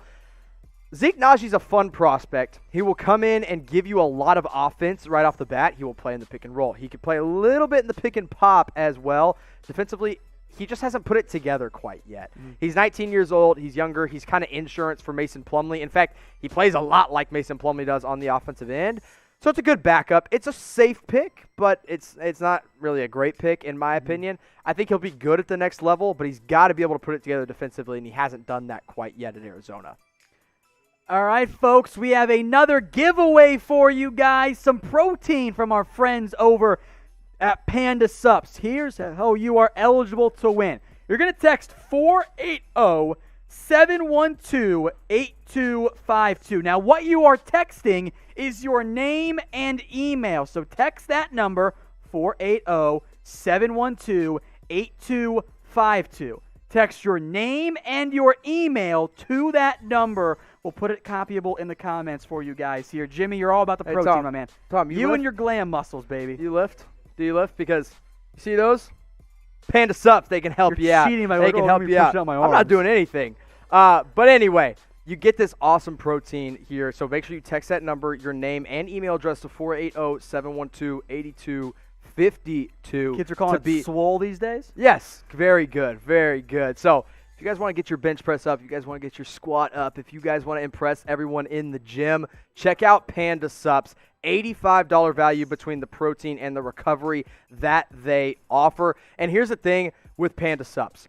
It's different from a lot of other supplements because I know like vitamins and protein powder usually doesn't taste that good, but Panda Sups has flavor that you're looking forward to drinking it and eating it after you work out. So go check them out today at Panda Sups. Text that number for the giveaway, or you just go over to their Instagram, check them out. They have it at Panda Sups. One more time. You want to text your name and your email address to 480-712-8252. Got to be a name and an email address so that you are eligible to win this $85 value from our friends over at Panda Sups. Protein to help you recover, protein to help you lift more, protein to help your muscles grow, and then recovery, of course, for when you're about to go to bed after a long night of working out. Make sure you go check them out at Panda Sups. All right, the New York Knicks are on the clock here, pick number 23. I also want to get to MT Moro's Super Chat as well here in a little bit. The Knicks, they took Obi Toppin. You can say it now because he got taken. Where are they going to go here? If I were a Knicks fan, I would be very disappointed if they didn't go with Tyrell Terry out of Stanford. You got to get a point guard here, and they absolutely need to do it. So I'm going Tyrell Terry if I'm the New York Knicks because I think his stock is rising, and ability to take him kind of shores up. I mean, you have, I guess, Elfrid Payton, Frank Ntilikina, and Dennis Smith Jr. None of those guys are proven. If not, let's go, if you want to go to a wing, maybe a Jaden McDaniels, but I don't think I'd take McDaniels here because he's a bit unproven, and I guess they're ready to kind of actually win. So I'm going Tyrell Terry. I think Desmond Bane's the best available player, but he kind of reminds me a little bit of R.J. Barrett, like just fit-wise with New York, so maybe not Desmond Bane, but we'll see what New York does. They traded up, by the way, to get this pick from Utah, but looks like we got a super chat here, Tom. Yeah, MT Moro super chatted a little bit ago. Check out MT Moro on YouTube and the hilarious COVID awareness PSA. Don't lose your junk over COVID-19. That is not something I want to have happen. So go check out MT Moro on YouTube. We appreciate that super chat. I told you we get it up on here, so thanks for being patient with us. Go check him out on YouTube. Meanwhile, I am going to ban something here. Why? Y'all are putting in Sheck West in the chat. He's not getting drafted, guys. I don't care that the rapper declared for the draft or put out his Instagram stuff or whatever. He's not getting, yes. He would made this Instagram post like, oh, yeah, tune to the NBA draft. Thanks for the NBA for me a chance to pursue my dreams. Like, he's eligible. He's not getting drafted. Come on. I've heard rumors. Who was the other rapper that tried to go pro or whatever? Oh, that was J. Cole. This is the exact same thing. I actually have J. Cole's not getting drafted. Shaq West ain't getting drafted. I have Stop. Shaq West 38th on my big No, board you right don't. now. Yeah, You're so actually, full I do. of it. He's right there. I'm looking at the screen. I'm banning it. So Your 38th is Robert Woodard II. That's a lie. Actually, it's the third. But I'm going. You put 2. Did I? I don't know. Maybe it is the second. Whatever it is. Anyway, Shaq West. He can get drafted by me if for all I care because you know what song he sang, right? You know it, Mo right? Bamba. Mo Bamba. All right, that one was better. Thank you. That is. Producer Dylan just said that's not how it goes. There's You're no all other way typing it in could. Shaq West, and I don't like it. I like it. Cut it out. I like it. I'm not a fan. He's not getting drafted. This is This is worse than LaMelo Ball. LaMelo. The You Angelo. guys like that one or no? LiAngelo is the best ball brother. I can't believe they haven't taken him yet. Or they haven't gone and signed him. So we'll see what the Knicks end up doing here at 23. Hopefully they take Shaq West, who is, of course, the only reason that Mo Bamba even got drafted at this point. Because Mo Bamba Does is Magic have another pick? the Magic. Yeah. I'm not sure if they do. They kind of do with Chuma Okeke. If that makes sense. That's because not what I was they got looking to for. activate him, but They we'll traded see. their second rounder. They do not, so never mind. Oh, well, who did they take again? They took Cole Anthony. That was Yeah, actually a good pick they by took a them. guard, yeah. But 23. Let's see what New York decides to do here. The Knicks have taken Leandro Balmero, the point guard or shooting guard out of Spain. You'd mentioned there was some late round 1 buzz for him. Here he goes to the New York Knicks. Okay, funny enough, and pat my back here, because I had Leandro Balmero going to the Knicks when they had the 27th pick in a lot of my mock drafts. I thought that was good value for him. At 23, I'm not so sure unless they're really just trying to do a draft and stash. Now, here's the thing with Balmero. Incredible passer, incredible finisher around the rim, actually a very gifted defender as well. The problem with Balmero is that he has told NBA teams he is not coming over for at least 1 year. So this is a draft and stash play by the New York Knicks, and I'm not exactly sure why, because if I'm the Knicks, I'm taking as much talent as I can. Now, again, one thing to note here for Balmero, he's playing in Spain, but he's from Argentina, and that's why he's getting a lot of comparisons to the other famous Argentinian, Manu Ginobili. This pick is actually going to be traded here, so it's not going to go to New York here. The Minnesota Timberwolves are actually going to get this pick here, so we'll get those full details on screen in a second. But New York is trading number 23, the pick of Leandro Balmero, to Minnesota for 25 and 33. So Minnesota paying a pretty hefty price to move up 2 spots to get their guy. A lot of wheeling and dealing. I wonder if Minnesota feels like they can get Balmero to come over earlier because of Ricky Rubio, if there's any connection there. I don't know why Minnesota traded that much, but I like Balmero. Do they just not want that second rounder? I guess not. I mean, they have already taken, 2 players in this draft. Yes, they have. And I like Balmero. For a young team like Minnesota, I don't hate the pick. They obviously have a lot of international scouting talent. So Minnesota trades up to 23 to take a guy who's told people he's not going to end up coming over for at least 1 year. But I have a feeling Minnesota is going to try to change his mind. Now, Balmero played 98 games in the EuroLeague, and he's a very gifted passer and a great defender. So, well, actually, Minnesota traded 17 as part of the Rubio deal. I forgot about that. That was part of the Ricky Rubio trade. So this is their second pick. This is their second pick, yes. So now interesting. Very interesting here. So they get Rubio back. They get 2 second. They got 2 second rounders. A lot of moving pieces happening here. Okay, interesting move here by the Timberwolves to go up and get Leandro Balmero. All right, so those details here again. New York is trading the number 23 overall pick, which was, and I should say is, Leandro Balmero.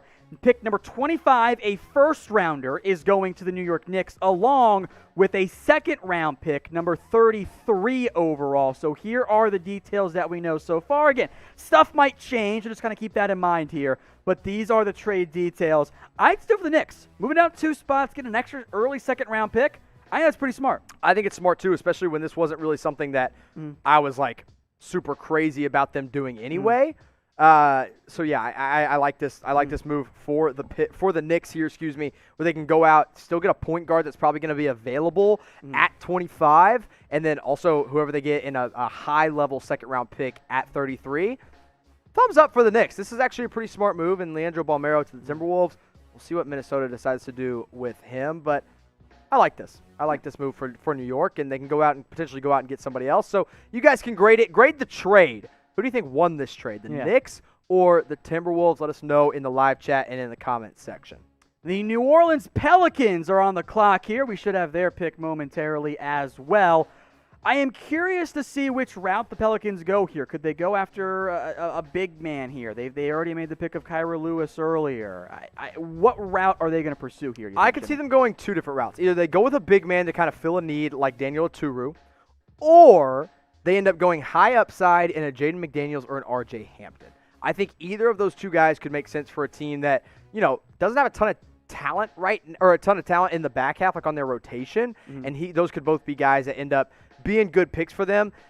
I can't believe Desmond Bane has fallen this far, but you see Desmond Bane going to teams that want to win right now, and New Orleans is just not that team. So I could see them going with a win or a win later kind of guy that could develop like a Hampton, a McDaniels, or a big man like a Daniel Oturu. But we'll see what New Orleans ends up doing with their 24th pick. And so that Knicks pick was via the Minnesota Timberwolves. They just made that trade. Boston coming up here at number 26. Utah on the board at number 27.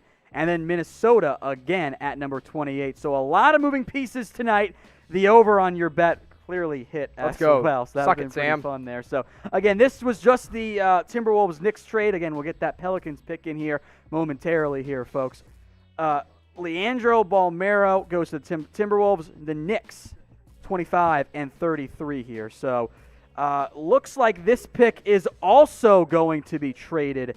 Looks like the Denver Nuggets, Jimmy, are coming up for pick number 24 overall. So Denver just selected Zeke Naji, correct? Yes, they did. Are they going to hold on to Zeke Naji, or is he a part of the trade? I don't know. All I know is this pick is being traded here to the Denver Nuggets. Well, let's see who Denver decides to take at 24. It is RJ Hampton. So Denver getting aggressive here. It looks like a future pick of some type is going to go to the New Orleans Pelicans as part of this deal, and the Nuggets go back up into round one to snag R.J. Hampton. So the second selection here at the end of round one for the Nuggets, as they went with Zeke Naji first, and now they go with R.J. Hampton. Back-to-back years that Denver trades up for a player that has slid a little further than some people think, and they go for the high prospect pick at R.J. Hampton. I mentioned this with their first pick. They could go back-to-back, or they could go with like a high-risk, high-reward kind of guy off the bench like Hampton and Porter Jr. together, and now they've done that. R.J. Hampton going to the Denver Nuggets as a backup guard. He can play point or the two guard. Super freak athlete, not a good defender, not a good shooter, but has time to develop. I like this pick by the Nuggets. I think it's fun. I think they have a chance. I mean, they're still so young. People think, oh, they're win now, but they're also young. Jamal Murray's young. Nikola Jokic is young. Michael Porter Jr. is young. Now they get Hampton and Zeke Naji. I like this pick better than the Zeke Naji pick personally. They just have to be patient with him. They have to give him his time to develop. So again, the Nuggets get this pick from the New Orleans Pelicans and go out and select R.J. Hampton, a guy that early on in his career in high school was ranked as a top 5 prospect, falls to 24, and right around the sweet spot where I had him at 25 on my personal big board. A lot of moving pieces going on here. Now, look, ESPN says this pick is the Bucks. Allow me to explain. Not the Bucks. This pick is part of the Drew Holiday trade.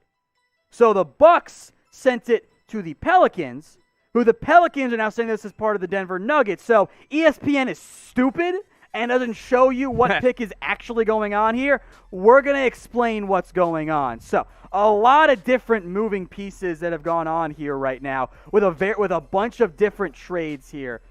There was also a trade at pick number 23 overall. The Knicks got pick 25 and number 33 in exchange for Leandro Balmero going to the Minnesota Timberwolves at 23 here. And I loved this move for the New York Knicks, who will now select at 25, as they only move back 2 spots where there's still a lot of talent left on the board, and they go out and get a second-round pick that'll go early second round in a draft that, no, it's not top-heavy, but right now in this sweet spot, they have a lot of rotation players left on the board, and the Knicks are going to get 2 of them at 25 and 33 instead of a draft and stash guy like Leandro Balmero. And then this was the Denver Nuggets trade, number 24, R.J. Hampton, goes to the Denver Nuggets. The Pelicans will get a future pick. We don't yet know what that pick is going to be. If we get word, we'll let you guys know later on tonight. But the New York Knicks are on the clock once again, and their pick is in. At number 25, Emmanuel Quickly out of Kentucky goes to New York. He had number 36 overall on your board. He goes 25. So let me say this before, you kind of look at my big board and you're like, Jimmy, you had him at 36. Why is he going 25? For this draft, players probably about 20, once you get to that 23 range, 23 to about 40 could go anywhere in this range right now, and it wouldn't be a terrible pick. Emmanuel Quickly was the SEC Player of the Year. And people think, oh, well, Tyrese Maxey had to be the best guard at Kentucky. Wrong. It was Emmanuel Quickly, who is an elite shooter. He scores the ball at will anywhere he wants. He's got a freak wingspan at standing 6'3", but he's 6'10". He played great defense. The problem is he's not really a point guard, but he's in a point guard body. And so that's why he wasn't higher on most boards or mine either. And coming out as a sophomore, you kind of wonder, okay, did he just have one good year at Kentucky? I like this pick. He reminds me a little bit, build-wise, not play-wise, of SGA. And now he goes to the Oklahoma City Thunder to play with his fellow Kentucky guy in Shai Gilgeous-Alexander. I like the pick here by the New York Knicks. Still feels a little bit high for me. I would have taken him at the beginning of the second round. But you know what?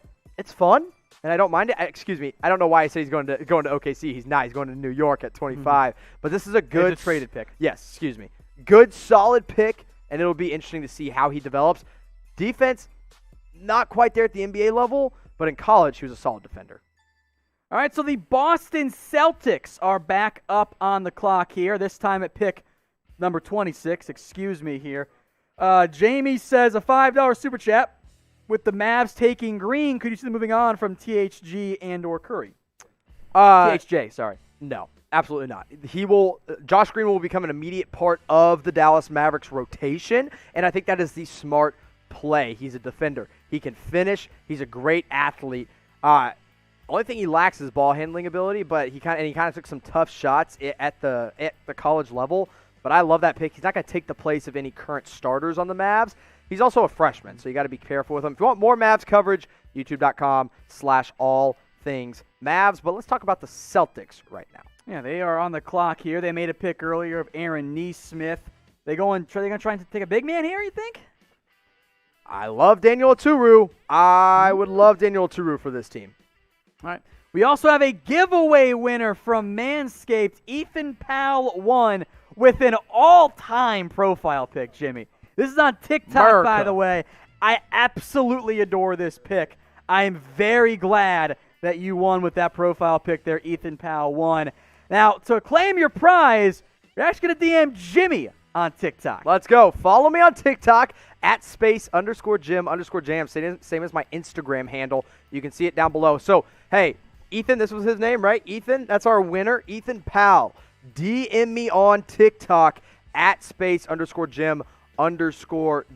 Let me know that you're seeing this, and we will get you your giveaway from our friends at Manscaped. And if you didn't win the giveaway, hey, that's okay. Chatsports.com/man, I believe is what it is, or manscaped.com/chat. I just completely forgot. Manscaped.com/chat is where you can check them out. But go follow me on TikTok. Go DM me, Ethan. Tell me that you won. Hey, if you're not Ethan, don't DM me, okay? I don't want any DMs from any randos on TikTok, all right? Only at Ethan Powell. So go give me a follow and go DM me on TikTok, and maybe we'll get some more content over on that social media platform. We got 5 picks left in round 1, and 2 of them, Jimmy, belong to the Boston Celtics, 26 and 30.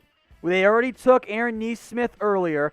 Where are you looking at here? Some of the top guys left on your board. Who do you think makes sense for Boston right now? I do love the Desmond. I mean, Desmond Payne is slipping to me. I know it's probably not a surprise to other people, but I have him at 16. He could be a backup, but also kind of redundant with Marcus Smart. If you got to go big man, which I think Boston definitely could do, Daniel Oturu out of Minnesota is definitely that guy. It's a pretty big drop-off among your big men after him, by the way. Yeah, I could see Vernon Carey Jr. as kind of a reach guy that you potentially go with. If they want to go point guard, Tyrell Terry out of Stanford, kind of take over that backup position for where Brad Wanamaker is right now. So I don't know which way the Celtics go. I think their biggest need is at the big man position. Second biggest need is kind of a backup guard, so they could go 26 or 30 with a backup guard there. There are a lot of guards on the board still. Best one I have left is Tyrell Terry, and Desmond Bane is right there as well. It's kind of a more wing player.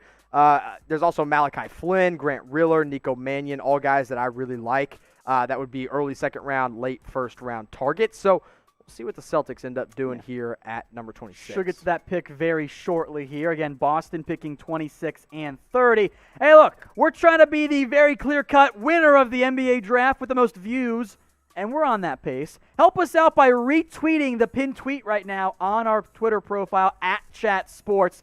Help us get to number one, secure number one, get the bag there, be that number one most-watched NBA draft stream. We still got almost 20K people watching live right now. So if you haven't already, please retweet that. I would greatly appreciate it. I know Jim would as well. I'm Jim. Yeah, he's Jim. Jimmy hated Jimmy. Said we couldn't say Obi earlier like a clown. But Boston's pick is in at number 26. And they're going with Peyton Pritchard, my guy out of Oregon, Jimmy. There we go.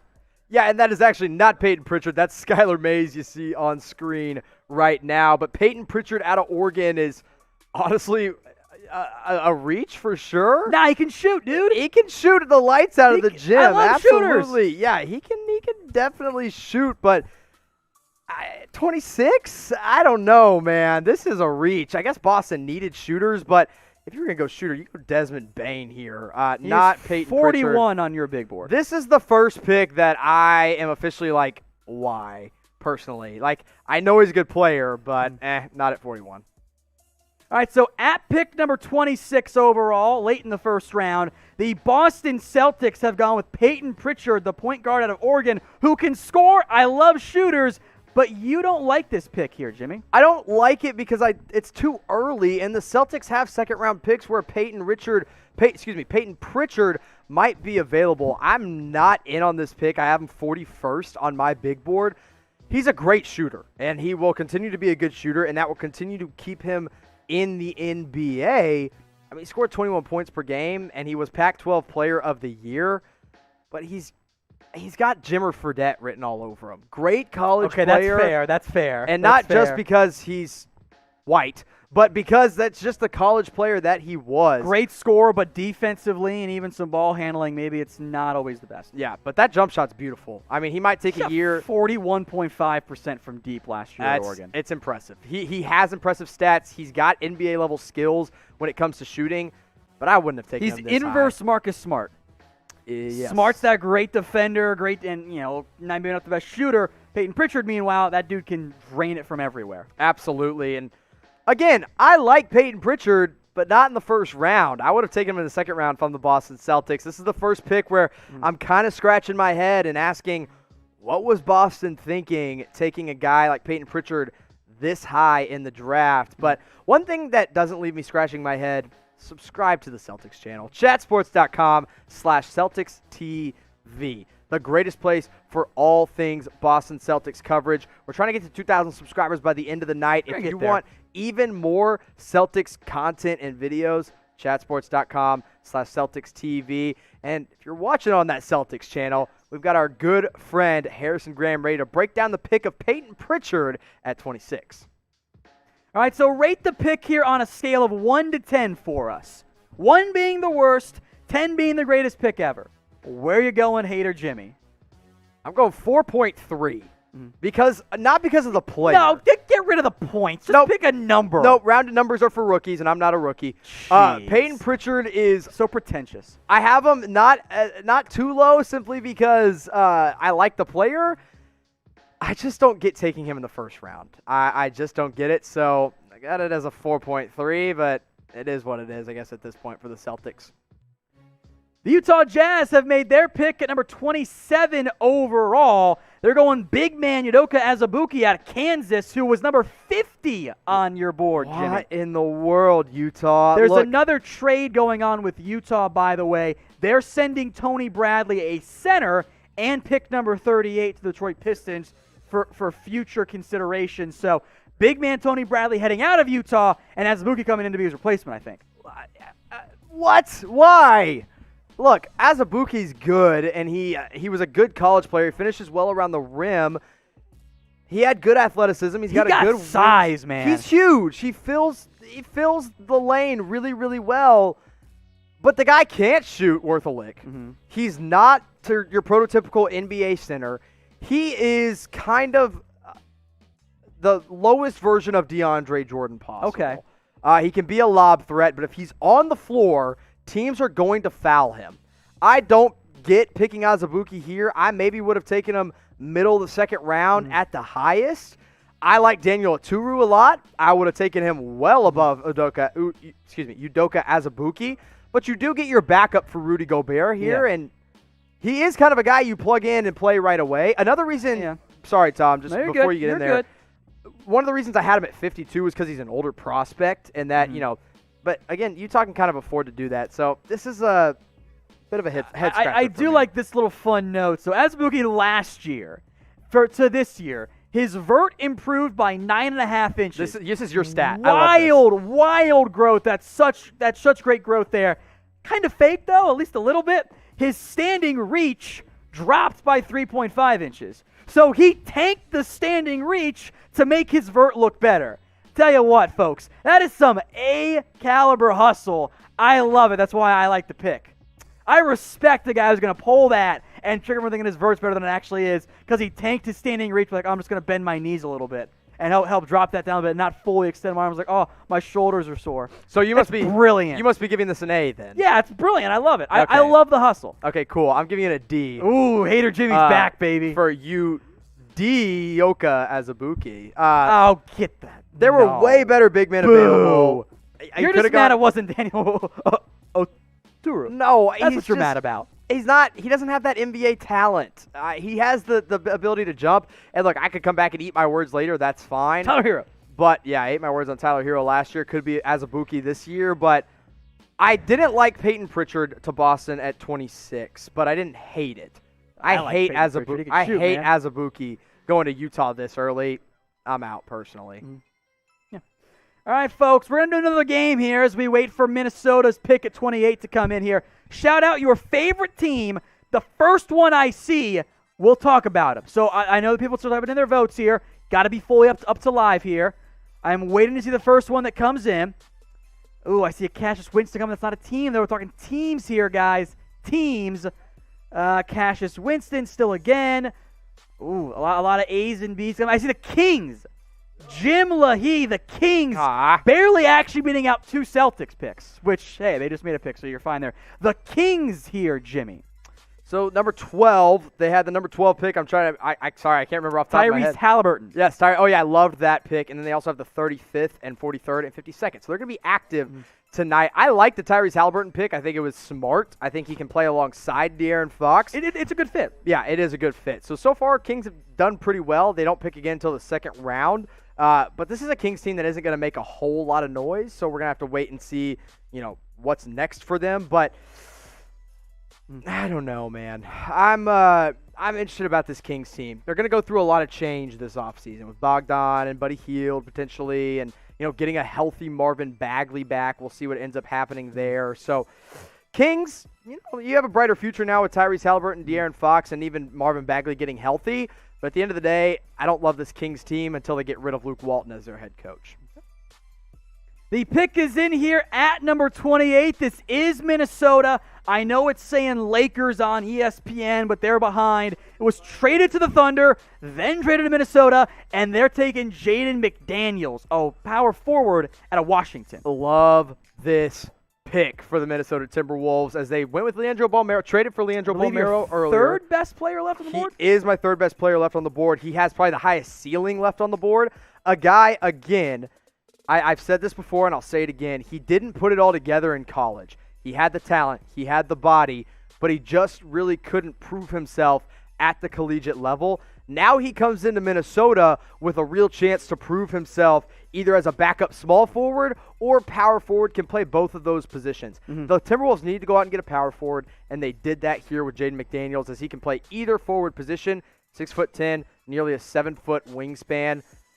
Great athlete, Tom. Great athlete. We'll see if he can put it all together in college or at the NBA level. I think this is a solid pick for Minnesota. I think they could use another kind of backup big man. And look, you're drafting late round 1. There aren't very many Giannis's out there you're going to find outside of those top 10 picks. So I think adding some depth here makes some sense for Minnesota. They've been wheeling and dealing tonight. They've been very aggressive. Honestly, the Timberwolves have been really playing hot potato with these picks. They've just been moving them all over the place, and now they go out and get Jaden McDaniels. And I love this value at the end of the first round. Good pick here for the Timberwolves. Excuse me. We have our Panda Sups giveaway winner here. Hopefully I pronounced this right.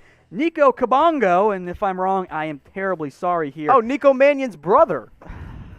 Not how it works. Spelled differently. No relation. Oh, Onyeka Okongwu's brother. Okay, that's just offensive. All right, Nico, thank you for watching. Check your email. Our friends over at Panda Sups are going to email you to claim your prize. So congratulations, Nico Kabongo. We appreciate your support and watching the show. Congrats on your prize. And then, Jimmy, got a little deal from Panda We've Sups, got too. a very special deal for our Chat Sports watchers, subscribers, and viewers at pandasups.com. When you use promo code NBA Draft 35, gets you 35% off all Panda Sups supplements. That's protein. That's BCAAs. That's nootropics. You're like, Jimmy, what's nootropics? It's going to help you focus and keep you energized as well.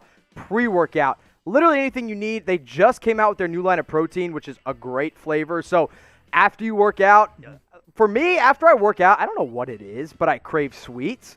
Well, protein powder that's sweet kind of curbs that Probably 'cause you appetite. just want some sugar, dude. Yeah, because I'm trying to get the protein to me, and Panda Sups help me out. So when you go to pandasups.com, use that promo code NBA Draft 35% off your entire order. Any supplement you want, go check them out. I know Mitch loves their fat burners as well. They've got a lot of good stuff to choose Mitch from. houses those fat burners. Yeah, I don't know how he does it. And he doesn't need to burn much more fat. He's in great shape. He's just fine. So, again, pandasups.com, promo code NBA Draft 35. And again, congrats to our Panda Sups giveaway winner, Nico Kabongo. Check your email. Panda Sups will email you with the instructions on how to claim your prize. So, congrats on that one, my friend. And you guys keep doing this shit, and I'm tired of it. You can't say Shaq West anymore. He's not getting drafted. He's not good.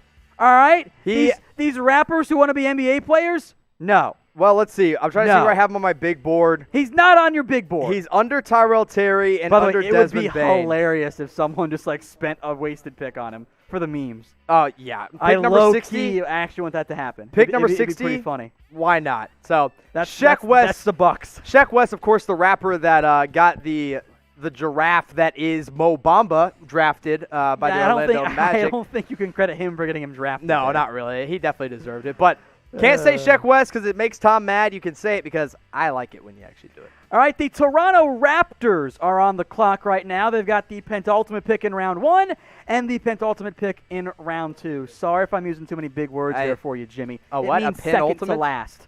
The Raptors here on the clock. Where are they going? 29th pick. Okay, I've had Tyrell Terry here before. He goes from California, sunny California, and Stanford to the winter wonderland of Toronto next year if he gets drafted here. I think he should be the pick. I think he's absolutely perfect. I like Desmond Bane if they're trying to win right now at 29.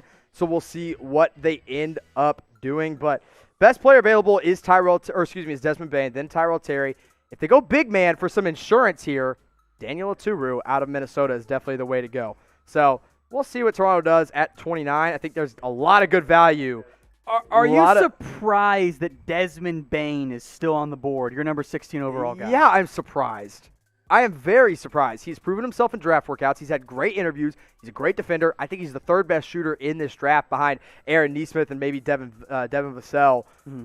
I can't believe he hasn't gotten drafted yet. I think some team is going to get a steal out of this kid. Then Tyrell Terry, another great shooter out of Stanford. Daniel Oturu, they could go big man here. Jamias Ramsey is a guy who I have a little higher on my board than most people at 28 overall. So we'll see. I think some team's about to get a steal with really any of the first 3 guys listed. I think Jamias Ramsey's kind of fallen right about where I thought he would. Yeah, so those are Jimmy's best available players. Some of the more recent picks here, there have been some, last 4 I should say, have been some surprises here.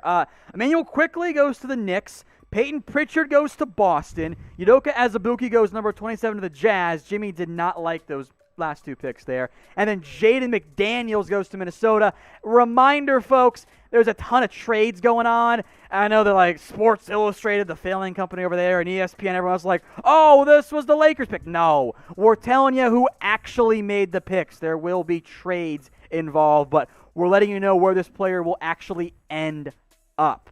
So there you go. I'm not reading Carter's super chat. Why? I refuse to do it. I'm not doing it. You look at it. I'm not reading that one. I didn't see it either. You shouldn't read it, Jimmy. Please don't. I'm kind of feeling risque. That was a risque super chat.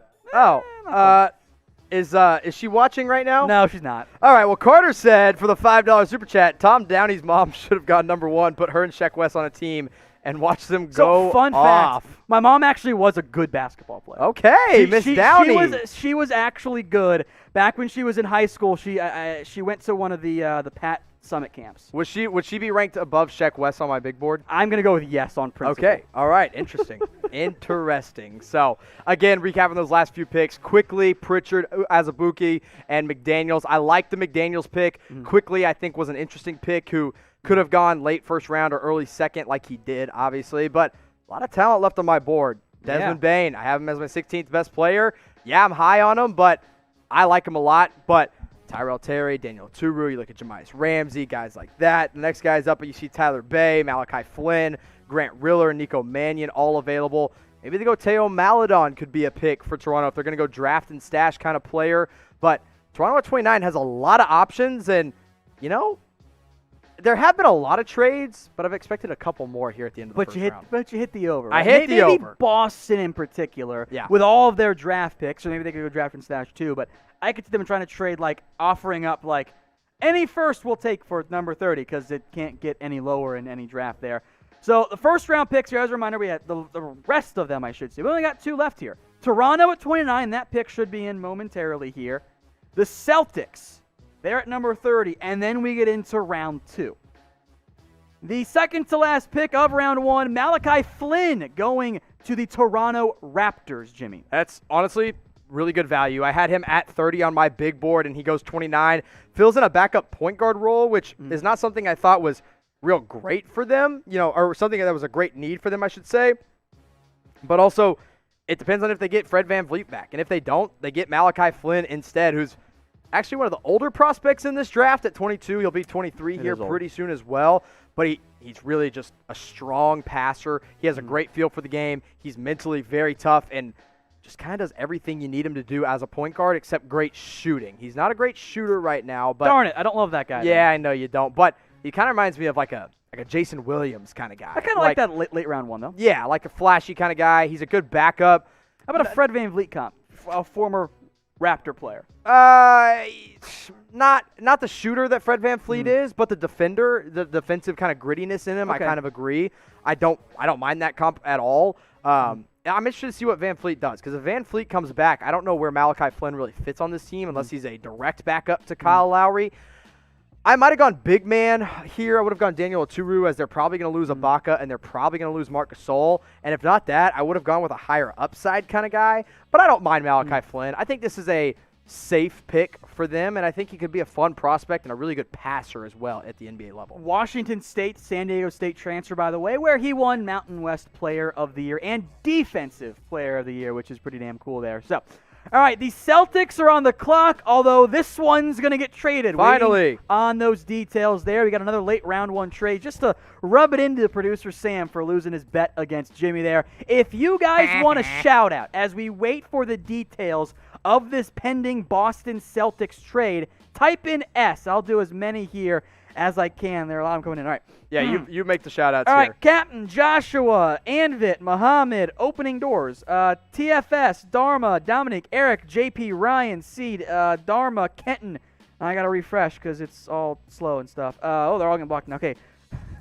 Booty. Oh, nice. Go-Kart Kid, Otis, Connor, Rex, Spitfire, Juan, King2 TV, Leonard, I see Lubomir, Colin as well. Lubomir? That's what his name was. Nah, you made At least that I up. thought it was. Brady with a 9. I see Blazin, Cole, Xavier, Aiden, Angela, The Flash, Gareth, John, Moises, coming. Keep 'em Tommy coming. Birch as well, Haroon, Long, Otis O'Brien, Uno, Brent, Jamar, Jet, and an L.A. Jeff in there as well. All right, the Boston Celtics, they are trading this pick. It's going to go to Memphis.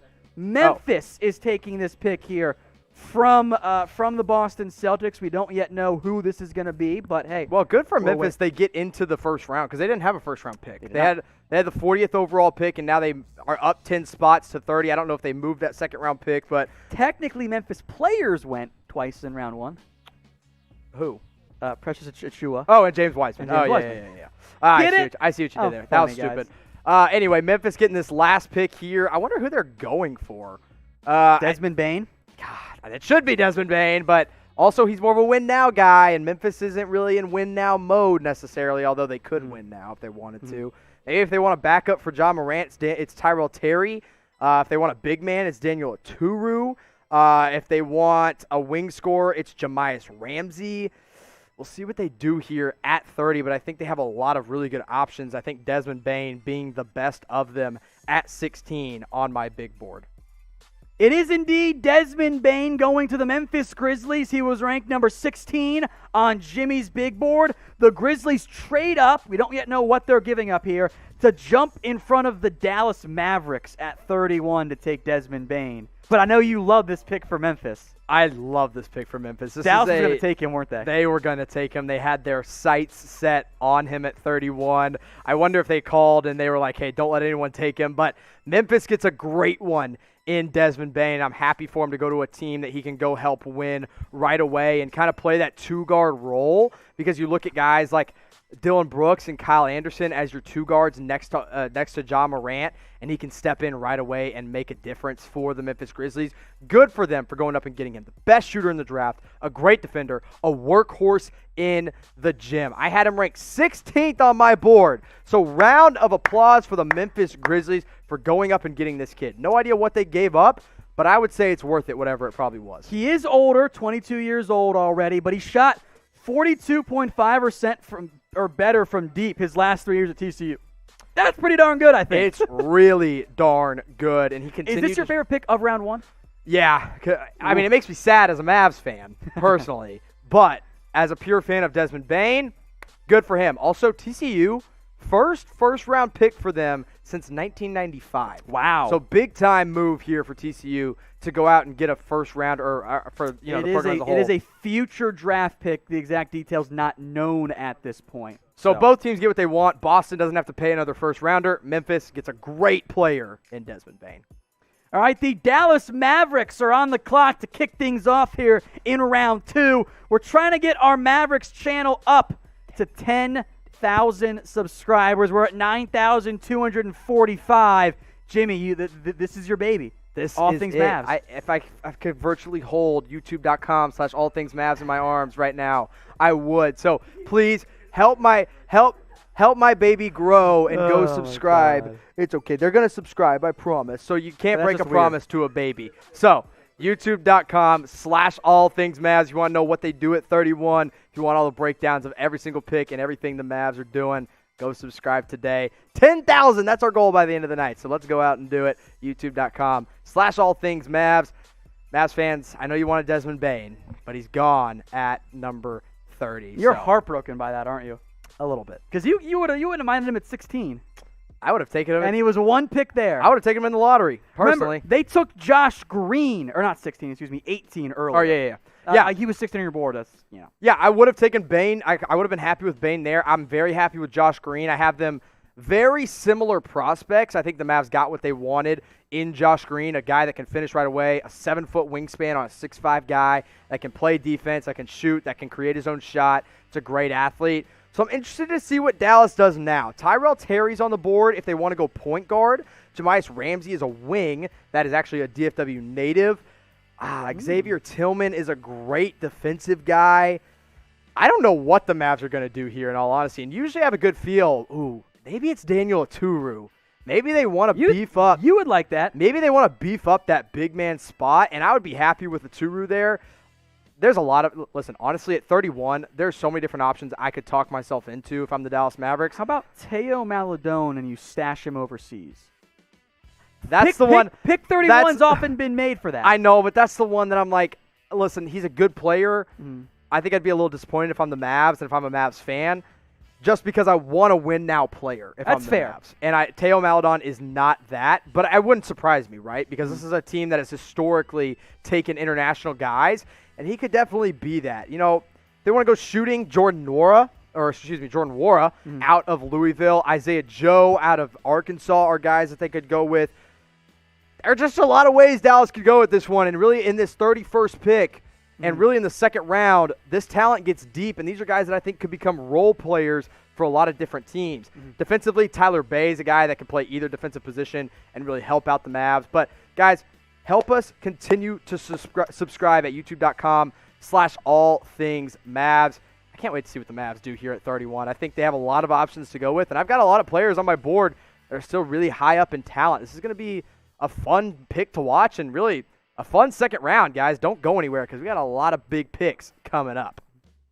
The Mavs have made their pick to kick off round 2. You can't see Jimmy's over here fist pumping. We'll do it in a second for you guys. Terrell Terry, the guard out of Stanford. Jimmy, you are very much fired up about this pick made possible by Manscaped at manscaped.com. You like this one. Let's go, Mavs. That's a great pick by Dallas. They get my 20th best player on the board at 31. This is a guy that can shoot the lights out. He can come in and play the backup point guard role. He can come in and play the 2 guard at times if he wants to. He's added inches and weight to his body. I love this pick for the Dallas Mavericks. Okay. Love it. Well, today's pick is made possible by our friends over at Manscaped. Head over to manscaped.com/chat and get 20% off and free shipping when you use that link. It's manscaped.com/chat, CHAT. So, Terry out of Stanford. Jimmy, you like this pick? I see Love almost it. 41% from deep. I'm in. That's all I need. That's all you need, and that's all he. I mean, that's what he does. I just want shooting. But you see that 6'3", 160? Not anymore. He has gained 20 pounds in the offseason, according to multiple reports. So, incredible move here by the Dallas Mavericks to get my 20th best player from Stanford going to the Dallas Mavericks to play that backup guard role. You know what I think this does for Dallas? It eliminates the need for the Mavs to go out and get a guy or re-sign a guy like Trey Burke, even though they could still technically bring him back. They don't have to re-sign or go out and get a playmaker now because they have that in Tyrell Terry. I am very high on this pick. I think the Mavs have done an outstanding job with this draft by getting 2 guys that really are going to help this team right away. Also, last guy that had the last name Terry did pretty well in Dallas. So you're saying good three-point shooter who was super skinny in college in the Pac-12. Yes. Isn't that just Steve Kerr? I guess. Hey, if the Mavs get Steve Kerr, I'd be pretty darn happy. I'm very happy with this pick. Tyrell Terry, I'm happy with the first pick, and Josh Green. Y'all, go subscribe to All Things Mavs. We're going to be talking Josh Green and Tyrell Terry for a long time. Mavs get 2 new players to their team. Go subscribe, youtube.com/allthingsmavs. Help me get to 10,000. This is a big win for the Mavs, Tom. I'm very, very happy. And, guys, if you want some more coverage on what the Mavs are going to, or what they've done with this pick and how they're looking now with their brand new players, Tyrell Terry and Josh Green, our good friend Harrison Graham is breaking it all down on All Things Mavs. All right, got a little challenge for you guys here. We got 1,000 people to head to manscaped.com/chat. If we can do it at manscaped.com/chat, we'll throw in a bonus giveaway for you guys today. So head over to manscaped.com/chat. We'll put the live link in there. We got 14K watching live right now. Oh, also, I missed some super chats. Sam Manisto, Lil Sanchez, NP Zay, and Foland Love. Thank you all very much for your super chats there. And Lil Sanchez for multitasking on the hub. Oh. Okay, go to manscaped.com/chat. Wait, I didn't think NBA tickets were on sale yet. How's he already on StubHub? That was good, Jimmy. That was good. Thank you for that. That makes me feel better. If we get 1,000 people to head to manscaped.com/chat, get 1,000 people, we'll give you another giveaway here. Also, Pete tweeted at us, "Hey guys, better tell your viewers that the Manscaped gear is only useful if a man has a woman. Nothing sadder than a man with shaved junk and no woman. Wow. Oh, Maybe that's it, little Sanchez. I don't know. But you know what you can't do either is you're about to get a girl, and then, you're having some fun, and the pants come off, and oh, no, it's a gigantic forest down there. That's a disaster. So, yes, you want a woman. That's how you're going to maximize your Manscaped gear. But you don't want to have a situation. It's kind of like that other thing. You'd rather have it and not need it than need it and not have it. That's a disaster. So go ahead and get yourself some Manscaped stuff here. Now, the Hornets are on the clock here. And Jimmy's Please, got for the love of God. Jimmy's been holding it in. I've had so much water and so much bang tonight. See, I learned my lesson. Just don't pound beer. So type go. I haven't had any. That means you It's got a this tiny caffeine and these. I've had 2 4. Red Bulls, a beer, a glass of water, and 2 shots, and I'm fine. But Okay. Bladder Jimmy's got to go. I'm hearing that we're going to have this next pick in, and then producer Brett is allowing me to use the restroom here on air. So please type go, guys. If I get enough votes. If I don't get enough votes, I'm going to have to hold it. I'll probably have to pee my pants. And I see a decent amount of goes. Gross, it's so. not a lot, though. Oh. It's not a lot of. I see some no's in there, too. Can I make one note that I just didn't even notice? Sure. The Mavs get Tyrell Terry at 31. Jason Terry wore number 31 for the Dallas Mavericks. So this guy's bound. He's no longer allowed to go. All right, pick number 32, the Charlotte Hornets going with Vernon Carey out of Duke. I like That's this our first pick. Duke player, right? I think it is. I think you're right. It is. What a time to be alive, man. I actually like this pick. I don't mind this pick because they needed a big man, desperately needed a big man, and Vernon Carey Jr. kind of does that. Uber productive at the college level. I'm just not sure where he really fits in the NBA quite yet. Has the ability to become a stretch 5. He's not there yet, but a solid athlete, a good rebounder. He'll come in right away. I think he'll actually make an immediate difference for the Hornets. I had a first-round grade on him for a long time, but the more I watched him, the more I was kind of worried that he'd be a bit of a tweener between the power forward and center position. But you go and look at the Charlotte Hornets roster. Now they have LaMelo Ball and Vernon Carey Jr. High upside picks on both of them. I like this pick at 32. Hey, great size. His dad played tackle in the NFL, by the way, so just keep that in mind. All right, we're going to let Jimmy go pee, and once we get to 20K likes, we're going to do a roulette wheel spin. It would be hilarious if it was for something for Jimmy. By the way, as a reminder here, the Knicks are on the clock right now at pick number 33 overall. So once we get that pick in, we'll break it down for you guys here. We are at 17,168. We are trying to get to 20,000. I almost said 200 like an idiot. Once we get there, we'll do another roulette wheel. So we got a few things left here. Maybe I'll get another Jaeger shot. I'm feeling pretty good right now. I do like me some Jaeger. So get us some more likes there, guys. We would appreciate it here as well, as we are now early in round 2. The last 4 picks, 2 in round 1, 2 in round 2 as well. Malachi Flynn goes to the Raptors. Desmond Bane. The Grizzlies moved up to get that pick. I think we're all in agreement here. Jumping the Dallas Mavericks, who seemed inclined to take the local product out of TCU. Terrell Terry goes number 31 instead out of Stanford to Dallas. And then Vernon Carey has gone number 32 overall to the Charlotte Hornets, who, as a reminder, took this kid named LaMelo. Maybe you guys have heard of him. Maybe you haven't. Either way, there it is. We also have a trade coming across here involving the Dallas Mavericks. Boy, is Jimmy going to be hyped when he comes back here. Josh Richardson is going to be heading to the Philadelphia 76ers. The details at this point are not yet known. The Knicks here at number 33. Again, Richardson going to Dallas. The pick's going back there. I don't know. Jimmy, I just saw Jimmy, by the way, tweet from the bathroom. He just did it, which is absolutely gross. We're going to give him shit for that once he comes back in here. Oh, yeah, I get it? Yeah, it's funny. So the picks coming up here, the Knicks, Thunder, Kings, 76ers. Jimmy is now sprinting back into the room. He's very excited here, so we'll get him on screen in just a second. We'll get to the Knicks pick in a little bit as well. Remember, earlier tonight, the Knicks took Obi Toppin at pick number 8. They took Emmanuel Quickley at number 25, and now they're here at pick number 33 overall. And with that number 33 overall pick, one of Jimmy's favorite prospects, Daniel Otoru, is going out of Minnesota to New York. Yeah, I love this value pick by the New York Knicks. He was number 23 Best on my big overall board. player left on your board, by the way. Best overall player. So great pick here by the New York Knicks. He kind of becomes a backup to Mitchell Robinson. Here's the thing. There's a lot of big men in New York. Yeah, Julius Randle, Mitchell Robinson, Obi Toppin is another guy. They still have technically Taj Gibson on the roster as well. There's a lot of big men in New York and not a lot of minutes to go around. So we'll have to see what the Knicks end up doing. But I do like Daniel Oturu going to New York out of Minnesota. He's a guy that's a bit raw, but he's got the defensive ability. He has all the physical tools in the world, and staying one extra year at Minnesota was a huge move by him because he took his game to a whole nother level. He's 6'10". He's got a 7'2" wingspan. I'm really happy with this pick for the Knicks based on talent. Fit-wise, it's definitely a little bit of a question mark. So we'll have to see what's going on here with what the New York Knicks end up doing in Daniel Oturu to the New York Knicks. So I like this pick.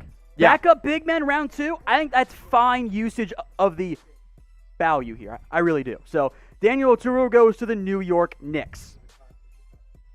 Trade alert involving the Dallas Mavericks, and maybe there's another asset or not. We'll find out. But Seth Curry is out of Dallas. He goes to Philadelphia in exchange for Josh Richardson. Wow. What do you make of this deal, Jimmy? I think Mavs fans are going to be upset that Seth Curry is gone.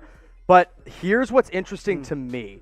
It sounds like the Mavs are also going to get the 36th overall pick from the Philadelphia 76ers. So if I'm a Mavs fan, which I am, this fills a bigger need with you for Josh Richardson. I know the Dallas Mavericks and their fans love Seth Curry, and I think he provided a lot to this team. But what you just did by drafting Tyrell Terry is you got the three-point shooter that Seth Curry was. Now you get a defensive wing in Josh Richardson, plus the 36th pick with a lot of talent left on the board. This also sends Seth Curry to play with his father-in-law, Doc Rivers, correct?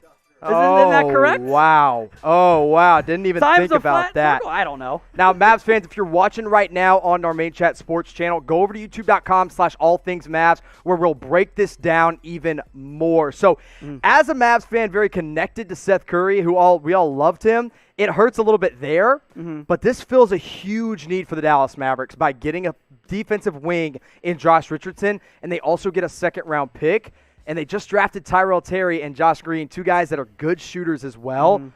At the end of the day, I think the Mavs probably got to be feeling good about this, but I think the Sixers are probably feeling good about it too because they get an elite three-point shooter in Seth Curry. All right, so grade the trade here for us, A, B, C, D, or F, as we react live to the news of this trade here. What do you make of this pick? A, B, C, D, or F? How you feeling here? Of the trade, I would grade it a B plus or a flat B for the Dallas Mavericks. I think giving up that good of a shooter hurts the Mavs, but when you combine the fact that they already have Tyrell Terry, they already just drafted Josh Green, they get an early second-round pick and an elite defender, a great defender in Josh Richardson, it's a big-time move by the Mavs, and it proves that, hey, nobody is off limits in this Mavs system because even Seth Curry, who's been a great value to this Mavs team, is now getting shipped out. So if you want more on this trade or talk about a little bit more on All Things Mavs, we'll talk about more on All Things Mavs at youtube.com/allthingsmavs. I like this pick for both sides. I think it's kind of a win-win in all honesty. Let me hear from you, Tom, as kind of the non-Mavs fan. What are your thoughts on this trade? I mean, I'm a sucker for shooters. You know that. That's why I like Seth Curry so much. But you do already kind of have a dynamic scoring guard if you bring back Trey Burke. Now, Burke is not great defensively, but I think he can handle some of that Seth Curry role. They did draft two shooters like you mentioned. They could use a defensive wing. You also got a second-round pick, so I do kind of want to reserve to see what they get back with that extra pick, but I'm fine with it. I know there are some Mavs fans who are going to desperately miss Curry, though. Here's my final word I'll use. I'll do a one-word reaction. Okay. Bittersweet. Because you hate to see Seth Curry go, but getting something you desperately need in Josh Richardson plus another pick, it feels pretty darn good. So if you're a Mavs fan, go subscribe, youtube.com/allthingsmavs. The number 34 pick is also in here. This, by the way, is actually part of the Al Horford trade, so it might say 76ers, but it's actually the Thunder here making this pick in reality. Theo Maledon, the guard out of France, goes to OKC, Jimmy. Okay, this is an interesting pick by Oklahoma City, and I think it's a fun on your one. board, goes 34. It's pretty perfect, I think this is a guy that could develop alongside guys like Shai Gilgeous-Alexander, or he could be a draft and stash kind of guy with the Oklahoma City Thunder. But I wouldn't be surprised if he comes over and plays right away, and maybe they just take their time. Hey, the Thunder are going with a lot of development guys tonight with Alexei Pokazevsky and now Theo Maledon. You hit on one. It's a good draft class in the end. Absolutely. All right, so Jimmy, you had Theo Maledon, your 34th overall player, go 34. And then your 35th overall player went 35, Xavier Tillman, the big man out of Michigan State. Dude, I love this pick for the Kings. I really like Xavier Tillman. I think he, again, 35 for Xavier Tillman out of Michigan State is just a winner. He is a winner that plays great defense, not a great athlete, not a great scorer. Kind of has Al Horford vibes to me because he can kind of shoot from the outside. He goes to Sacramento at 35, and I think it's a good pick. He's a bit of an older prospect, but he can come in right away and play either forward position. So good pickup here by the Kings at 35. They take my 35th best overall player. All right, the Dallas Mavericks have made another pick here. This is 36, part of the Seth Curry-Josh Richardson trade. Tyler Bay out of Colorado, the Pac-12 Defensive Player of the Year, is the pick here. Jimmy, you seem kind of fired up right now. I am fired up. The Mavs, for once, I say for once, they also did this with Luka and Jalen Brunson. They have now gotten 3 in what I consider, I'll say 2 home run picks in Tyrell Terry and Tyler Bay. And then the first pick they had with Josh Green was a pick that desperately filled a need. The Mavs are going all in on filling needs for themselves. This Tyler Bay kid is a guy that can play either forward position, can come in and defend threes. He can defend fours. Some say he can defend fives. Look at that wingspan, Tom. 6'7" with a 7'1" wingspan. A really strong finisher, and he's not afraid to shoot the ball either. I'm giving a round of applause for my Dallas Mavericks right now. I like the Josh Green pick. I wouldn't say I would absolutely love it, but I like the Josh Green pick. I loved the Tyrell Terry pick, and now I love Tyler Bay, who I had at 29. They get him at 36 along with Josh Richardson. This Mavs team is making moves right now, and I think they're having a sneaky good draft night so far with 3 picks. More picks than the Mavs have had in a long time, along with a Josh Richardson from Philadelphia. Good night so far if you're a Dallas Mavericks fan. All right, so grade the Mavs draft then for us, folks. A, B, C, D, or F. You seem pretty darn fired up here, my friend. I'm going A. I would give the Josh Green pick itself probably about a B+. I wasn't super hyped about it, but I liked it. I gave the Tyrell Terry pick an A and the Tyler Bay pick an A, plus getting Josh Richardson. That's a good pickup. Losing Seth Curry, it's sad. I'm going to miss him in Dallas, but you did what you had to do. You got defensive players in Tyler Bay, Josh Green, Josh Richardson. You got 2 shooters in Terry and Josh Richardson. This Mavs team's making good moves, y'all. And if you want to keep up with all things Mavs, go give me a subscribe at youtube.com/allthingsmavs. We have another giveaway for you guys here via our friends over at Panda Sups. Head over to @PandaSups on Facebook and comment NBA on their most recent post. It's going to be obvious which one it is. It is facebook.com/PandaSups. That is facebook.com/PandaSups. We'll put that link in the live chat for you guys here as well. All you got to do is comment NBA on that most recent Facebook post here. Well, then we'll let you guys know who won the giveaway later on in today's show. And Jimmy, I know you're a big fan here of these Panda Sups, and you guys can get some free ones here with our giveaway via their help here. Go comment NBA at Panda Sups on Facebook. Yeah, listen, the flavors at Panda Sups are incredible, and the products themselves are really, really strong. So I'm all about Panda Sups. Go over to Facebook at Panda Sups, comment NBA on them so that they know we sent you guys. Best place to go, the best supplements on the market with the best flavors available for BCAAs, pre-workouts, even nootropics, which are going to help you focus, and protein powders. One more time, at Panda Sups on Facebook. Go check them out and go comment NBA under their post and let them know that Chat Sports sent you on this NBA draft night. All right, so the most recent picks here, Daniel Oturu, Theo Maledon, Xavier Tillman and Tyler Bay. And that Xavier Tillman pick, by the way, actually might be going to the Memphis Grizzlies. We're still trying to figure out if there was a trade there or not. It originally belonged to the Kings, but it might have actually been dealt. So bear with us on that. We'll let you know if that trade did actually end up happening once we get the details. So keep an eye on that Xavier Tillman pick there. Originally belonged to the Kings, might be going to the Grizzlies, however. Favorite pick out of these four here, Jimmy? Are you going to be mad when I say Tyler Bay? How about not Tyler Bay then? Then Daniel Oturu. I like the pick based on talent. Based on fit, it's kind of a question mark because there's so many big men that New York already has but they take Daniel Oturu, who I had, where did I have? I had him at 23 on my board. They get him at 33. With Tyler Bay, I had him at 29. The Mavs get him at 36. So far, a pretty solid draft for a lot of different teams. A lot of teams are kind of getting steals out of some of these players. So I like what I've seen from a lot of different teams, and I think Daniel Oturu at 33, besides Tyler Bay, is probably my favorite pick of that little group. All right, so your best available players here is wait for the Washington Wizards to make their pick here, Jimmy. Where do you think that they could go? The Washington Or Wizards. just best available players in general here. I mean, I like Jamias Ramsey a lot. I would probably go with Jamias Ramsey. I think he's the best shooter available. Grant Riller is a point guard where if they don't really feel good about John Wall being healthy, then they can go with this route for sure. As a point guard out Charleston, who kind of drew a lot of different double teams.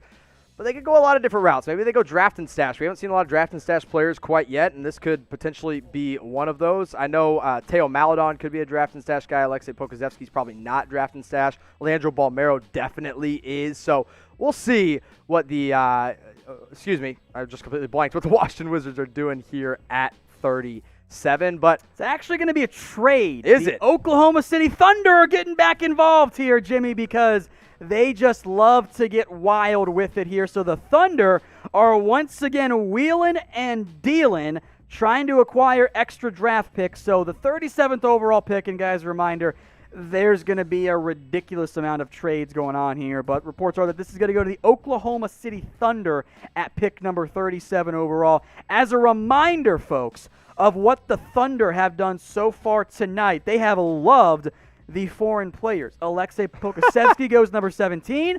Teo Maledon goes number 34. And then coming off the board here is a wingman for the Thunder. Again, part of a trade here. Y'all made fun of me because I was trying to find the damn pronunciation for this guy tonight. Vít Krejci out of Zaragoza in the Czech Republic. I'm not going to lie. Goes 37 overall. He's number 92 on your board. Yeah, I don't know why he's going this high unless it's purely draft and stash, which it should be at this point. But he's a 6'8 point guard that's actually a really good shooter right now. Okay. Overseas, I don't think he's going to come over anytime soon. Not really sure why OKC felt the need to go up and get this guy. But they did it anyway, and it's an interesting pick. So I don't mind it because it's probably just going to be a draft and stash, but I don't know why you traded up for it per se. So interesting, but I don't really have a whole lot to talk about besides him being a 6'8 point guard. All right, well, then we'll move on. Number 38 overall, the Utah Jazz. Saben Lee is the pick here. What is happening? Saben Lee. 90th overall on your board. I have him 90th overall. He scored a lot. He's athletic. He gets to the rim well at Vanderbilt. He played alongside Aaron Nesmith, and I like Aaron Nesmith a lot. He's kind of a shoot-first point guard / shooting guard. I wouldn't trust him with the ball in his hands right away. So I don't really know what to make of this pick, having him so late. Didn't shoot great. Not super high on this pick with Utah. This is his dad, by the way, played in the NFL amply, so maybe I actually think a better name than Saban there. He had a very strong finish to his collegiate career at Vanderbilt, 22 points per game over his final 15. He did declare early, so he goes number 38 overall here to the Utah Jazz. I also want to give a shout out to the Super Chat from Dallas Mavs, wondering why the Dallas Mavs traded away Seth Curry. So should I talk about that? I'll talk about that now. Yeah, Here's go the for it. deal. Seth Curry's a great shooter. He's an elite three-point shooter. He's the best three-point shooter on this Mavs team. You just drafted a great three-point shooter in Tyrell Terry, who they're all in on. You drafted a good three-point shooter in Josh Richardson, traded for. You also got a solid three-point shooter in Josh Green, and you got defensively better with Josh Richardson and with Tyler Bay and with Josh Green. So you had to do it based on quick based on note, need. by the way, on that 38th overall pick. That's actually going to the Detroit Pistons. It was part of the Tony Bradley trade. The Jazz got rid of Bradley. They took a big center and sent out the 38th pick. The Jazz got cash considerations in that trade. So that pick is actually going to go to the Detroit Pistons here. And this pick, by the way, is going to go to the Jazz. So 39, another trade here because things get wild in round 2. The Utah Jazz have got this pick from the New Orleans Pelicans as part of a details to be determined trade. The Jazz are now on the clock here at number 39 overall. So wheeling and dealing happening here tonight, folks. Wheeling and dealing, a lot of weird picks happening these last couple picks with remember how to pronounce your boy's name? The point guard from Spain who's 6'8", Vit something? Vit Krejci. Vit Krejci, who was like in the 90s on my big board. And then Saban Lee coming out of Vanderbilt, the explosive athlete, just went number 38 overall. But let's see who goes number 39. This pick going to the Utah Jazz. Elijah Hughes out of Syracuse is off the board here, Jimmy. I'm trying to look at where he is on your board. Yeah, I have him being that high. I have him at 42. Okay. I like this pick. Here's the thing with Elijah Hughes. The only reason I don't have him higher is because he played in a zone defense in Syracuse. And when you play in a zone defense in Syracuse, your defensive potential is kind of masked. You don't really see how well you play defensively. But the guy can score the ball. He scored 19 minutes per game and played 37 minutes. He is an excellent finisher around the rim. He's got good upside, I think, even though he's coming out as a bit of an older prospect. Last year, he made the first team All-ACC at Syracuse. He can kind of do it all for you on the offensive end. Biggest question I do have is defense, and that's really the only reason I don't have him higher than 42 on my board. But I think this is a solid pick by Utah. You go out and get a guy that really can make a difference right away. So I don't mind this pick at all. Going to the Utah Jazz for 39 for Elijah Hughes. Solid pick here, solid value. As a reminder, they took Udoka Azubuike at pick number 27 overall. As I'm looking back at our pick notes here, since pick number 20, all but 2 of the picks have been traded at some point as of late. So just absolute chaos here in round 2. Every second round pick? Every pick except 2 of them. Every second round pick has been dealt at some point, be it previously or tonight. This pick was also traded. So Sacramento Kings had pick number 35. They have sent that to the Memphis Grizzlies. They got back pick 40, where they have taken Robert Woodard here, Jimmy. I love this pick. Okay. I absolutely love it. This is a good pick by the Sacramento Kings. This is a guy that is an explosive athlete. Looks a bit raw when you watch his tape and you watch him play. 11 points per game doesn't exactly jump off the board to you.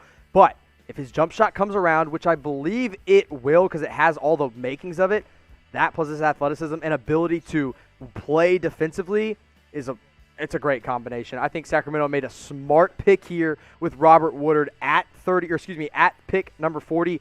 Tom, we're kind of flying through these second-round picks. The second-rounders always go very, very quick. So, welcome to life here in the NBA. Stuff is wild. There have been every second-round pick has been traded at one point tonight, either tonight or in previous years or dates or whatever. These are the trade details, by the way. Memphis got number 35. The Kings got 40 and a future second-round pick. Remember, that 35th overall pick, Xavier Tillman. That is who Memphis selected. I know there's a lot of chaos here, so we're just keeping you guys updated here. Yeah, so as I try to remember exactly who Memphis has now, they have Xavier Tillman, and they picked number 30. They selected Desmond Bane. So they select 2 guys that are come in and win right now kind of players. So Memphis kind of going for it here, and I like it so far. But I like this number 40 pick. We'll kind of circle back around to Robert Woodard. Again, really, really strong defender. He has the length of a 7'1" wingspan, and you can see his explosiveness in everything that he does. He plays the passing lanes well. He can hit the corner 3. He's got the form to work at the next level, especially from the corner. But, man, that wingspan is what makes Robert Woodard super, super special. And the reason that I think he got drafted, again, coming out as a sophomore, he's got potential to go up a little bit higher as well. So we have the San Antonio Spurs on the clock, but another super chat from Jamie Spaznovic. With the Richardson pickup, does this make THJ expendable?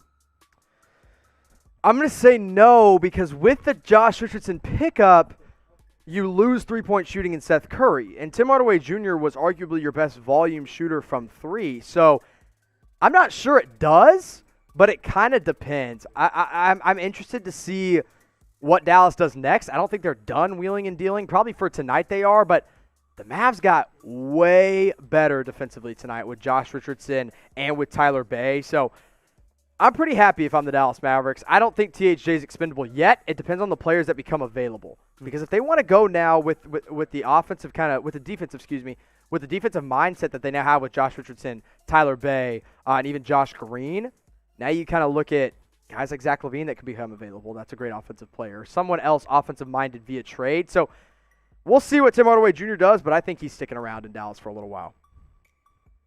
Pick number 41 by the San Antonio Spurs is presented by Manscaped. Head over to manscaped.com/chat to get 20% off and free shipping, by the way. You can get the perfect package, right for there. example. I got everything in this awesome little traveling case. But with this pick, the Spurs have taken another Duke player, Trey Jones. Your 39th overall player goes 41.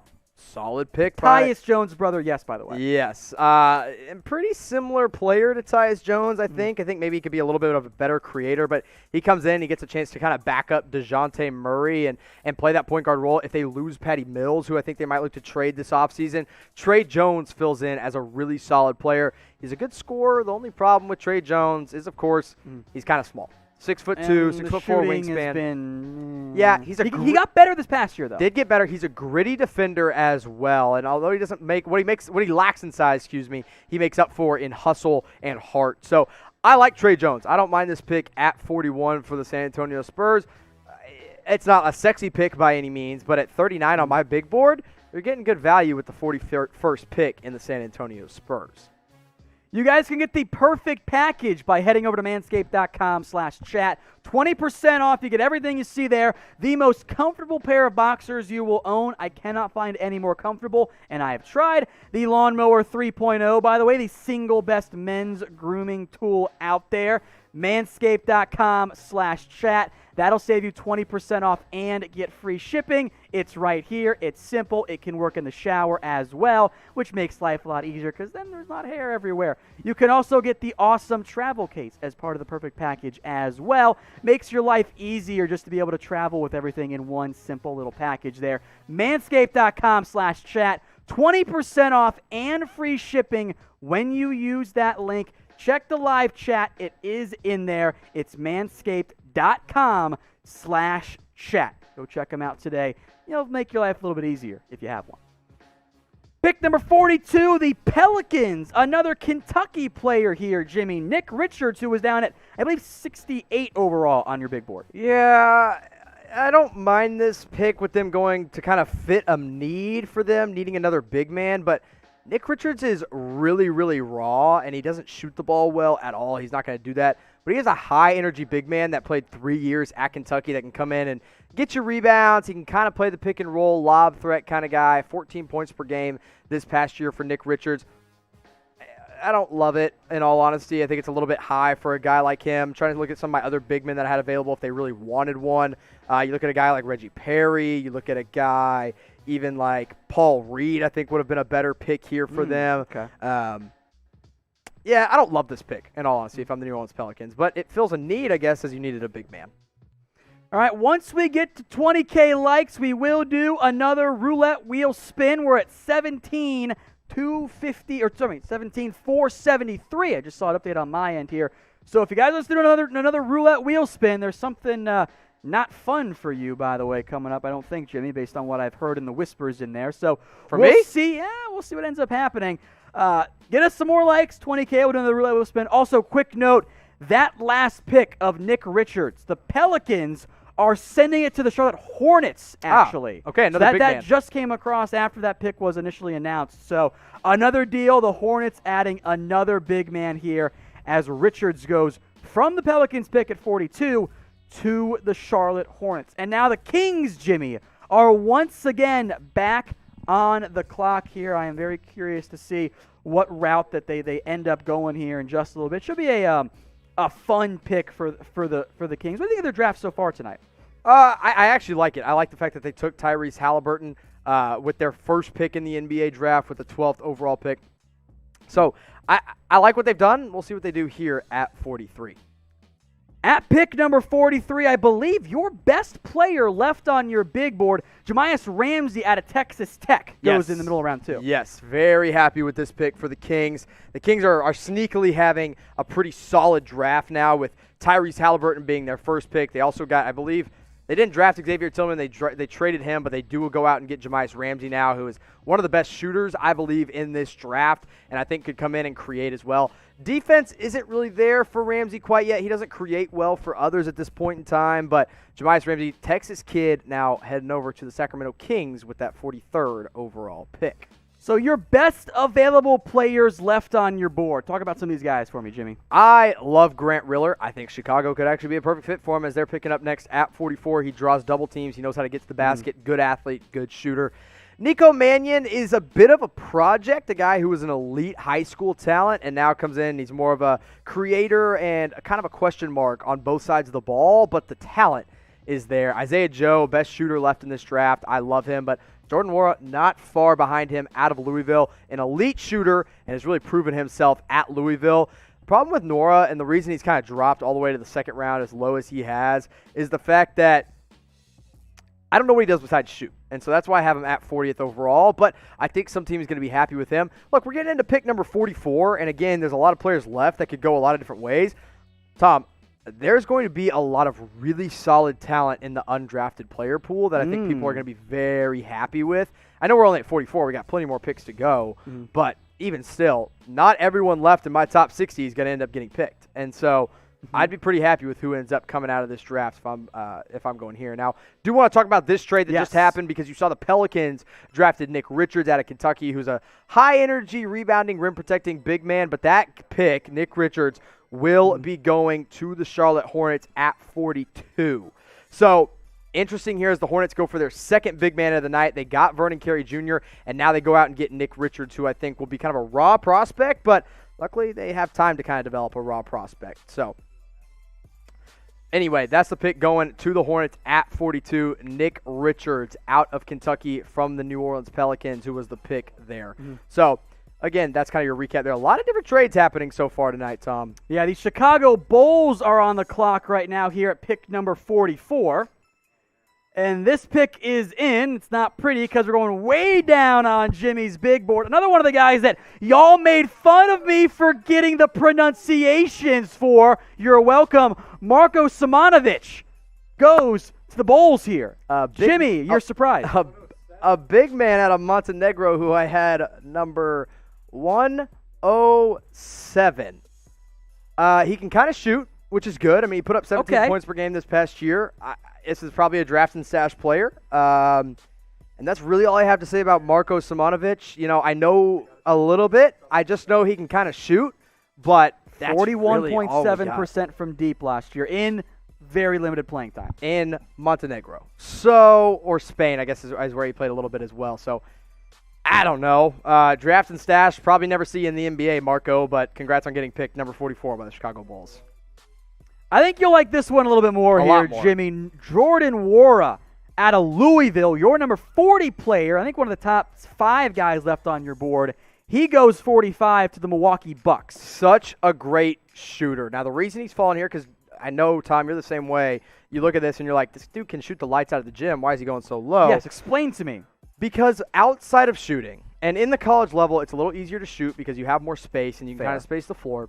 He spots up and he knocks him down consistently and reliably. So you can do it with Milwaukee with Giannis, you're saying? Sure, but what else can he do? I mean, if he's just all I need. I'm sure that's fine, but he really can't do anything else. That's the only thing I'm worried about. I think he's a great pick here at 45, though. I'm not trashing him at all. I think he'll have to come in, and honestly, with the Milwaukee Bucks, he has to contribute right away because this team does not have much of a bench. So Jordan Nwora better be ready to play, and I think he will be because all he's got to do is sit on that wing, be ready to catch the ball, and fire one up like he did at Louisville.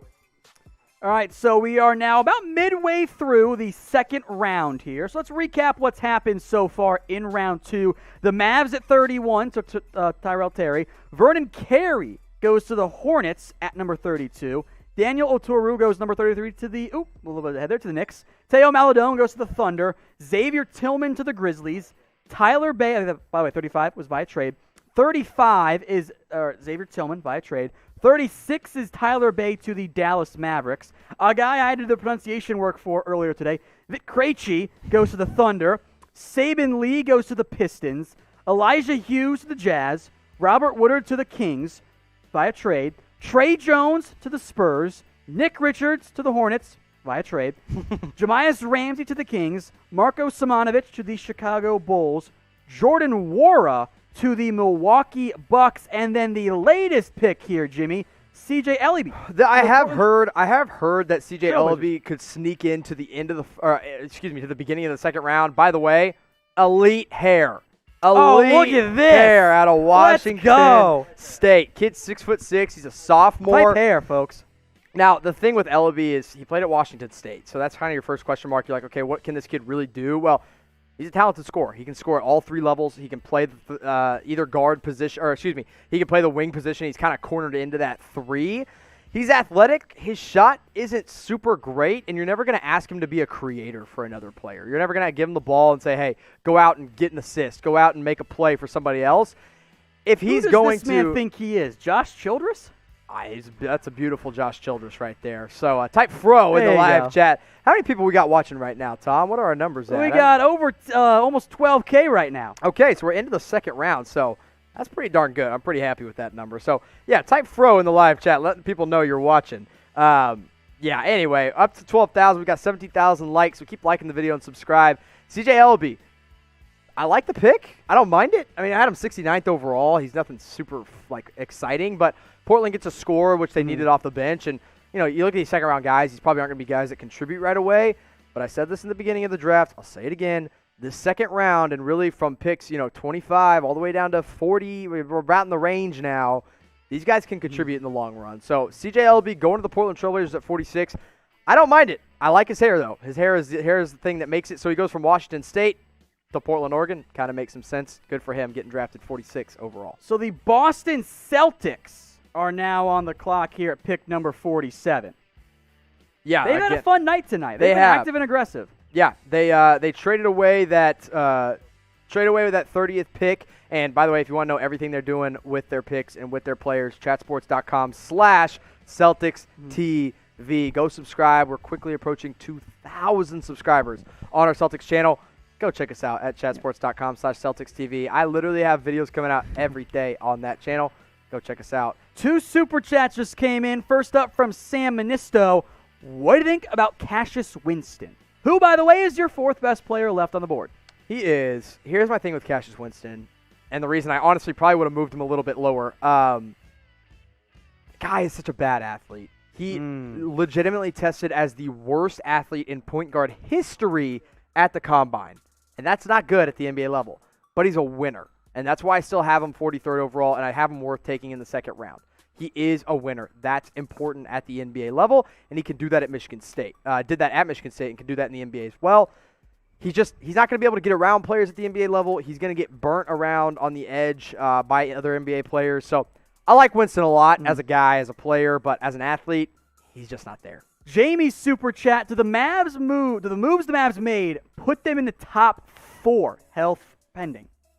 I think they need to be top 4 if they really. I don't know. I don't know if they're going to be. I think top 5. But you look at the teams in the West: the Lakers, the Clippers. I don't know if the Warriors are there now. I don't know if they're top 4 right now. The Rockets aren't top 4 anymore. The Nuggets are right there. But after those 3, the Nuggets, Clippers, and both LA teams, who's better than the Mavs in the Western Conference? They could be top 4. I think the Mavs could be there.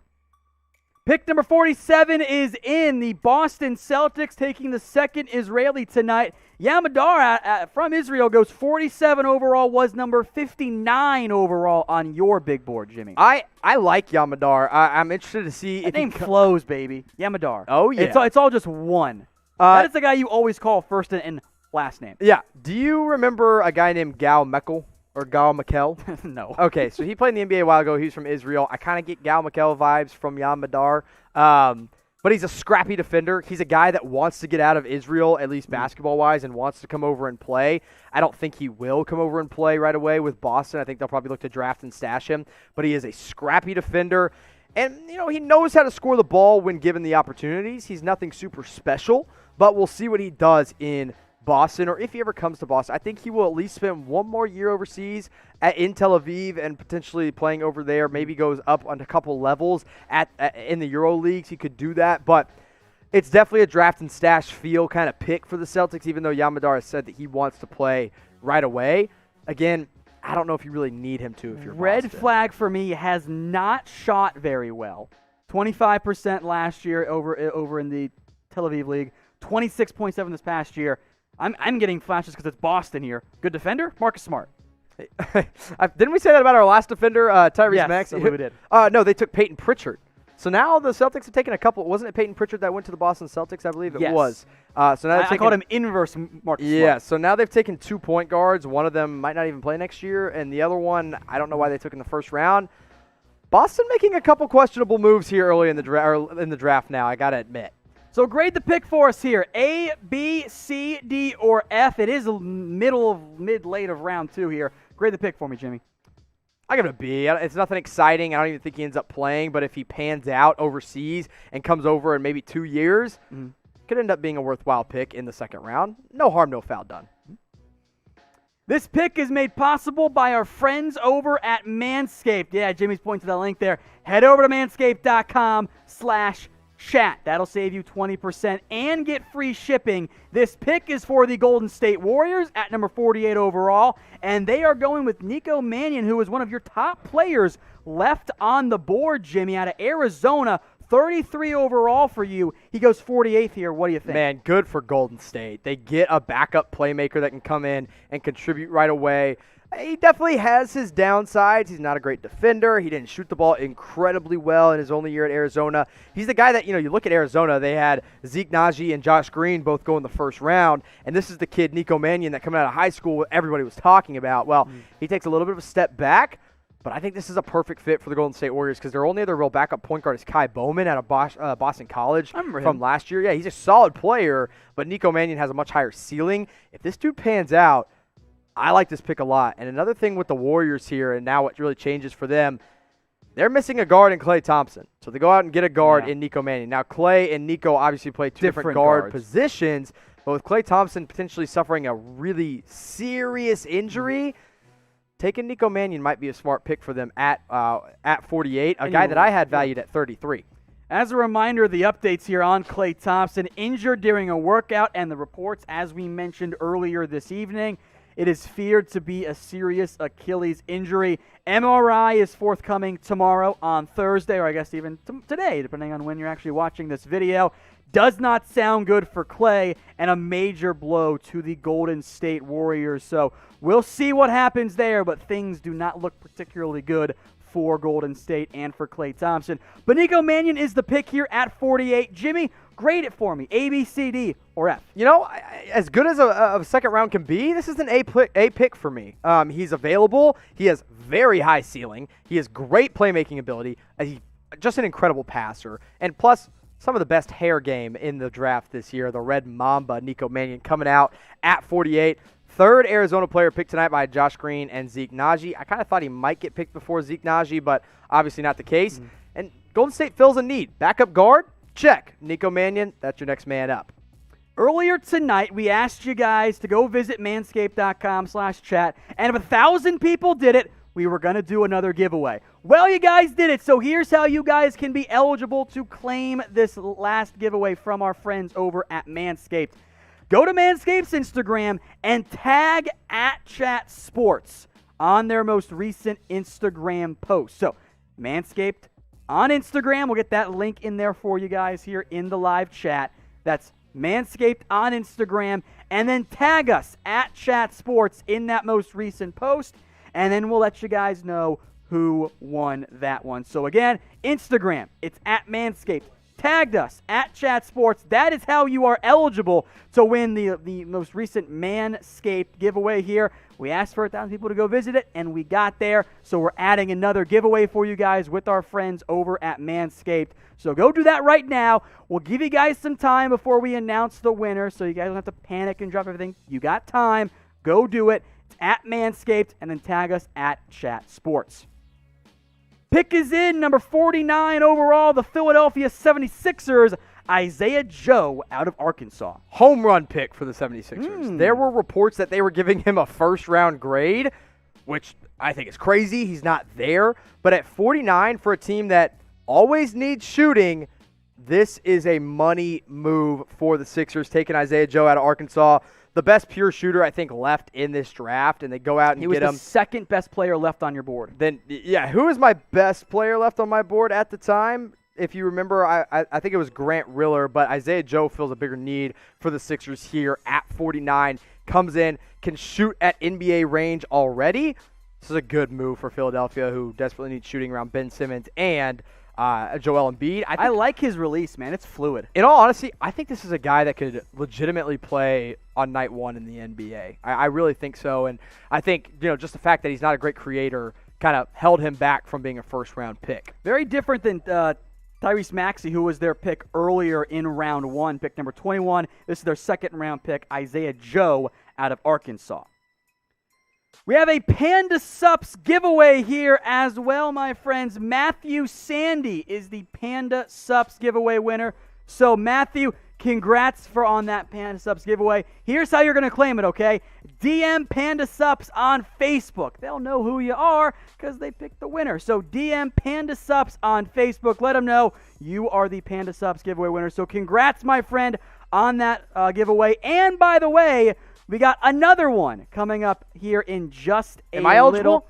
No, you're not eligible. Only viewers, not on-air talent. Only viewers are eligible, so stay tuned. Tom thinks I'm talented. Talent coming up here in this one. So we'll get to that giveaway here in just a little bit. Pick number 50 is in here. Skylar Mays at LSU, your 47th overall player. Yeah. Goes 50. I like it a lot. He's a good playmaker, a guy, kind of a do-it-all guard at LSU. I think he has a real chance to stick in the NBA. 2-time SEC Scholar Athlete of the Year, so he's obviously smart as a pre-med biology major as a freshman. He also was a 2019-2020 academic All-American of the Year. So good for Skylar Mays here. He has a very high basketball IQ, and he's a very versatile guard. He's not super quick right off the dribble, but he can play either guard position.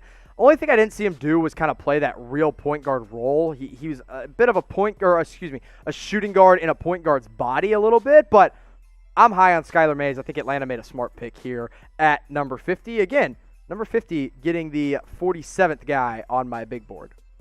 We are live not just during the NBA draft, folks, but on Fridays as well as Hater Jimmy. And heck, you know what? NBA free agency is here now. So if you want the latest around the NBA, we got almost 10,000 new subscribers. Oh, no, go back to that last one, Brett, because this is the nicest number, one of the nicest numbers we're going to see all night long. Our new subscribers, 9,609. That's nice right there, folks. So hit that big red button and subscribe if you haven't already. That way you don't miss out on anything here on on our NBA coverage, both for free agency and the NBA draft. So hit that big red button and subscribe. That way you don't miss out on anything here, Jimmy. I know you're a big NBA guy. You are our NBA guy. I am the NBA guy. You're the at NBA this point. guy. So, yeah, I mean, please subscribe today because we got videos coming out literally every single day and every 3 hours as well. And I know you do our NFL stuff, which is just amazing coverage, the best NFL coverage that you can find on the internet, along with the best NBA coverage. So please subscribe. I want to get 10,000 new subscribers by the end of the night, and I think we can do it. So keep on hitting that sub button. You guys have been awesome so far in the draft, getting us 9,600 new subs. I knew we were going to get a lot. I didn't expect to see that many by the end of tonight.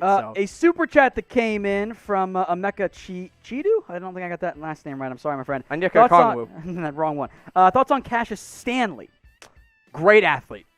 Doesn't have a jump shot. Also, I don't know where he in the NBA. I think he comes in, he makes high energy plays, and that's really about it. All right. Pick number 51 is in. Justinian Jessup out of Boise State here to the Warriors at pick number 51 overall. Yeah, he was 16 points per game, was a great three-point shooter at 39%. He also took a ton of three-pointers at 7 per game. And of Good course, shooter. Of course, the Warriors take another shooter out of Boise State. He's okay. I don't love him as a He, player. I will make note, he signed with the Australian NBL for next season, so my expectation here is that Justinian Jessup out of Boise State is a draft and stash player for the Golden State Warriors. So I think that makes sense here, 51. They didn't have that many options left. Yeah, It's fine. I'm not super high Spot on for- him. excuse me. I'm actually not high on him at all. I just know him as a shooter. But I like shooting. You like shooting. Tom likes I'm a him. sucker for Tom shooters, will take man. any kind of shooter. I'm just going to have 15 shooters on my roster, and we'll see what happens. Dang, it's a lot of If I dead, make all my shots, I can't lose. a lot of dead people That's with just- that many shooters on the Oh, court. at once. stop it. That's not what I mean there. Anyway, Warriors go out and get another pick. So I don't know. He could be a shooter somewhere down the road. I don't think this is a super sexy pick. Justinian Jessup. That's a fun name. Justinian Jessup. I like the name. But again, not really excited about this pick. I think there's better talent on the board. But at this point, you're getting kind of draft and stash guys for sure. We have another giveaway for you guys from our friends over at Panda Sups as we wind down this year's NBA draft. Head over to Instagram at Panda Sups and comment Chat Sports on their most recent post. It'll be very obvious which is the post you're looking for, by the way. So head over to Instagram at Panda Sups. We'll let you know who the winner is here before the draft ends tonight. So head over, Instagram at Panda Sups. We'll get that link in there for you guys. Go ahead and comment Chat Sports. Now, this time it's different. Last time it was NBA. To help make sure that you guys just aren't, getting overlooked, it's Chat Sports this time. So we're mixing it up what you guys have to comment. So it's a new batch of people eligible. And as a reminder, you do have to follow Panda Sups to be eligible to win this giveaway. So again, Instagram at Panda Sups. Go ahead and comment Chat Sports. Pick number 52, which I believe is actually being shipped to the Houston Rockets here. Kenyon Martin Jr. is off the board here. Okay. All right. So we get our first high school guy. This actually Via pick is Houston, coming. excuse me. Yes, coming from the Houston Rockets, and I got him 62 on my big board. Definitely worth the upside pick. Here with the Sacramento Kings, they're going all upside, and it's fun. You got to get a guy out of You get a guy out of IMG Academy that played in high school and has a chance to develop into a real player eventually. If he's really anything like his dad, I don't think he will be. But they tried to make him more of a wing at the high school level, and when he was trying to prep a little bit, it didn't really work that well. He's kind of cornered in more to that power forward role. So it's interesting with the Kings going here. They take Kenyon Martin Jr., who's definitely a high value, or not high value, excuse me, but a high upside pick. But you don't really know what you're going to get because he played against a bunch of high school talent. So interesting pick here is Kenyon Martin Jr. goes to the Sacramento Kings at 52. Another traded pick here, originally for Oklahoma City, now going to the Washington Wizards. Cassius Winston is off the board here. I like this pick a lot. I mean, listen, here's the thing. He's not a good athlete, but he can come in and he can make winning plays for you. And that's kind of what Washington needs right now as a backup to John Wall. He's a steady presence. He's a good passer, a bit turnover prone, but he can score at all three levels. He can get to the rim well, although he's not that quick. He can get to the mid-range well and pull up when needed. And he's a good three-point shooter as well from deep. So I like the pick here by Washington. They get a true backup and go with Cassius Winston, who I had 43rd on my board, now goes 53rd to the Washington Wizards to kind of be that backup for John Wall. All right, this was the trade, by the way. We don't yet know what the Thunder are going to be getting back, but the Wizards adding Cassius Winston here. Only got a couple picks left, Jimmy, as the draft begins to wind down here. Yeah, you kind of look at who I have left on my big board. But yeah, OKC, we'll see what they end up getting left. But I still have Grant Riller really high, number 32. I thought he was going to go in the early second round. He's getting looks at the end of the first. Paul Reed, undersized big man, but I like him. Big power forward out of DePaul that runs the floor really, really well. Jay Scrubb is actually the first guy that I thought was going to be in that kind of Kenyon Martin Jr. role, whereas being a guy that played didn't play college basketball, I still have him on the board. I wouldn't be surprised to see maybe Portland trade back in. But Pacers at 54 next up, and then the Nets at 55. Hornets coming in at 56. Clippers and 76ers near the back half of the draft at 56, 57, and 58. So a lot of good talent left Almost on the board, done, Tom. baby. A lot of good talent left on the board, and I think a lot of good players that could get picked here or not picked, and a lot of undrafted talent will become available. I'm interested to see if Cassius Stanley gets drafted or even Devon Dotson out of Kansas. I like Marcus Howard, Tyshawn Alexander, Killian Tilly's worthwhile kind of guy. Caleb Weston is a guy I wouldn't be surprised to see go. Reggie Perry. Yoli Childs apparently had a promise from the Celtics that obviously hasn't paid out. So we'll see what ends up happening with the Pacers at 54. Haven't heard what they're doing quite yet. One guy I love that hasn't gotten picked yet, Lamine Janet. Oh, you love State that guy, man. Yeah. That is your late round 2 guy. Yeah, he's not getting picked, though, I got to admit. All right, the Pacers are on the clock, and at 54, they've taken Cassius Stanley, so back-to-back Cassius eyes go off the board here. Cash Eye, there we go. And Cash App. Fun fact, I don't think there's ever been a Cassius in the NBA, and now 2 of them get picked in the second round, and I am back-to-back. Yeah, I love this pick for the Indiana Pacers. You know, why not at this point? Because you take a high-level athlete that could play the guard or the forward position, and he comes in and he's not going to make a huge difference right away, but maybe if he gets on a fast break, you see some fun dunks from him. Best vertical in this combine with a 45-inch vertical, which is absolutely wild. But in college, he just didn't really put it together. And high school was fun, but he started dunking in 5th grade. 5th grade. So we'll see what he does Man, here I wish in I could have Indiana. done that. I wish I could dunk now. I could touch rim very, very briefly, like fully grab rim. Back when I was in shape, and then I could no longer do it. So Stanley goes off the board here to the Indiana Pacers. Again, Jimmy had him 51 on his big board. He goes 54. That seems about right there in terms of value. The Brooklyn Nets are next up here on the clock. And Jimmy, why don't you take us through what's happened so far in round 2? We know we got a lot of people just now tuning in who've missed everything. Run us back what's happened here. Going in reverse order from 54. Yeah, we'll go reverse order. So 54 and 53 are the Cash-Eye twins, Cassius Stanley and Cassius Winston, going to the Washington Wizards. At 52, Kenyon Martin Jr., the first kind of risk. You just take a chance going to the Sacramento Kings. Justinian Jessup was a guy out of Boise State going to the Golden State Warriors that'll probably play overseas next year. Skylar Mays to 50 was a good value pick for the Atlanta Hawks. And then Isaiah Joe, the best shooter that I had left on the board at the time, goes to a team that desperately needs shooting at 49 to the Philadelphia 76ers. Isaiah Joe, of course, out of Arkansas. Fun picks, fun players still left in the draft right now with about 6 picks. Actually, exactly 6 picks left. Of course, trades can always happen here at the end. Players could get moved. You see some players drafted that might not end up on the same team they were on. But kind of look at some of my best players available.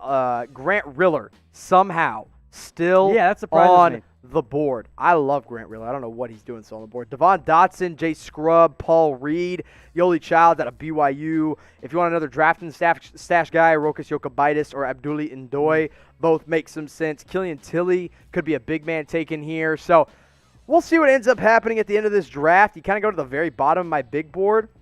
Xavier Sneed. If he'd be the biggest surprise left, as I have him as my last guy available on the board that could get picked. Justinian Jessup going was a surprise for you. So far, the biggest surprise was Justinian Jessup, who I didn't know a whole lot about, but I know he could shoot at Boise State.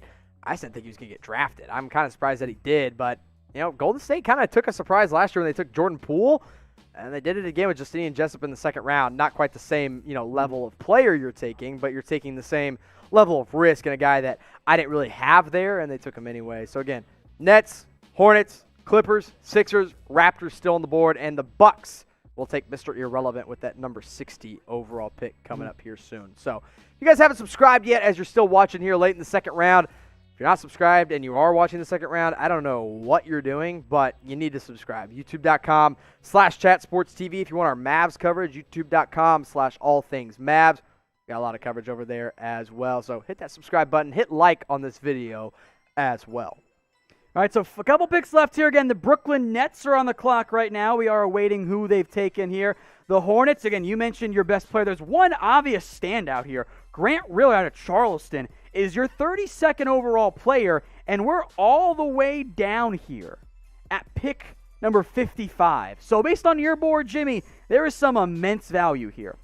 Yeah, you kind of look at the best value I have left. So what are we at? We're at 55, like you said. So, yeah, Riller at 32. Why not at this point? He's best available. Paul Reed and Jay Scrubb at 45 and 46, respectively. I also have Devon Dotson at 48. All these guys, solid picks. But I said at the beginning of the draft, I'll say it again. 25 to 45 could have gone anywhere. But Grant Riller not going by now is very, very surprising to me.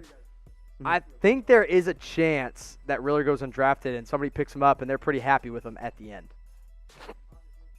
I am being told that it's time to spin the wheel here. Oh, they went off the screen. That means What? producer Dylan has to do something. Oh, producer Dylan's got to do it then. Spun it straight off.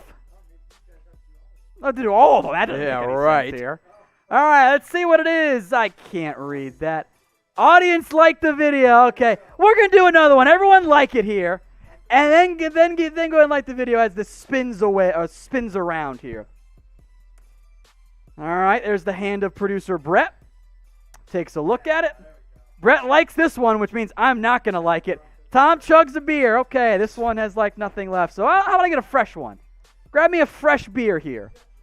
All right, they're on it in the background there to get you a fresh beer. We'll see We'll what chug happens. it. We have a few picks coming in here, so we'll break those down in Do just we? a second. Yeah, we got a few picks here. I haven't seen what the heck the Nets are doing at 55. I have not heard anything in particular, and now it looks like I do know, so never mind. Take it back. There you go. Check what's being messaged to you, Jim. I'm not good at that, you know? Oh, Jimmy, you didn't set up our graphics right on that one there. We'll get to I this pick will here not in take just the a blame. second. For the Brooklyn Nets, I'm just going to go ahead and do it. Jay Scrubb. Yeah, the JUCO transfer that committed to play college ball and then didn't play college ball. He's a good shooter. He's a good athlete. He's a high upside kind of pick. So Man, with a name like Scrub, he ain't getting no love I'm from getting me. that jersey. I'm going to get it because it says Scrub on the back. So I don't want no Scrub. I don't think he's going to play a whole lot this next year. I think he'll spend a lot of time in the G League, but that's okay. He has a lot of time to This develop. dude as rides well. passenger in every car he's ever been in. What? You lost me. Yeah, I know. You lost me. He's always riding around in his best friend's ride. Jimmy does not get that at all. Nah, I didn't. I have been ready to go with these, man. Went like Yeah. this. Went like that. Sorry, I didn't catch that. Those but- were good, man. I got jokes all day. Oh, let's go! Grant Riller off the board to the Charlotte Hornets at pick 56. Okay, listen. I love Grant Riller. I think you got to take the best player available when you get all the way down to 56. But LaMelo Ball, Devontae Graham, Terry Rozier, and now Grant Riller, that's a lot of players. So, I mean, that's a lot of point guards, excuse me. But I like the pick. You take the best player available. This guy's going to come in and I think contribute. I know he's in the second round, but I think he can contribute to a team right away. Maybe a little bit down the road, he gets a little bit more development. But they took Devontae Graham a few years ago. And now they get Grant Riller at 56. I like it. Here it sounds like we're getting a trade. Yeah, here. we have a trade involving that previous pick of Jay Scrubb. The Brooklyn Nets decided they didn't want him after all, and they've sent him to the Clippers. And then Brooklyn at pick 57 overall is taking Reggie Perry. So the Clippers and Nets here swapping late first-round picks. This is the Nets pick. They are taking Reggie Perry. And then that 55th overall pick, Jay Scrubb, is going to the Clippers. Okay, I got you. So Reggie Perry goes to the Brooklyn Nets. And Yes. look, they needed another backup big man. They have DeAndre Jordan. They also have Jared Allen. And Reggie Perry's one of the strongest rebounders in this class. I don't know if we have his stats readily available, but I do know that he averaged 10 or 11 rebounds per game at Mississippi State in his sophomore year. A little bit surprised he fell all the way to the end of the second round. I mean, look at those numbers, Tom. That doesn't scream into the second round to me, even if it is his sophomore year. 17 points per game and 10 rebounds. I'm kind of all in on Reggie Perry as a second-round pick. I would have taken him in the middle of the second round. Let's see where I had him available. I had Reggie Perry in my – I'm trying to find out where I had him. I'll find it here. I had him at 53, so I guess 57 is a solid value pick. He's a tough-minded guy, high energy, crashing the boards. He's a solid pick. Second pick for Mississippi State here is Robert Woodard. The second went earlier in the second round to the Kings, and now Reggie Perry goes to the Brooklyn Nets at 57. 3 picks left to go, folks. The Philadelphia 76ers, the Toronto Raptors, and then the Milwaukee Bucks to wrap things up tonight. So 3 pretty good basketball teams here coming up to round things up. There are still some notable players left on the board for you, Jimmy. We can take a look at your big board here in just a second. I believe Paul Reed is your it is Paul Reed out of DePaul, your best player left on the board. Yeah, he's my best and player then left. Lamine Janae. Yeah, I want. Oh, I have to chug my beer. Sorry. I Let me drink want. that here. Yeah, let's I check forgot your about beer that. for just a I'll second. just start drinking. I want I'm not a Lamine good chugger. Janae. I want Lamine Janae to get picked. I just don't so think cold, he I don't will. like Let me see where some of these super chats are coming in. Trying to find one. There it is. I got him. Mo Brando Empire, who wants to manscape after the video. And then Mo Brando Empire I skipped a word there on purpose. I'm going to use my Manscaped after the stream. Thanks for the deal, guys. You're welcome, Mo Brando. And he says, everyone spam Manscaped. Feel free to throw it in here if you guys want. Type in Manscaped. And then Gaddy790, what's the bet for the last pick of the draft? Who will the Bucks take? Oh, bet for the last pick. Who is it? It's the Bucks? Yes. And I'm trying to remember who the Bucks took earlier. Any idea? Yeah, I got it. Hold on a second. Okay, yeah, if you want to get that up for me and tell me who the Bucks took earlier, I'll take a bet on who they'll take. They took Jordan Nwora. That's the only other pick they've had? Only the pick they've had tonight. I'm going to go with I'm going to go with Devon Dotson. I think that'll be the last pick of the draft. I'm going Devon Dotson out of Kansas. Okay. But, Tom, we got another giveaway winner. Our Manscaped giveaway winner is Bryson Walters. So, Bryson, congrats, my friend, for winning this one.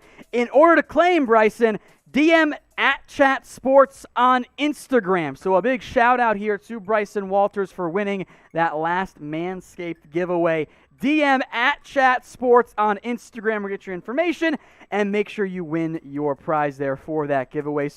Bryson Walters. I said Walters here. My bad, Bryson. Bryson Walters. Congrats on that one there.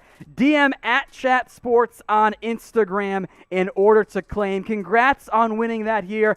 As we wait for the final couple of picks to come in, the 76ers right now are on the clock at pick 58. You know who I like for them is Yoli Childs out of BYU. Listen, I know it's the end of the first round or second round. They've taken guards so far. Have they? Yeah, Isaiah Joe and Tyrese Maxey. I could go Yoli Childs, who could play either forward position. I'm all about it. I think he's a good shooter. Actually, I know he's a good shooter. He's a good defender. So now you could get Isaiah Joe and Yoli Childs, two of the better shooters in the back half of the second round. If they want to go guard again, Marcus Howard maybe, but that's probably a stretch. I probably wouldn't take him here for them. If they want to go big man that could shoot, Killian Tilly is the guy they should take a chance on. But the problem is they already have one injury-prone big man in Joel Embiid. I'm not sure if they want to take another injury-prone big man like Killian Tilly. But I like this. I like the end of this draft. Again, there's going to be some solid undrafted players that could go a little bit earlier, excuse me. So, or not earlier, I guess, but, go at this point in the draft. So again, the Sixers are on the clock here. We should get that pick in just a second. Again, Sixers and then the Raptors and then the Bucks. Go ahead and wrap things up tonight. So we'll get that pick here in just a second for you guys. So Sixers, Raptors, Bucks, and then the evening is over. So I'm excited to see what happens as we wind down the rest of the NBA draft.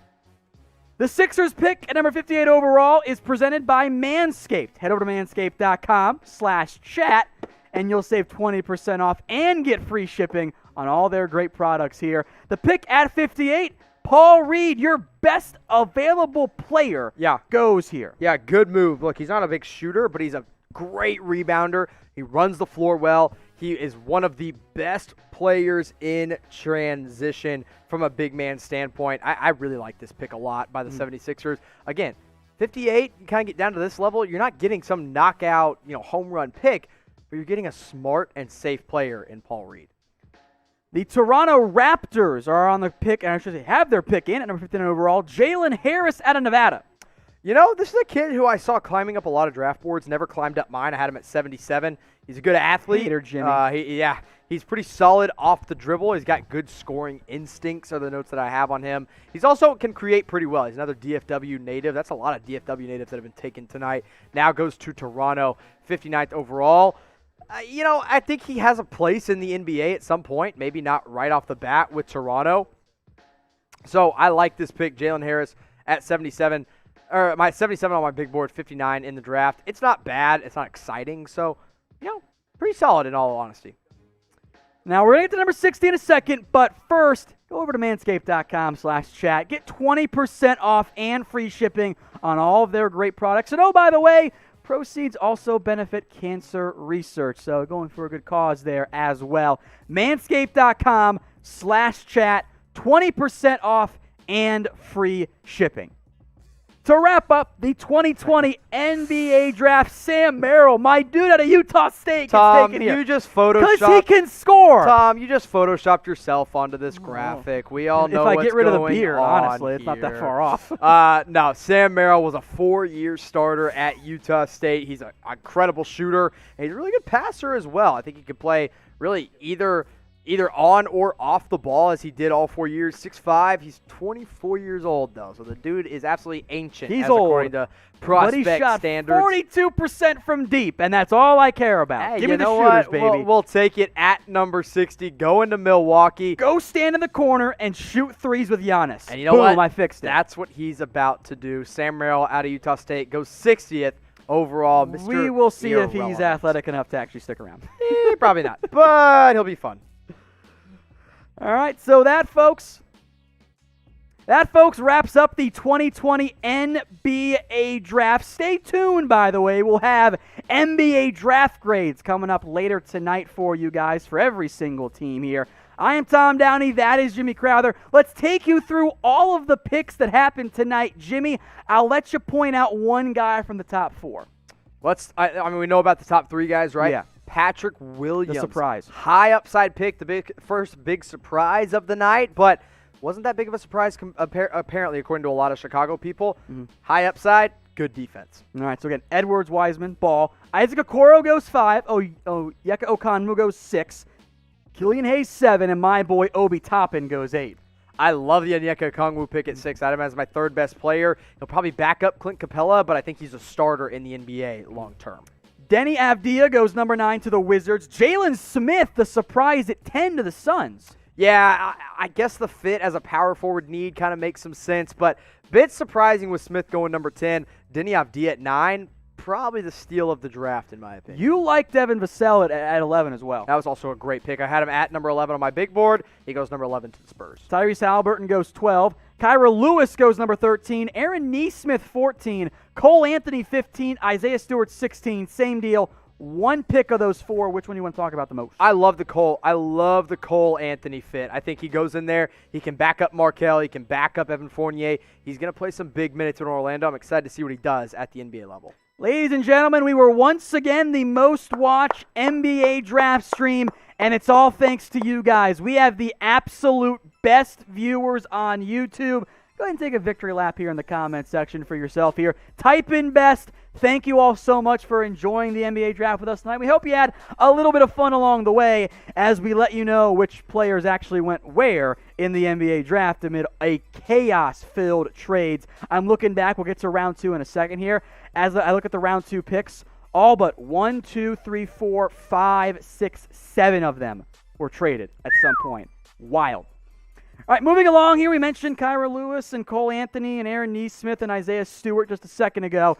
17 overall. This was the guy you like. I don't like him that much because he's too skinny. Alexei Pokasevsky. That's all that matters is that OKC likes him, and they get him at 17. They traded up for him. It's the guy they had their eye on. It's the guy they got. Josh Green out of Arizona goes 18 to the Dallas Mavericks. Fills a huge need as a 3-and-D player that can create for himself. 19, Sadiq Bey going to the Detroit Pistons. A great pick by Detroit to get Killian Hayes and then Bey. And then at 20, the Heat fill a big need at the power forward / backup big man role with Precious Achiuwa going number 20. Tyrese Maxey goes 21. Leandro Balmero goes 23. And then 2 Denver Nuggets picks, Zeke Naji and R.J. Hampton at number 24. Yeah, 2 kind of upside level picks with Zeke Naji and R.J. Hampton for Denver. A bit surprised they didn't go a little bit more win now talent, but it is what it is. Leandro Balmero, interesting pick as he'll probably be a draft and stash. And then Tyrese Maxey, I love that pick at 21. All right, there were 2 picks I didn't like. We'll mention those. Emmanuel Quigley, 25th to the Knicks. Jaden McDaniels, 28th to the Timberwolves. Peyton Pritchard to the Celtics. And Udoka Azubuike to the Jazz. You did not like those picks. I'll let you go full hater Jimmy here. Yeah, just to clarify, 26 and 27. Pritchard, one of the best shooters in this draft. Should have probably gone around 35 or 40. Udoka Azubuike, a huge big man. Not really an NBA level big man. Not sure why you take him at 27 when he would have been available again at 35 or 40. But I like the Quickly pick. It's a bit of they reached a little bit, but I think it's worth it. And then Jaden McDaniels, high upside. I like it for Minnesota. All right, Malachi Flynn and then Desmond Bane round out round one. Remember, Bane, the Grizzlies traded up to get him late in round one to jump the Mavs. You love that pick, though. A winner. Just a pure winner and a proven shooter at TCU goes number 30. Of course, to the dismay of Mavs fans who wanted him at 31, but the Mavs, another home run pick. They picked Tyrell Terry out of Stanford, an elite shooter, an elite playmaker. And then at 32, honestly, I kind of like the Vernon Carey pick. He's a high upside guy that could develop into a starting center someday in the NBA, but we'll see. And now we go 33 down to 36. The Mavs again down there, but we'll start with Daniel Turu. Great value pick for New York. I had him higher on my big board. I had him in the 20s. He goes 33 to New York. Teo Maledon to the Oklahoma City Thunder, which was a trade. And then the Grizzlies had another pick, Xavier Tillman. And then the Mavs again, Tyler Bay, an elite defender out of Colorado. I love what both the Memphis Grizzlies and the Dallas Mavericks did tonight. I think both of those teams did well. Also, the Thunder kind of going all in on international play here. We do have some deals for you guys at chatsports.com/NBA jerseys. 25% off. You can rep your favorite team or your favorite player. Luka, Giannis, a whole bunch of options available at chatsports.com/NBA jerseys. That link will be in the comments and in the description as well. LeBron James, whatever big name player you want, they got a jersey for you. And they're 25% off. Head over to chatsports.com/NBA jerseys today. They got a bunch of different options for you guys available. All right, back to the picks here. I'll go in reverse order here. Robert Woodard went number 40 to the Kings. Elijah Hughes went 39 to the Jazz. Saban Lee to the Pistons, and a surprise pick by the Thunder, who went heavy overseas this year. Vic Krejci, who was your number 92 overall player. Vic Krejci will absolutely be a draft and stash guy, much probably like maybe Teo Maledon, but we'll see. I think 39, I'd point out Elijah Hughes, and 40, Robert Woodard. Love both of those picks. Elijah Hughes can score at any level. Robert Woodard, elite athlete. All right, Trey Jones, 41 to the Spurs. That one's pretty significant to me, at least. I think that's a very well-known prospect. Yeah, I think it's a smart player. It's a Greg Popovich kind of player. He goes in, undersized point guard, but kid out of Duke. He's smart. He's good. Nick Richards out of Kentucky goes 42. I didn't love that pick. I would have gone somewhere else, but he's kind of a raw upside pick. Jamize Ramsey, loved it, 43. Sacramento, sneaky good draft right now or so far. And then Marko Simonovic to the Chicago Bulls at 44. Another draft and stash guy. Don't expect him to play for Chicago next season. All right, Jordan Nwora goes to the Bucks at 45. He was pretty high on your board when that pick happened. Yeah, but one of the best shooters in the draft. I think he's going to have to make an impact right away for Milwaukee, who doesn't have a lot of depth. So I like that at 45. 46, CJ Elleby, a great scorer out of Washington State, goes to the Portland Trailblazers. Yal Madar, kid out of Israel, probably a draft and stash guy for Boston. And Nico Mannion, sneaky good pick for the Golden State Warriors as they get their backup point guard. All right, 49 to 52. What jumps out to you here, Jimmy? In all honesty, I love Isaiah Joe to Philly. They needed a shooter out of Arkansas. They needed a shooter, and out of Arkansas, Isaiah Joe was the best one available, and they got him at a really good value, I think, with the 49th overall pick. Skylar Mays out of LSU goes to Atlanta. Justinian Jessup out of Boise State goes to Golden State. And then Kenyon Martin Jr. from Sacramento goes 52. Some conflicting reports there, by the way, as to who actually made that pick, the Kings or the Rockets. That pick was originally the Rockets, traded to the Kings, and then some reports of the Kings trading it back to Houston, but that's still very unclear, and there is a internal disagreement as to who actually made that pick. So Dylan says Kings. We'll Wait, see. who do you think it is? I think it's the Rockets. I'm going Houston. They're going Kings. We're all over the place. There's a lot of misconfusion, but we'll find out eventually. You know what? You know what team's actually going to end up with him? The G League. So it doesn't matter. There you go there. All right, back-to-back Cassius I here. Wizards and Pacers, 53-54. And both good picks, I think. Winston, a winning point guard, bad athlete, goes to maybe play some backup to John Wall. Cassius Stanley, quite the opposite. Not really a skilled player, but an elite athlete, 45-inch vertical, so they go back-to-back. Jay Scrubb, kid out of JUCO, goes to the Los Angeles Clippers. Grant Riller, I had him at 32. He went 56. Good value by the Charlotte Hornets, who took 2 point guards tonight. And then we got 57 through 60. Reggie Perry to the Brooklyn Nets, part of a trade. Paul Reed to the 76ers. And Jalen Harris to the Toronto Raptors. And then rounding out the 2020 NBA draft, Sam Merrill out of Utah State, one of the older prospects in this year's draft, but a great shooter and scorer. He goes number 60 overall to the Milwaukee Bucks to round things out.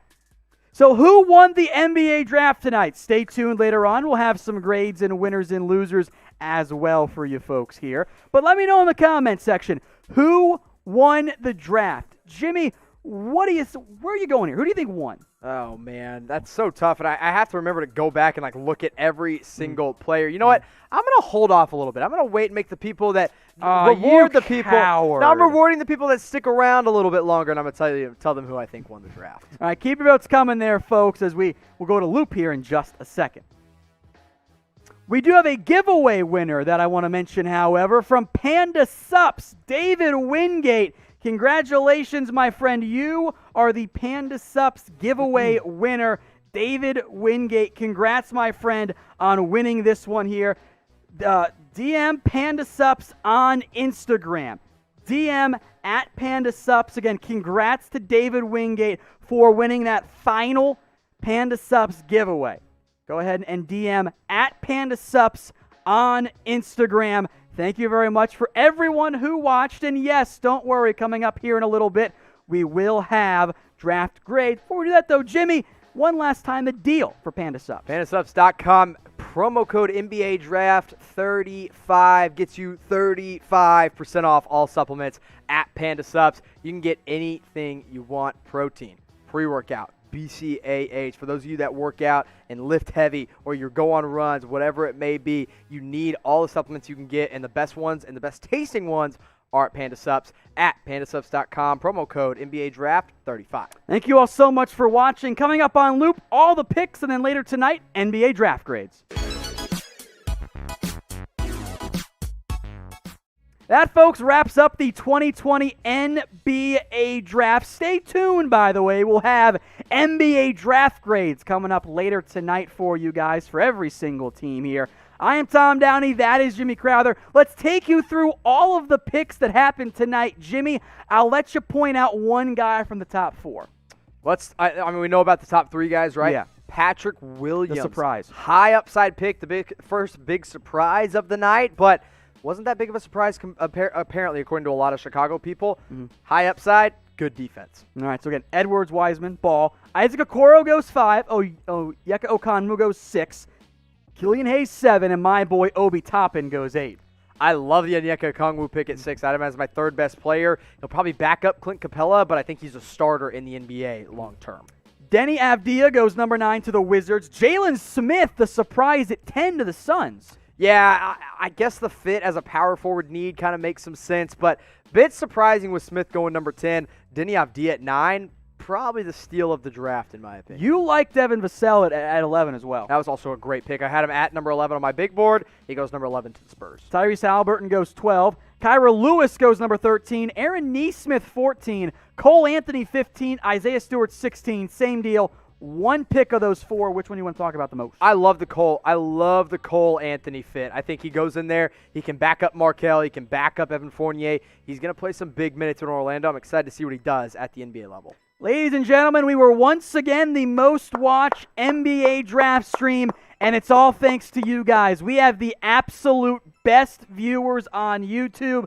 Go ahead and take a victory lap here in the comment section for yourself here. Type in best. Thank you all so much for enjoying the NBA draft with us tonight. We hope you had a little bit of fun along the way as we let you know which players actually went where in the NBA draft amid a chaos-filled trades. I'm looking back. We'll get to round 2 in a second here.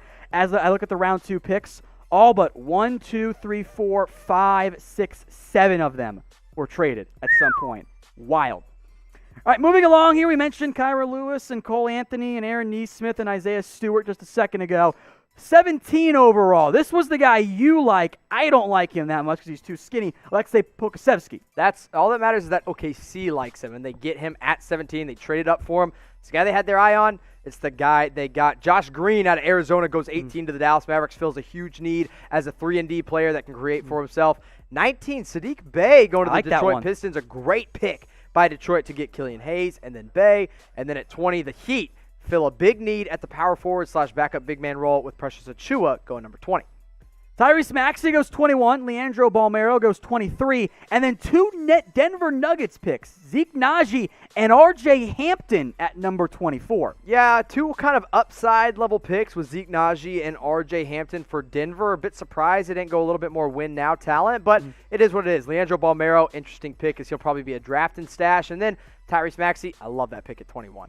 All right, there were two picks I didn't like. We'll mention those. Emmanuel Quigley, 25th to the Knicks. Jaden McDaniels, 28th to the Timberwolves. Peyton Pritchard to the Celtics. And Udoka Azubuike to the Jazz. You did not like those picks. I'll let you go full hater Jimmy here. Yeah, just to clarify, 26 and 27. Pritchard, one of the best shooters in this draft. Should have probably gone around 35 or 40. Udoka Azubuike, a huge big man. Not really an NBA level big man. Not sure why you take him at 27 when he would have been available again at 35 or 40. But I like the Quickly pick. It's a bit of they reached a little bit, but I think it's worth it. And then Jaden McDaniels, high upside. I like it for Minnesota. All right, Malachi Flynn and then Desmond Bane round out round one. Remember, Bane, the Grizzlies traded up to get him. Late in round one to jump the Mavs. You love that pick, though. A winner. Just a pure winner and a proven shooter at TCU goes number 30. Of course, to the dismay of Mavs fans who wanted him at 31. But the Mavs, another home run pick. They picked Tyrell Terry out of Stanford, an elite shooter, an elite playmaker. And then at 32, honestly, I kind of like the Vernon Carey pick. He's a high upside guy that could develop into a starting center someday in the NBA, but we'll see. And now we go 33 down to 36. The Mavs again down there, but we'll start with Daniel Oturu. Great value pick for New York. I had him higher on my big board. I had him in the 20s. He goes 33 to New York. Teo Maledon to the Oklahoma City Thunder, which was a trade. And then the Grizzlies had another pick, Xavier Tillman. And then the Mavs again, Tyler Bey, an elite defender out of Colorado. I love what both the Memphis Grizzlies and the Dallas Mavericks did tonight. I think both of those teams did well. Also, the Thunder kind of going all in on international play here. We do have some deals for you guys at chatsports.com/NBA jerseys. 25% off. You can rep your favorite team or your favorite player. Luka, Giannis, a whole bunch of options available at chatsports.com/NBA jerseys. That link will be in the comments and in the description as well. LeBron James, whatever big name player you want, they got a jersey for you, and they're 25% off. Head over to chatsports.com/NBA jerseys today. They got a bunch of different options for you guys available. All right, back to the picks here. I'll go in reverse order here. Robert Woodard went number 40 to the Kings. Elijah Hughes went 39 to the Jazz. Saban Lee to the Pistons, and a surprise pick by the Thunder, who went heavy overseas this year. Vic Krejci, who was your number 92 overall player. Vic Krejci will absolutely be a draft and stash guy, much probably like maybe Teo Maledon, but we'll see. I think 39, I'd point out Elijah Hughes, and 40, Robert Woodard. Love both of those picks. Elijah Hughes can score at any level. Robert Woodard, elite athlete. All right, Trey Jones, 41 to the Spurs. That one's pretty significant to me, at least. I think that's a very well-known prospect. Yeah, I think it's a smart player. It's a Greg Popovich kind of player. He goes in. Undersized point guard, but kid out of Duke. He's smart. He's good. Nick Richards out of Kentucky goes 42. I didn't love that pick. I would have gone somewhere else, but he's kind of a raw upside pick. Jamize Ramsey, loved it, 43. Sacramento, sneaky good draft right now or so far. And then Marcos Simonovic to the Chicago Bulls at 44. Another draft and stash guy. Don't expect him to play for Chicago next season. All right, Jordan Nwora goes to the Bucks at 45. He was pretty high on your board when that pick happened. Yeah, but one of the best shooters in the draft. I think he's going to have to make an impact right away for Milwaukee, who doesn't have a lot of depth. So I like that at 45. 46, CJ Elleby, a great scorer out of Washington State, goes to the Portland Trailblazers. Yal Madar, kid out of Israel, probably a draft and stash guy for Boston. And Nico Mannion, sneaky good pick for the Golden State Warriors as they get their backup point guard. All right, 49 to 52. What jumps out to you here, Jimmy? In all honesty, I love Isaiah Joe to Philly. They needed a shooter out of Arkansas. They needed a shooter, and out of Arkansas, Isaiah Joe was the best one available, and they got him at a really good value, I think, with the 49th overall pick. Skylar Mays out of LSU goes to Atlanta. Justinian Jessup out of Boise State goes to Golden State. And then Kenyon Martin Jr. from Sacramento goes 52. Some conflicting reports there, by the way, as to who actually made that pick, the Kings or the Rockets. That pick was originally the Rockets, traded to the Kings, and then some reports of the Kings trading it back to Houston, but that's still very unclear, and there is a internal disagreement as to who actually made that pick. So Dylan says Kings. Wait, see. who do you think it is? I think it's the Rockets.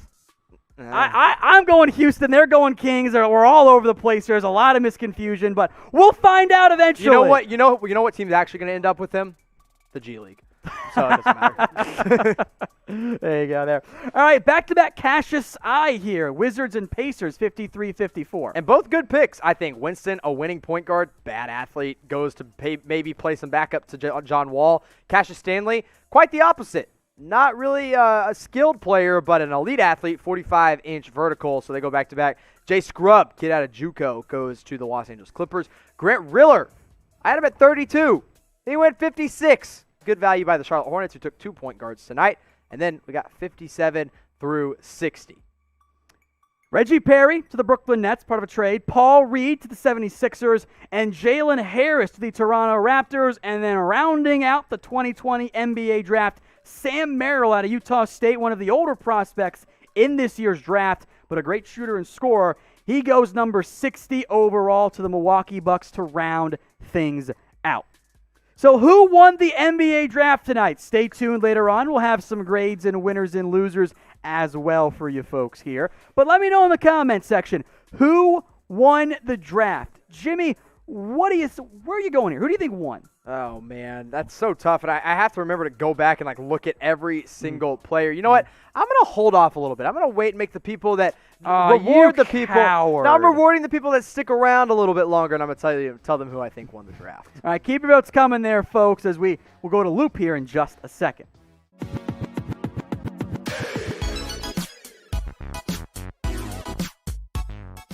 That, folks, wraps up the 2020 NBA draft. Stay tuned, by the way. We'll have NBA draft grades coming up later tonight for you guys for every single team here.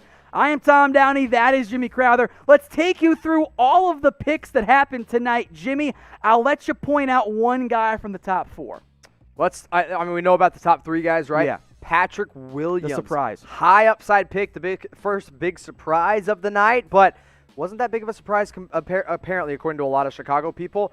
High upside, good defense. All right, so again, Edwards, Wiseman, Ball. Isaac Okoro goes 5. Yeka Okonmu goes 6.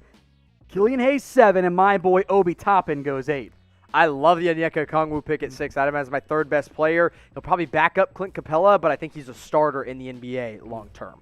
Denny Avdia goes number 9 to the Wizards. Jalen Smith, the surprise at 10 to the Suns. Yeah, I guess the fit as a power forward need kind of makes some sense, but bit surprising with Smith going number 10. Denny Avdia at 9, probably the steal of the draft in my opinion. You like Devin Vassell at 11 as well. That was also a great pick. I had him at number 11 on my big board. He goes number 11 to the Spurs. Tyrese Halliburton goes 12. Kyra Lewis goes number 13. Aaron Nesmith 14. Cole Anthony 15. Isaiah Stewart 16. Same deal. One pick of those 4. Which one do you want to talk about the most? I love the Cole Anthony fit. I think he goes in there. He can back up Markelle. He can back up Evan Fournier. He's going to play some big minutes in Orlando. I'm excited to see what he does at the NBA level. Ladies and gentlemen, we were once again the most watched NBA draft stream, and it's all thanks to you guys. We have the absolute best viewers on YouTube. Go ahead and take a victory lap here in the comment section for yourself here. Type in best. Thank you all so much for enjoying the NBA draft with us tonight. We hope you had a little bit of fun along the way as we let you know which players actually went where in the NBA draft amid a chaos-filled trades. I'm looking back. We'll get to round 2 in a second here.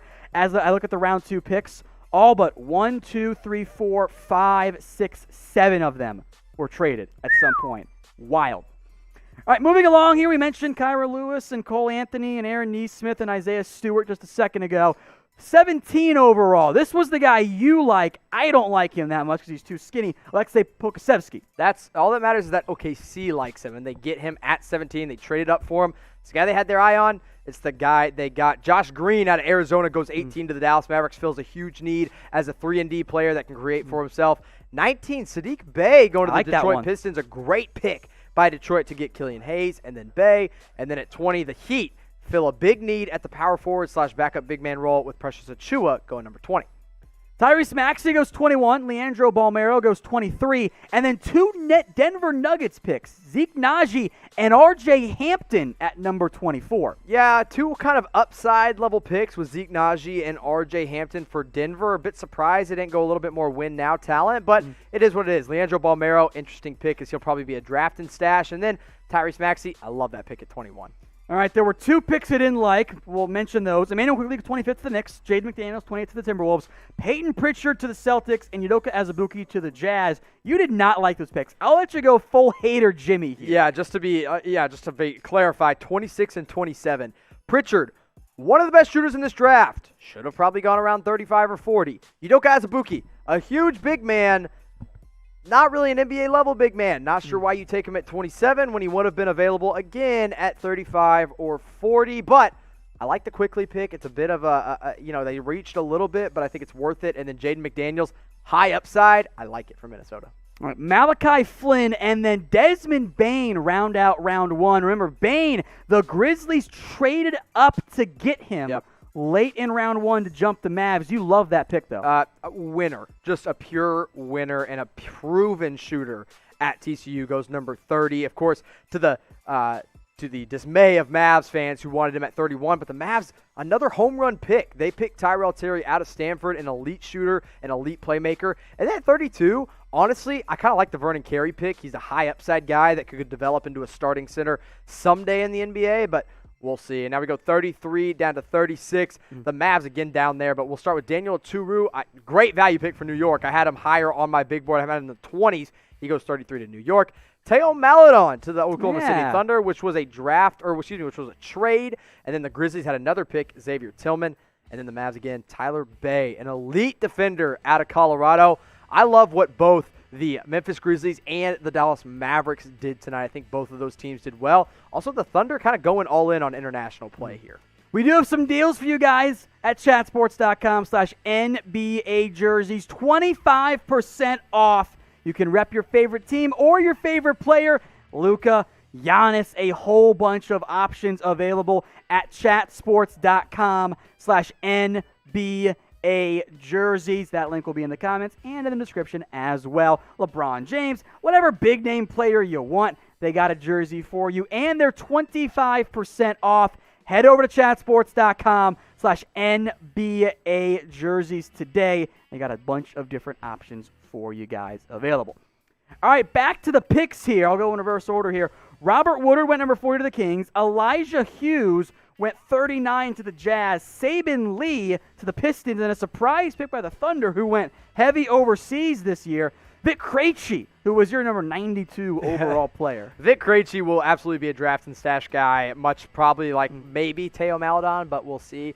I think 39, I'd point out Elijah Hughes, and 40, Robert Woodard. Love both of those picks. Elijah Hughes can score at any level. Robert Woodard, elite athlete. All right, Trey Jones, 41 to the Spurs. That one's pretty significant to me, at least. I think that's a very well-known prospect. Yeah, I think it's a smart player. It's a Greg Popovich kind of player. He goes in. Undersized point guard, but kid out of Duke. He's smart. He's good. Nick Richards out of Kentucky goes 42.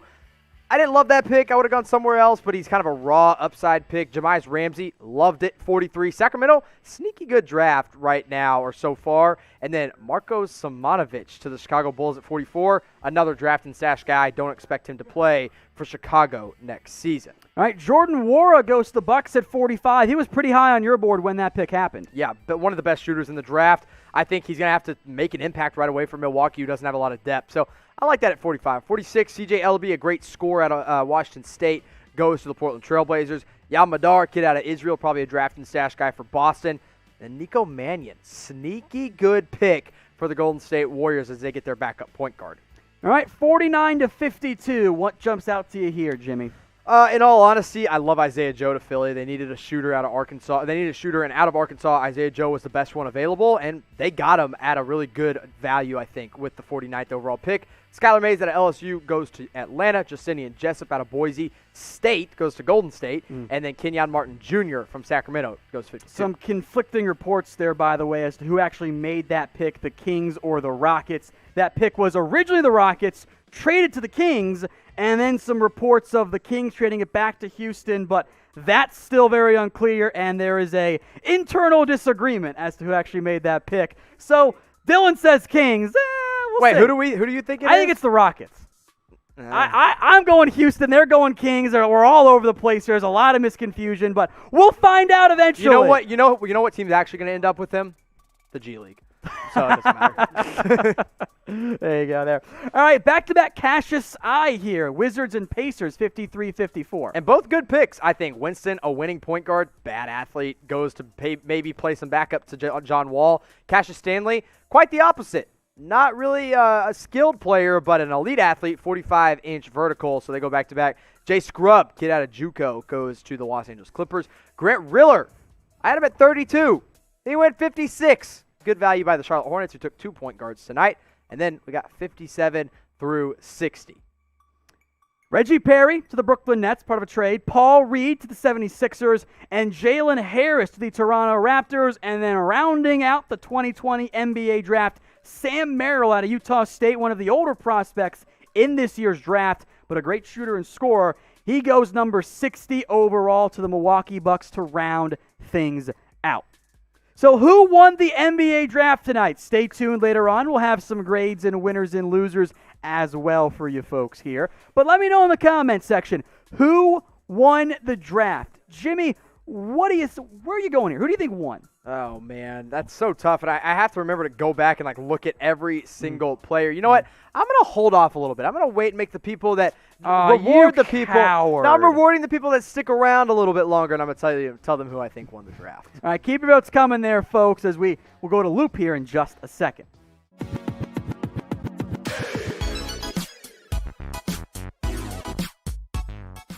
That, folks, wraps up the 2020 NBA draft. Stay tuned, by the way. We'll have NBA draft grades coming up later tonight for you guys for every single team here.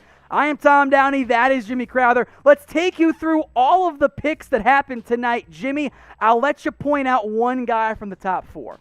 We know about the top three guys, right? Yeah. Patrick Williams. The surprise. High upside pick, the first big surprise of the night, but wasn't that big of a surprise apparently, according to a lot of Chicago people. High upside, good defense. All right, so again, Edwards, Wiseman, Ball. Isaac Okoro goes 5. Yeka Okonmu goes 6. Killian Hayes 7, and my boy Obi Toppin goes 8. I love the Onyeka Okongwu pick at 6. I had him as my third best player. He'll probably back up Clint Capella, but I think he's a starter in the NBA long term. Denny Avdia goes number 9 to the Wizards. Jalen Smith, the surprise at 10 to the Suns. Yeah, I guess the fit as a power forward need kind of makes some sense, but bit surprising with Smith going number 10. Denny Avdia at 9, probably the steal of the draft in my opinion. You like Devin Vassell at 11 as well. That was also a great pick. I had him at number 11 on my big board. He goes number 11 to the Spurs. Tyrese Halliburton goes 12. Kyra Lewis goes number 13. Aaron Nesmith 14. Cole Anthony 15. Isaiah Stewart 16. Same deal. One pick of those 4. Which one do you want to talk about the most? I love the Cole Anthony fit. I think he goes in there. He can back up Markelle. He can back up Evan Fournier. He's going to play some big minutes in Orlando. I'm excited to see what he does at the NBA level. Ladies and gentlemen, we were once again the most watched NBA draft stream, and it's all thanks to you guys. We have the absolute best viewers on YouTube. Go ahead and take a victory lap here in the comment section for yourself here. Type in best. Thank you all so much for enjoying the NBA draft with us tonight. We hope you had a little bit of fun along the way as we let you know which players actually went where in the NBA draft amid a chaos-filled trades. I'm looking back. We'll get to round 2 in a second here. As I look at the round 2 picks, all but 1, 2, 3, 4, 5, 6, 7 of them were traded at some point. Wild. All right, moving along here, we mentioned Kyra Lewis and Cole Anthony and Aaron Nesmith and Isaiah Stewart just a second ago. 17 overall. This was the guy you like. I don't like him that much because he's too skinny. Alexei Pokusevski. That's all that matters is that OKC likes him, and they get him at 17. They traded up for him. It's the guy they had their eye on. It's the guy they got. Josh Green out of Arizona goes 18 to the Dallas Mavericks, fills a huge need as a 3-and-D player that can create for himself. 19, Sadiq Bey going to the Detroit Pistons, a great pick by Detroit to get Killian Hayes, and then Bey. And then at 20, the Heat fill a big need at the power forward / backup big man role with Precious Achiuwa going number 20. Tyrese Maxey goes 21. Leandro Balmero goes 23. And then two Denver Nuggets picks, Zeke Naji and R.J. Hampton at number 24. Yeah, two kind of upside level picks with Zeke Naji and R.J. Hampton for Denver. A bit surprised they didn't go a little bit more win now talent, but it is what it is. Leandro Balmero, interesting pick as he'll probably be a draft and stash. And then Tyrese Maxey, I love that pick at 21. All right, there were two picks I didn't like. We'll mention those. Emmanuel Quigley, 25th to the Knicks. Jaden McDaniels, 28th to the Timberwolves. Peyton Pritchard to the Celtics. And Udoka Azubuike to the Jazz. You did not like those picks. I'll let you go full hater Jimmy here. Yeah, just to be clarify, 26 and 27. Pritchard, one of the best shooters in this draft. Should have probably gone around 35 or 40. Udoka Azubuike, a huge big man. Not really an NBA level big man. Not sure why you take him at 27 when he would have been available again at 35 or 40. But I like the Quickly pick. It's a bit of they reached a little bit, but I think it's worth it. And then Jaden McDaniels, high upside. I like it for Minnesota.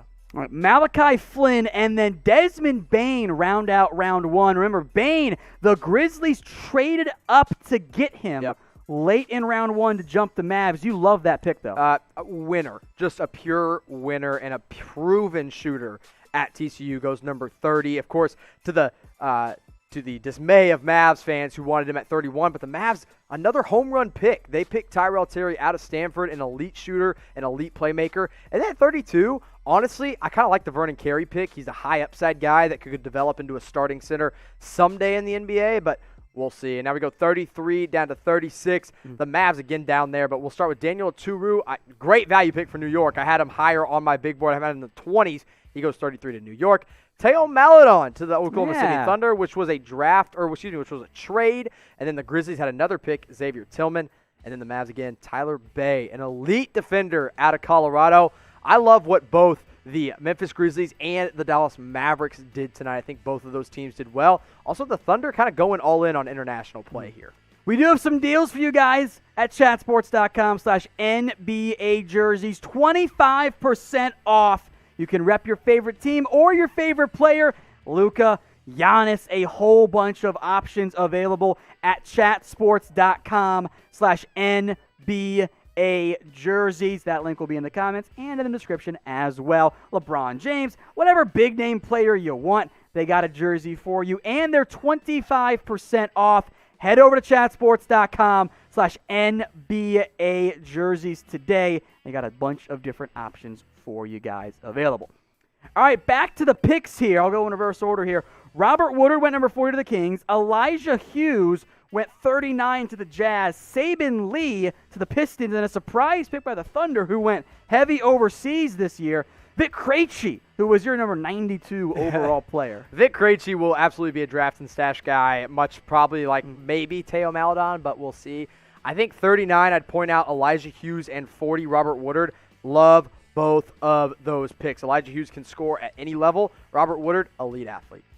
All right, Trey Jones, 41 to the Spurs. That one's pretty significant to me, at least. I think that's a very well-known prospect. Yeah, I think it's a smart player. It's a Greg Popovich kind of player. He goes in. Undersized point guard, but kid out of Duke. He's smart. He's good. Nick Richards out of Kentucky goes 42.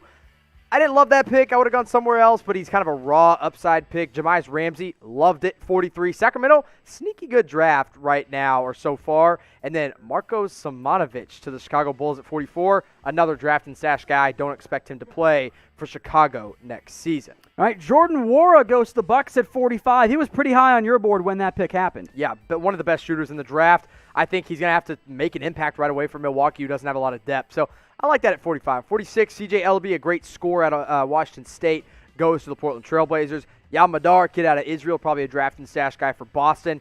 And Nico Mannion, sneaky good pick for the Golden State Warriors as they get their backup point guard.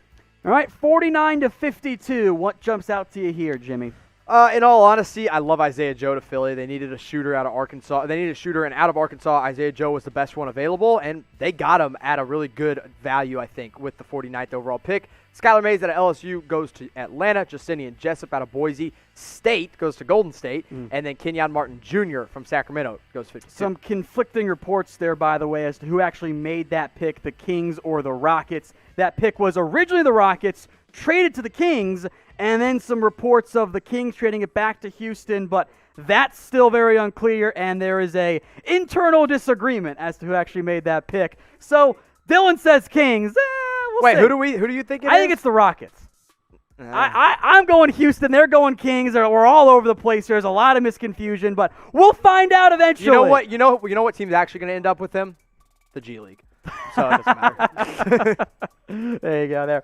All right, back-to-back Cassius I here. Wizards and Pacers, 53-54. And both good picks, I think. Winston, a winning point guard, bad athlete, goes to maybe play some backup to John Wall. Cassius Stanley, quite the opposite. Not really a skilled player, but an elite athlete, 45-inch vertical, so they go back-to-back. Jay Scrubb, kid out of JUCO, goes to the Los Angeles Clippers. Grant Riller, I had him at 32. He went 56. Good value by the Charlotte Hornets, who took 2 point guards tonight. And then we got 57 through 60. Reggie Perry to the Brooklyn Nets, part of a trade. Paul Reed to the 76ers. And Jalen Harris to the Toronto Raptors. And then rounding out the 2020 NBA draft, Sam Merrill out of Utah State, one of the older prospects in this year's draft, but a great shooter and scorer. He goes number 60 overall to the Milwaukee Bucks to round things out. So who won the NBA draft tonight? Stay tuned later on. We'll have some grades and winners and losers as well for you folks here. But let me know in the comment section, who won the draft? Jimmy, where are you going here? Who do you think won? Oh, man, that's so tough. And I have to remember to go back and look at every single player. You know what? I'm going to hold off a little bit. I'm going to wait and make the people that reward the people. Coward. Now I'm rewarding the people that stick around a little bit longer, and I'm going to tell them who I think won the draft. All right, keep your votes coming there, folks, as we'll go to Loop here in just a second.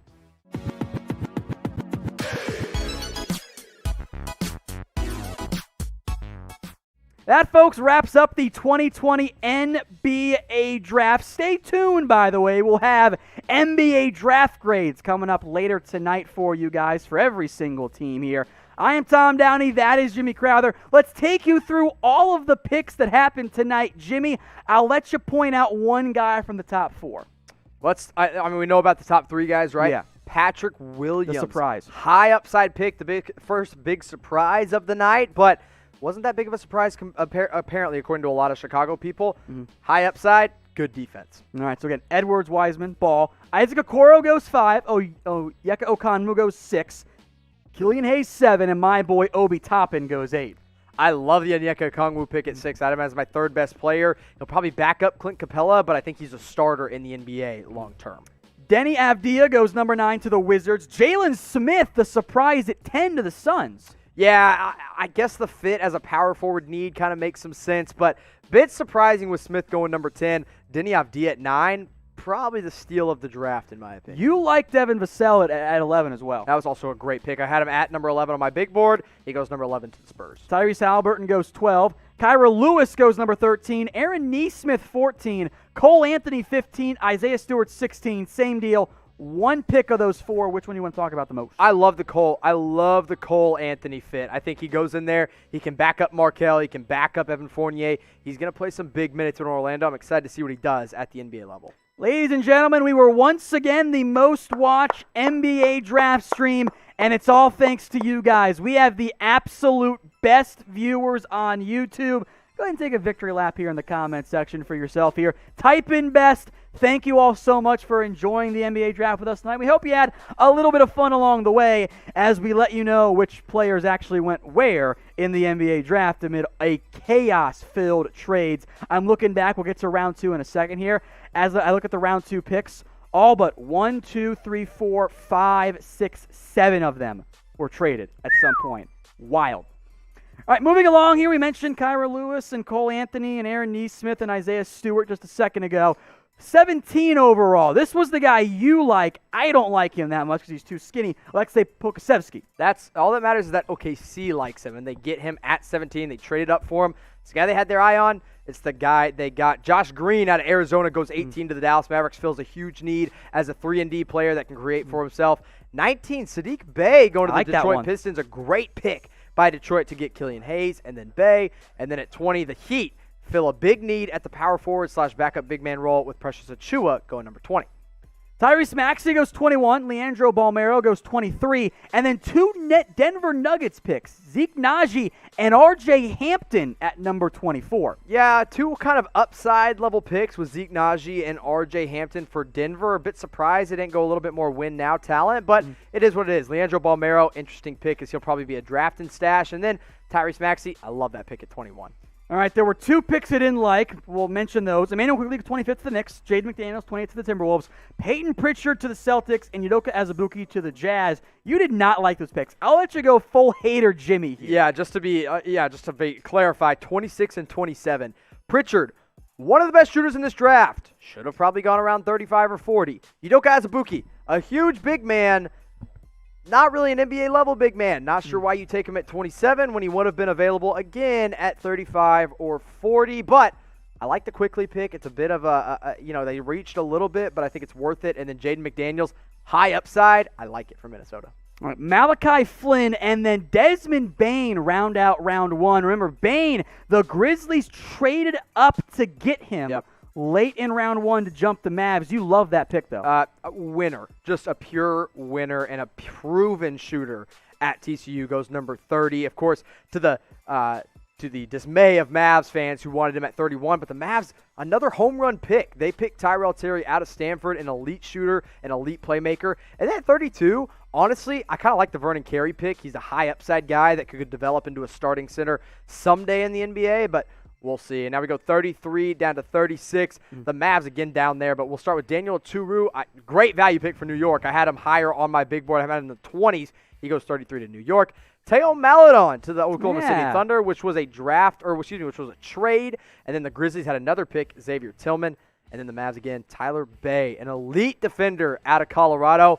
I love what both the Memphis Grizzlies and the Dallas Mavericks did tonight. I think both of those teams did well. Also, the Thunder kind of going all in on international play here.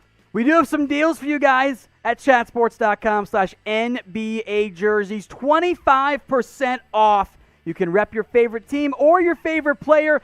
Luka, Giannis, a whole bunch of options available at chatsports.com/NBA jerseys. That link will be in the comments and in the description as well. LeBron James, whatever big name player you want, they got a jersey for you, and they're 25% off. Head over to chatsports.com/NBA jerseys today. They got a bunch of different options for you guys available.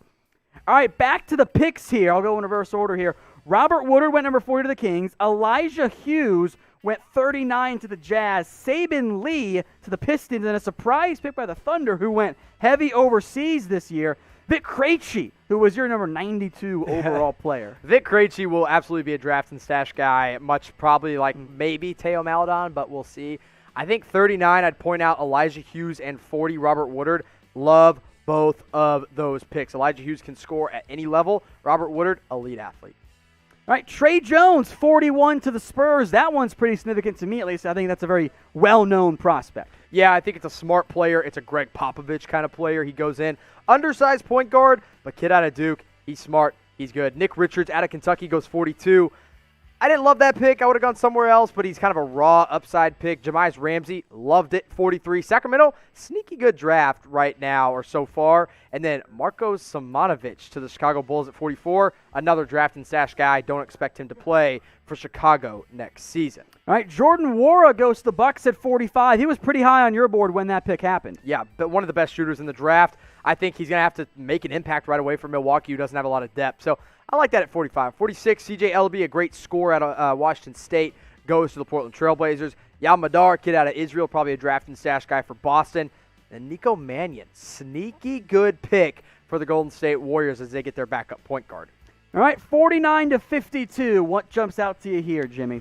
In all honesty, I love Isaiah Joe to Philly. They needed a shooter out of Arkansas. They needed a shooter, and out of Arkansas, Isaiah Joe was the best one available, and they got him at a really good value, I think, with the 49th overall pick. Skylar Mays out of LSU goes to Atlanta. Justinian Jessup out of Boise State goes to Golden State. And then Kenyon Martin Jr. from Sacramento goes 52. Some conflicting reports there, by the way, as to who actually made that pick, the Kings or the Rockets. That pick was originally the Rockets, traded to the Kings, and then some reports of the Kings trading it back to Houston, but that's still very unclear, and there is a internal disagreement as to who actually made that pick. So Dylan says Kings.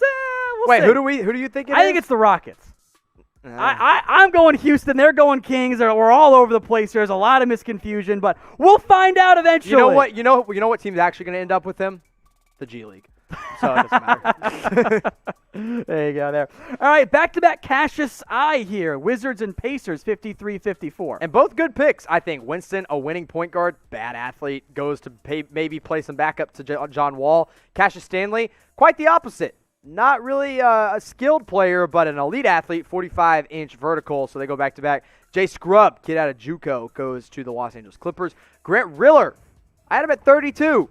He went 56. Good value by the Charlotte Hornets, who took 2 point guards tonight. And then we got 57 through 60. Reggie Perry to the Brooklyn Nets, part of a trade. Paul Reed to the 76ers. And Jalen Harris to the Toronto Raptors. And then rounding out the 2020 NBA draft, Sam Merrill out of Utah State, one of the older prospects in this year's draft, but a great shooter and scorer. He goes number 60 overall to the Milwaukee Bucks to round things out. So who won the NBA draft tonight? Stay tuned later on. We'll have some grades and winners and losers as well for you folks here. But let me know in the comment section, who won the draft? Jimmy, where are you going here? Who do you think won? Oh, man, that's so tough. And I have to remember to go back and look at every single player. You know what? I'm going to hold off a little bit. I'm going to wait and make the people that reward the people. Coward. Now I'm rewarding the people that stick around a little bit longer, and I'm going to tell them who I think won the draft. All right, keep your votes coming there, folks, as we'll go to Loop here in just a second.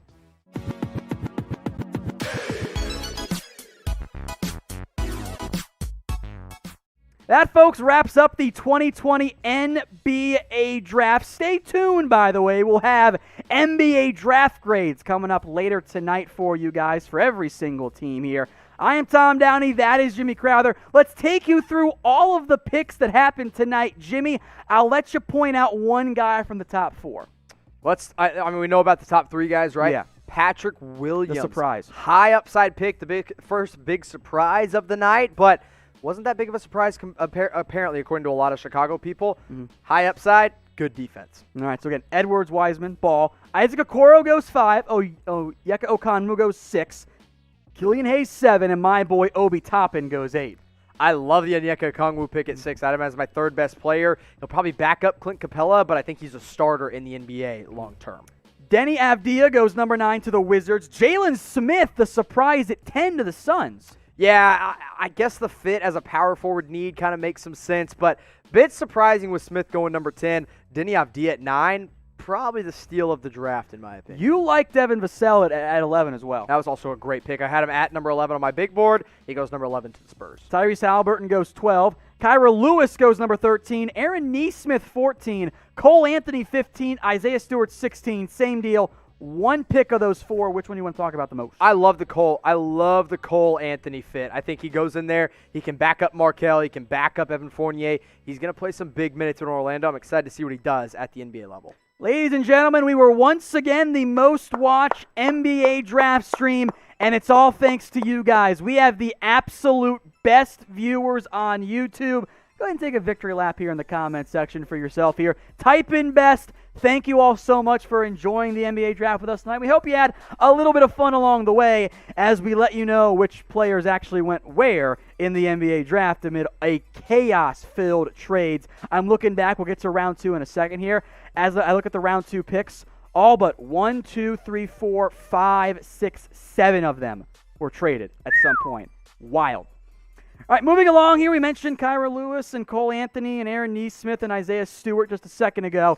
17 overall. This was the guy you like. I don't like him that much because he's too skinny. Alexei Pokusevski. That's all that matters is that OKC likes him, and they get him at 17. They traded up for him. It's the guy they had their eye on. It's the guy they got. Josh Green out of Arizona goes 18 to the Dallas Mavericks, fills a huge need as a 3-and-D player that can create for himself. 19, Sadiq Bey going to the Detroit Pistons, a great pick by Detroit to get Killian Hayes, and then Bey. And then at 20, the Heat fill a big need at the power forward / backup big man role with Precious Achiuwa going number 20.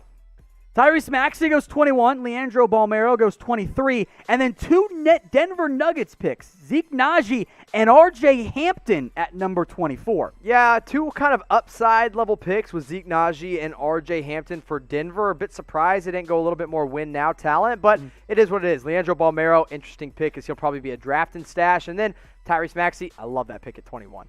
All right, there were 2 picks I didn't like. We'll mention those. Emmanuel Quigley, 25th to the Knicks. Jaden McDaniels, 28th to the Timberwolves. Peyton Pritchard to the Celtics. And Udoka Azubuike to the Jazz. You did not like those picks. I'll let you go full hater Jimmy here. Yeah, just to be clarify, 26 and 27.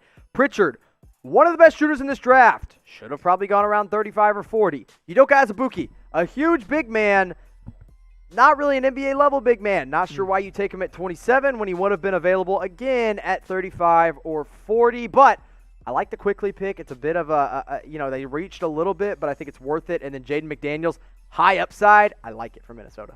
All right, Malachi Flynn and then Desmond Bane round out round 1. Remember, Bane, the Grizzlies traded up to get him. Yep. Late in round 1 to jump the Mavs. You love that pick, though. A winner. Just a pure winner and a proven shooter at TCU goes number 30. Of course, to the dismay of Mavs fans who wanted him at 31. But the Mavs, another home run pick. They picked Tyrell Terry out of Stanford, an elite shooter, an elite playmaker. And then at 32, honestly, I kind of like the Vernon Carey pick. He's a high upside guy that could develop into a starting center someday in the NBA, but we'll see. And now we go 33 down to 36. The Mavs again down there, but we'll start with Daniel Oturu. Great value pick for New York. I had him higher on my big board. I had him in the 20s. He goes 33 to New York. Teo Maledon to the Oklahoma City Thunder, which was a trade. And then the Grizzlies had another pick, Xavier Tillman. And then the Mavs again, Tyler Bey, an elite defender out of Colorado. I love what both the Memphis Grizzlies and the Dallas Mavericks did tonight. I think both of those teams did well. Also, the Thunder kind of going all in on international play here. We do have some deals for you guys at chatsports.com/NBA jerseys. 25% off. You can rep your favorite team or your favorite player. Luka, Giannis, a whole bunch of options available at chatsports.com/NBA jerseys. That link will be in the comments and in the description as well. LeBron James, whatever big name player you want, they got a jersey for you, and they're 25% off. Head over to chatsports.com/NBA jerseys today. They got a bunch of different options for you guys available. All right, back to the picks here. I'll go in reverse order here. Robert Woodard went number 40 to the Kings. Elijah Hughes went 39 to the Jazz. Saban Lee to the Pistons, and a surprise pick by the Thunder, who went heavy overseas this year. Vic Krejci, who was your number 92 overall player. Vic Krejci will absolutely be a draft and stash guy, much probably like maybe Teo Maledon, but we'll see. I think 39, I'd point out Elijah Hughes, and 40, Robert Woodard. Love both of those picks. Elijah Hughes can score at any level. Robert Woodard, elite athlete. All right, Trey Jones, 41 to the Spurs. That one's pretty significant to me, at least. I think that's a very well-known prospect. Yeah, I think it's a smart player. It's a Greg Popovich kind of player. He goes in. Undersized point guard, but kid out of Duke. He's smart. He's good. Nick Richards out of Kentucky goes 42.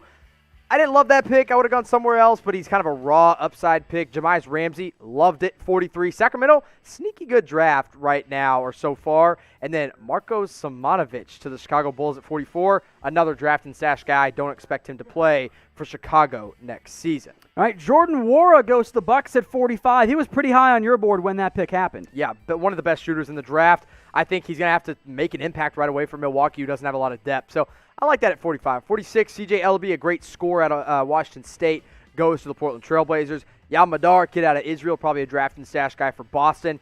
And Nico Mannion, sneaky good pick for the Golden State Warriors as they get their backup point guard. All right, 49 to 52. What jumps out to you here, Jimmy? In all honesty, I love Isaiah Joe to Philly. They needed a shooter out of Arkansas. They needed a shooter, and out of Arkansas, Isaiah Joe was the best one available, and they got him at a really good value, I think, with the 49th overall pick. Skylar Mays out of LSU goes to Atlanta. Justinian Jessup out of Boise State goes to Golden State, and then Kenyon Martin Jr. from Sacramento goes 52. Some conflicting reports there, by the way, as to who actually made that pick, the Kings or the Rockets. That pick was originally the Rockets, traded to the Kings, and then some reports of the Kings trading it back to Houston, but that's still very unclear, and there is a internal disagreement as to who actually made that pick. So Dylan says Kings. We'll Wait, see. who do you think it is? I think it's the Rockets. I'm going Houston. They're going Kings. We're all over the place. There's a lot of misconfusion, but we'll find out eventually. You know what? You know what team's actually going to end up with him? The G League. So it doesn't matter. There you go there.